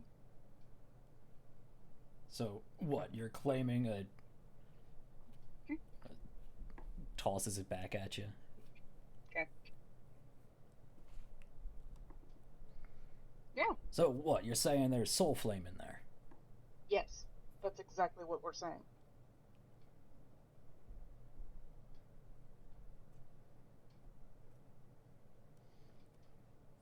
Trying to get it to the right We're place. trying to release it from its imprisonment. Where it can be safe.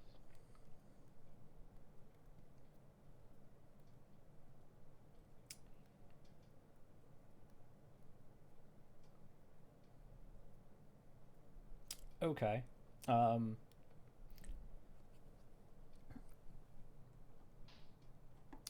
I'm going to call for a persuasion roll, and I assume Ander will be the one handling that.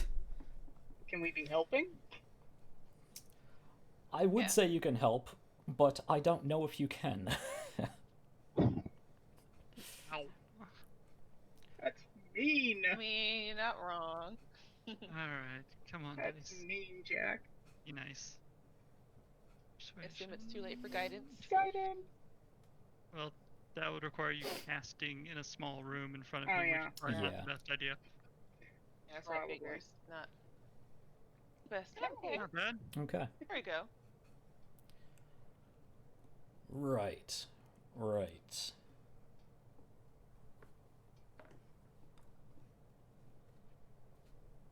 What did that jackass get himself involved with now? A bunch of Stands up weirdos. and heads out the room, leaves the door open, presumably for you guys to follow. Let's go. Goes over to the three apprentices at the forge, and just kind of throws them out of the way. Kind of just pushes them out of the of the forge area and goes and draws a curtain in front of the forge. Fair. So you're saying what? I put this in there, and it's gonna burst into flame and start talking. We're Quite going to try. probably.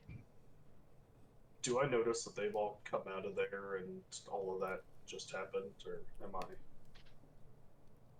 elsewhere? What is your passive perception? Low. 11. I mean, this is a fairly large stretch of building.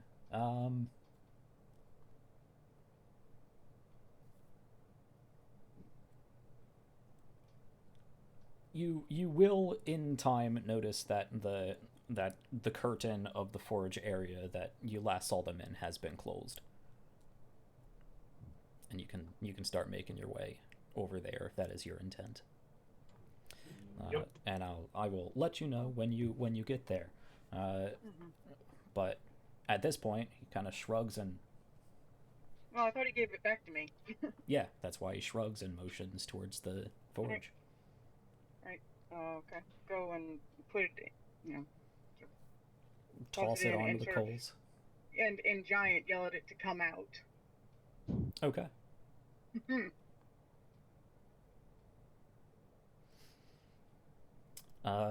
And it does so. Yes. A large I'm so flame creature worried. erupts from the gem, and you can see Tumok stumble back a number of feet, and actually like catches himself on one of the work tables behind him, and just kind of looking side-eyed at it. Told you. And everyone comments on how we dress we dress oddly, but then they don't believe us when we say odd things. You would think that they would go together. Yeah, you would. You would think that.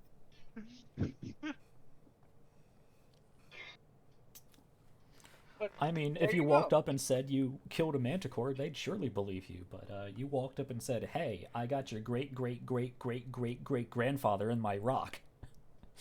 Yeah, but we also are trying to release the great-great-great-great however many greats grandfather in the rock. And the fire elemental immediately turns back to you, Aquila, and responds in giant. Have I arrived? Heat here? No. We are in the city. We are working on getting you into the volcano. But we needed help, so we wanted to show people we were not lying. You will not be remaining in this forge. Looks around and just sort of twists and flickers about. You look back at Tumok and his mouth's agape. So, as we said, fire elemental, soul fire, that we need to free from that crystal, and preferably in a place where it's either incredibly hot or that has a portal to the realm it comes from. Elemental plane of fire. Yes. The hell have you gotten yourselves into? A lot. Yeah, approaches the forge and sort of stares up at it. The fire elemental says something back to him in Ignan that is largely incomprehensible because it's just sounds that fire naturally makes in non-natural ways. Kind of looks over about it. Heads back into a different room, not the office room, but a different room, and comes back a moment later with a very nicely made warhammer, and goes over and sort of proffers it up to the elemental. Just kind of flickers and twists and looks down at him.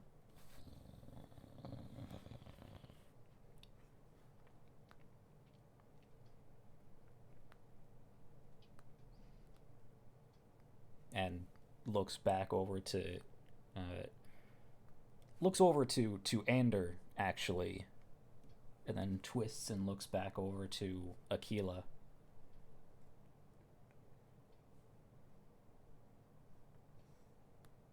It's making you an offering.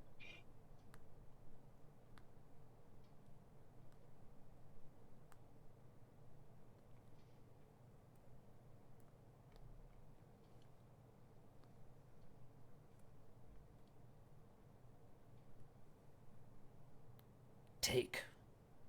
Free. We are working on making you free. This is one more step in that. And he simmers back down into the gem. Tumok's there holding the hammer and shrugs and just sets it down next to the forge. He wants to be free. Understandably single-minded about it. How did you? We fought a fire giant. The fire giant had a giant forge. He was in there. I'm just gonna say, sure, what the hell. Alright. That's like, at this point, come on. Fuck.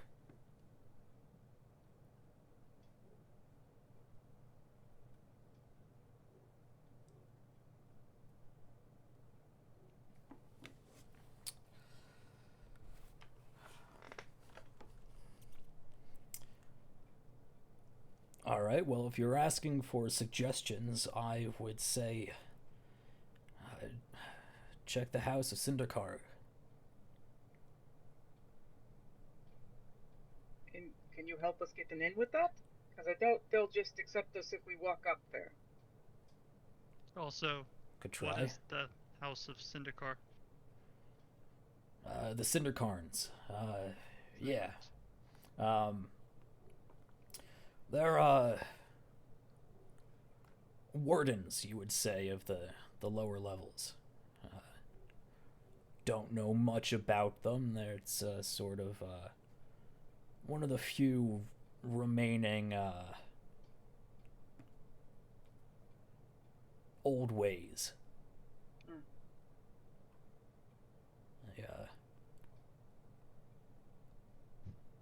They've been around forever. Bolstered the wars with quite adept at controlling the flame. Best I can offer you.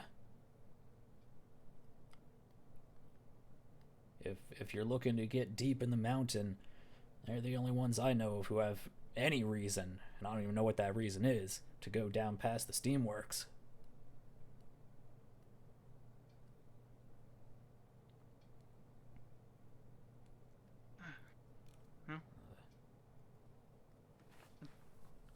Does sound like a good lead.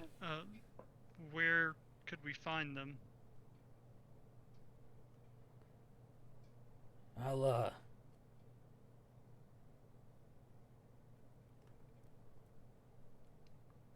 What would we do to gain access to them, not just find where they live? I'll go with you.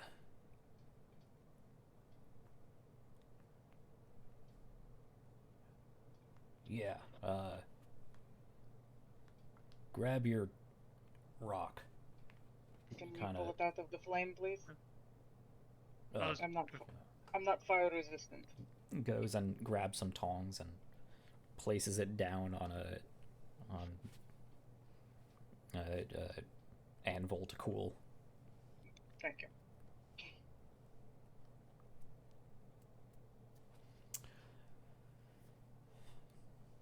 Would you be willing to come with us? Because they might take your word more seriously than they would take ours. Yeah. He just sort of walks out past the curtain. Still just in semi-shock and processing of what's going on. I assume you pick this up and... Yeah. Kind of look at Aquila and the rest of the group back here. You know, with the reaction people have to the things we've seen, it seems like we should be more messed up, doesn't it? You're assuming we aren't. Maybe we're just too unaware of what's really going on, like what it means. I swear, I have no idea about this we break people's minds every other day. Yeah. We certainly seem to. But, that went better than I might have expected otherwise. Yes, you were right about the ancestor. I was right about something. Yay! We should probably go follow him. Shocking that you were right about something. Give yourself some credit. Let me celebrate, damn it. Okay. So, unfortunately, that did all go rather quickly and rather easily. Omen, you do get back to this this workshop as you see that middle-aged, ember-bearded dwarf man sort of stumble out from behind a curtain, looking super confused. Goes over and grabs one of the apprentices and just throws him back through the curtain. Goes up to the other one. Oh, hello. We're closed. Get to work, and shoves the other two into the curtain.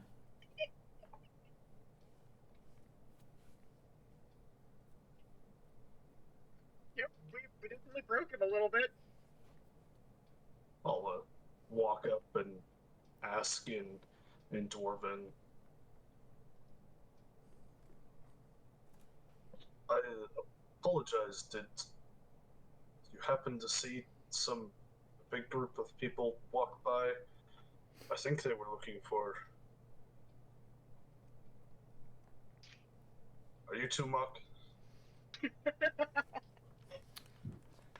And again, this conversation is being shouted back and forth over the clang of nearby forges and steam. It is very hot and very humid down here. Almost comfy. He kind of looks up at you and just slowly nods and reaches back at the curtain and throws it open a little bit. Are you guys coming or not? Yep. And yep. Are you with... Yep. He's with us. He's ours.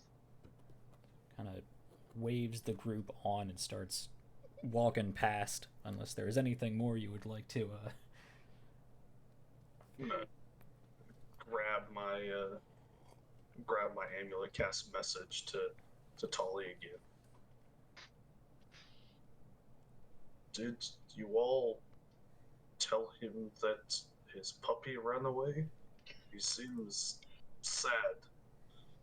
Well, broken. We showed him our fire friend, and he's helping us find. He's taking us to find a group that's we hope will help us.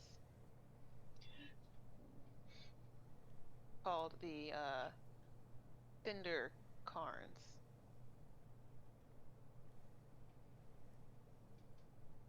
Yeah. We broke him a little bit, but it's fine. He'll recover. Yeah.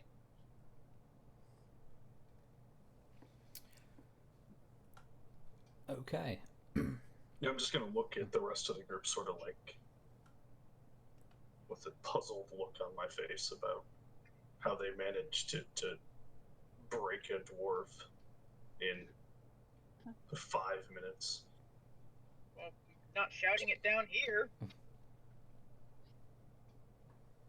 Yeah, I'm just looking at you all, that's all.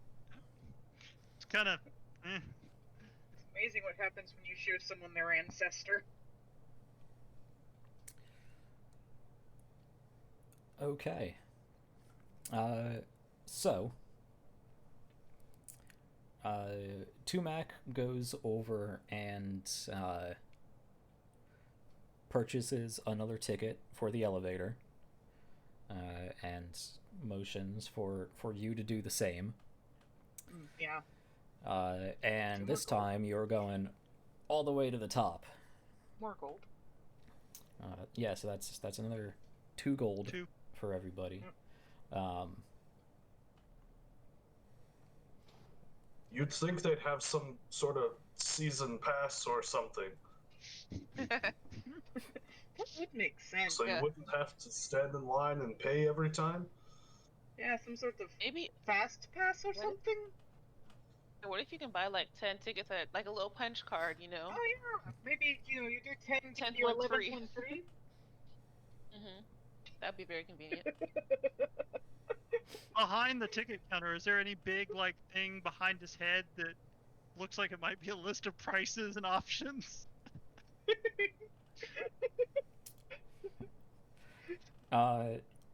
No. Would you like to inquire about a frequent elevate rider package? Frequent risers. I would not. Yes. Risers. Yep. Frequent risers. It's hard to say though. I love it. Frequent risers. Frequent risers.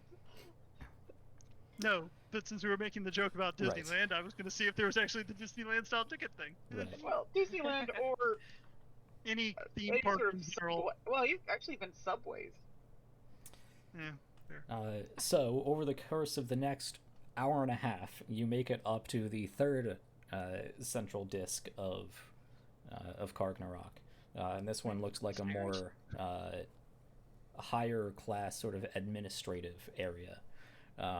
And actually, the disc itself looks like it's entirely administrative, and you actually take one of the bridges off to one of the sides and go back into the mountain, and you can see that it's basically another one of those large tunnels that's a good 40 feet wide or so, This one probably closer to 30 feet wide or so.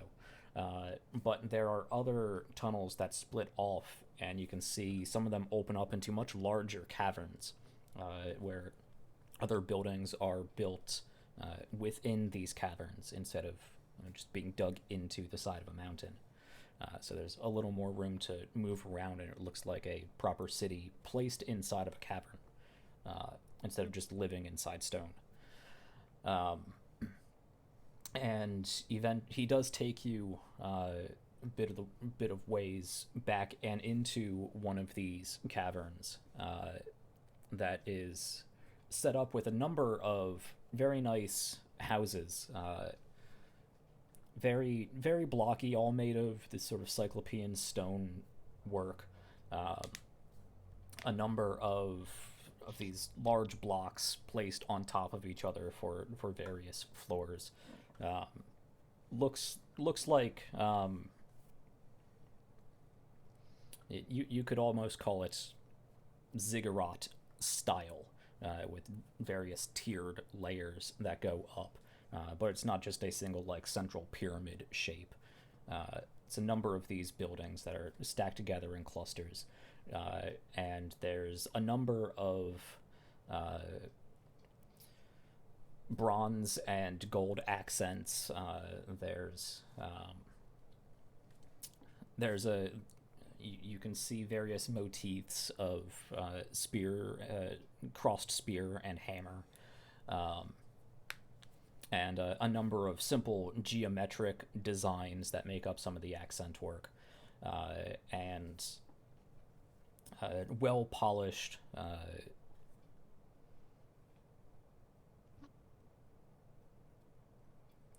Yeah, these people, yeah, they would have polished gold shingle roof. Yeah, this is an expensive place. How ostentatious. Yes.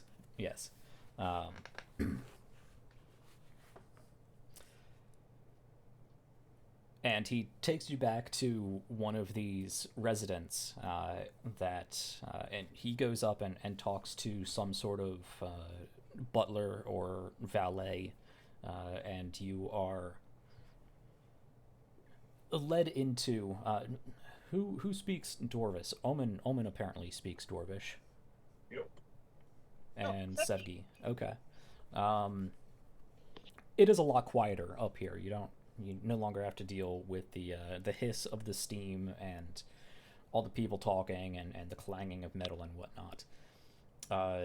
You can make out a conversation fairly similar to what you an hour ago had with this guy.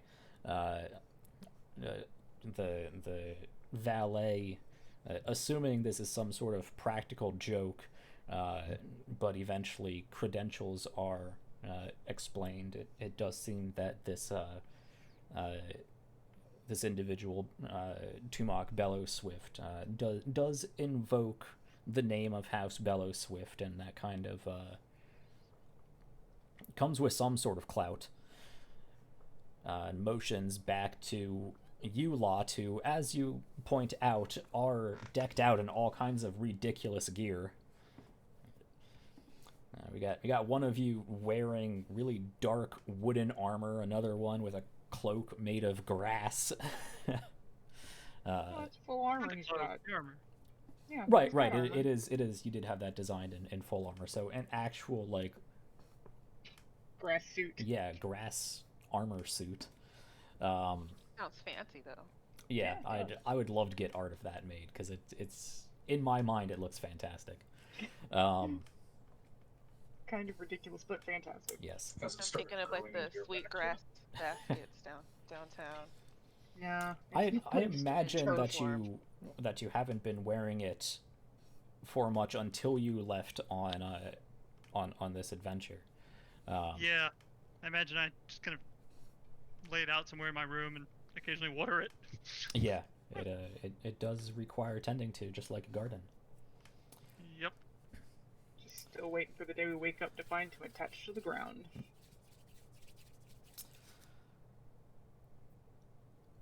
Yes, but you are eventually led into a large hallway, and fortunately for the half-giants, this is an opulent building. The ceiling is like 30 feet tall. You don't need to worry about it. It's a nice vaulted arch ceiling. It actually has metal rafters that have been ornately designed, and they curl down into this sort of swirling accent piece and along the ribs of the vaulted ceiling. And you are led back to some sort of waiting chamber.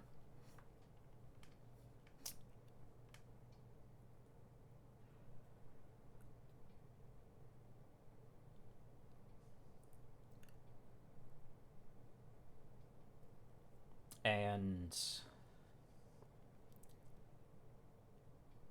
you can see on your way back there, in the center of this grand hall, is a large fire pit that actually does have quite a roaring flame in it, and it is quite hot in here. It's a large enough building that eventually it does cool along the periphery, but as you approach it, you do notice a noticeable increase in temperature. Even warmer than you would necessarily think it should be. Definitely uncomfortably hot for Omen, who has already been quite uncomfortably hot. But at this point, definitely in armor, is very, very uncomfortable. Approaching exhaustion level uncomfortable, but not quite there yet. You are led past this roaring flame and into one of these back chambers, where you are led to wait.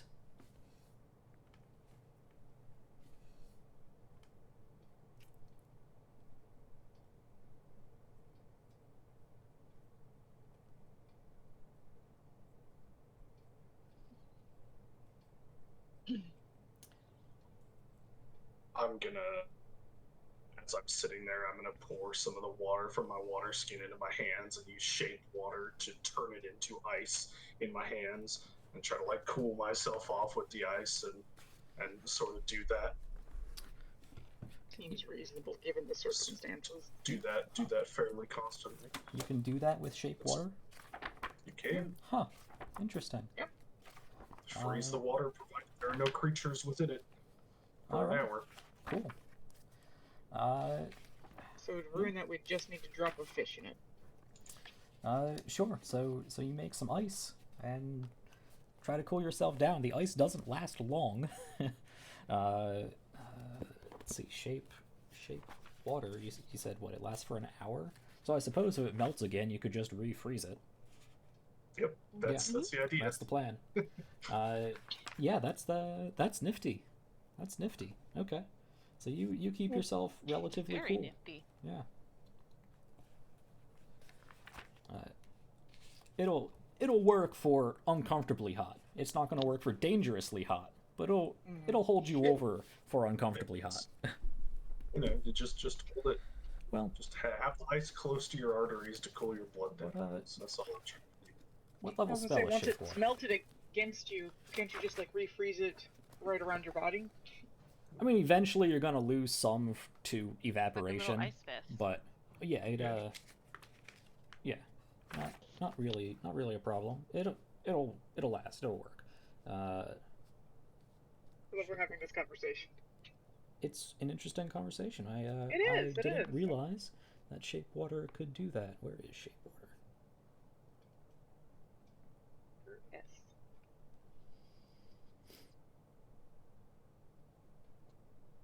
Xanathars or that's why. elemental evil. Oh, it's a cantrip. It is. Oh, it is. Cool. Even better. Yeah. It says the water unfreezes in 1 hour, but so does that mean it doesn't melt, or is it still melting? I would say it would still Yeah, melt. I assume it melts. Yeah. Yeah. That would be so So broken. you can- Just infinite 1 hour ice cubes. Just always last for an hour. I mean, That'd for be Omen, that would be great. Yeah. Great Yeah. for Omen, though. That Pretty cool, though. sounds. Yeah. Yeah. It'd be cool. I think that would have to be a higher level spell to freeze something for an hour, regardless of external, factors. Okay. Yeah, I guess if it's a cantrip, it makes sense that it's not that Yeah. strong. I mean, eventually you will lose some just due to evaporation and seeping into the skin and whatnot. But you can keep yourself at a reasonable temperature for you. You can get yourself back into a more comfortable state. And you are left to sit for a little bit. And actually, as you are waiting there, Tumok addresses the group. Well, I got you in. Do you guys need me for anything else? Mostly just to corroborate our story. Oh, By the sounds of it, he did. yeah. Oh, okay. I've given them I about don't- enough word that they need. Alright. That's fine. I unfortunately have not. They'll taken take you the time to learn seriously. Dwarven. Don't really know what they'll do with you, or what you got there, but they'll take you seriously. Hey. I'm gonna head Yeah. back. That's fair. Thank you. Good luck. I guess. Yes. I don't know what the hell you guys got yourself into. Neither do we most days. I'll say back to him in Dwarven. Oh god damn it, I'm muted. That's why. I'll say I was back like, hey, you're talking over me. Sorry. I'll say back to him in Dwarven. Yeah, me neither. Real quick before he goes, though, ask him, since we haven't dealt with very opulent house, obviously these are very high-ranking individuals. Any do's and do nots, things to avoid when talking to dwarves of this level, since we apparently offended an inn full of people previously.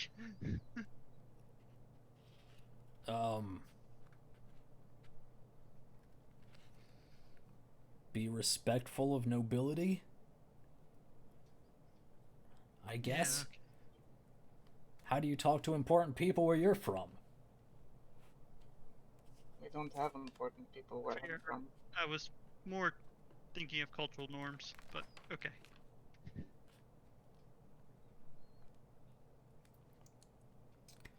Suppose that's a heavier topic than we have time for. Yeah, just assume he knows more about that thing than you do. That I doesn't take get it. much. I wouldn't be surprised if you did. We were already assuming that, I think. But thank you for your help. Right.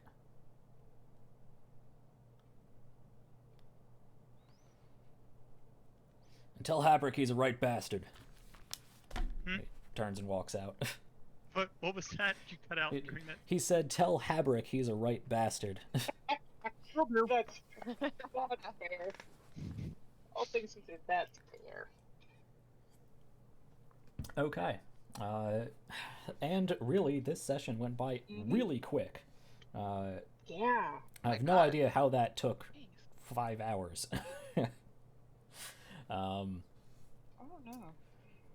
So, I really expected to get more into the meat and potatoes of this adventure today, but we You always expect us to get further than we do. I feel some of the blame is definitely on my part today, and there was a bit more exposition in the beginning. That's all useful information. Yeah, there was a lot of useful information. That's topics for an after show. So let's say we'll wrap up here. This is our closing time. We will pick up next week, figuring out who the House of Cinderkarn is, what they will tell the group to do with a chained fire elemental, a being that seems to have some sort of ancestral spiritual significance for these people. See if we can avoid any more unintended offense. Probably not. And next week, presumably, we will travel deeper into the volcano and see about freeing this fire elemental. Without being incinerated. Oh, you want it without being incinerated? It's going to be a little more difficult, but we'll see. We'll see. Okay. Whatever happens, happens. Yeah. So that's gonna wrap it up for us tonight. Thanks for sticking around with this episode.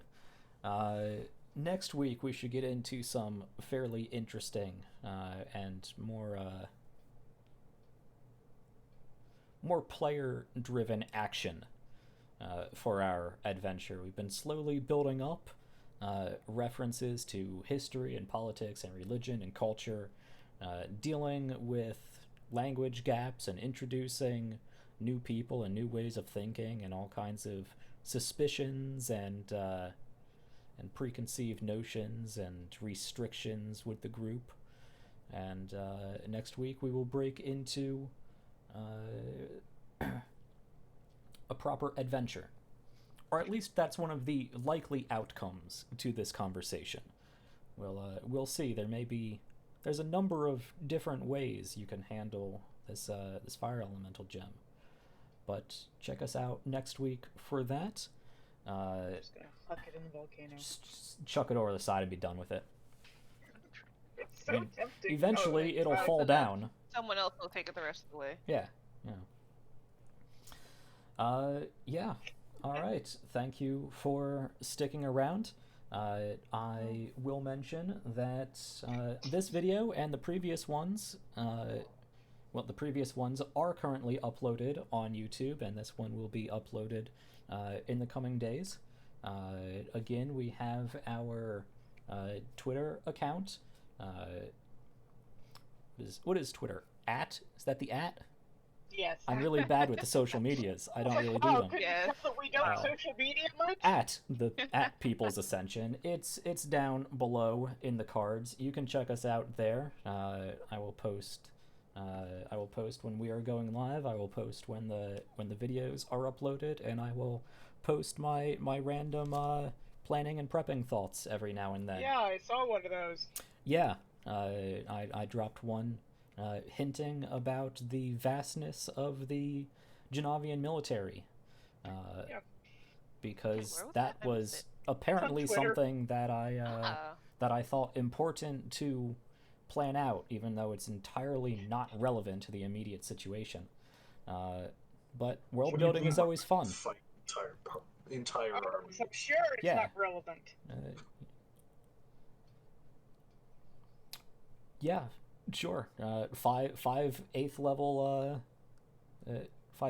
adventurers versus a whole legion of battle dwarves. Oh, come on. I mean, really, I'm not exactly sure. Yeah, I'm not exactly sure how that would go down. You guys are a lot higher level than just base soldiers. But to our benefit. I mean, a legion is about 5,000 strong. So yeah, just like 1,000 for each of us. That'll work out. Yeah. Oh yeah, that's fine. Sure, it's not like some of us don't have AOE. Anyway, yes, check us out on Twitter. The Discord is set up. We have a number of different channels. Everyone's welcome to hang out in the general chat. Most of us are on there at this point. I think a few more still need to join the community Discord, but you guys can be the first to get in on that conversation. It is linked into our Patreon, which hopefully, if it isn't approved by now, will soon be approved in the coming days. And with very small donations going towards increasing the production quality and the frequency and scope of content I can provide, you will get access, of course, to all of those benefits, but also access to other Discord channels, channels that we will be hanging out in to answer various questions, channels that will address matters that will hopefully be coming in the next couple weeks with the Behind the Screens series, basic GMing advice and whatnot. Certainly interested in hearing what the audience, what the community would like covered there. So if you have any suggestions, feel free to post those there. But I have a few ideas in mind. So keep an eye out on the social medias for when I start posting about that. Anything else? Anyone else have anything to add as we wrap up? I don't think so. Yeah. No, we've got an after show. Yeah. So thanks for sticking around. Check us out on the social medias, the Discord, and we'll catch you next week for another adventure deep down in the hot, steamy volcano mountain of Kargnorak. I don't know. What we're missing is a hot spring. Well, that's somewhere on the surface. Ooh, that would be nice. I know. Or sauna. Yeah, all right. We're going to go off the air for a few minutes and then start back up on an after show to get everyone's thoughts. So, I'll see you all in a little bit. Okay.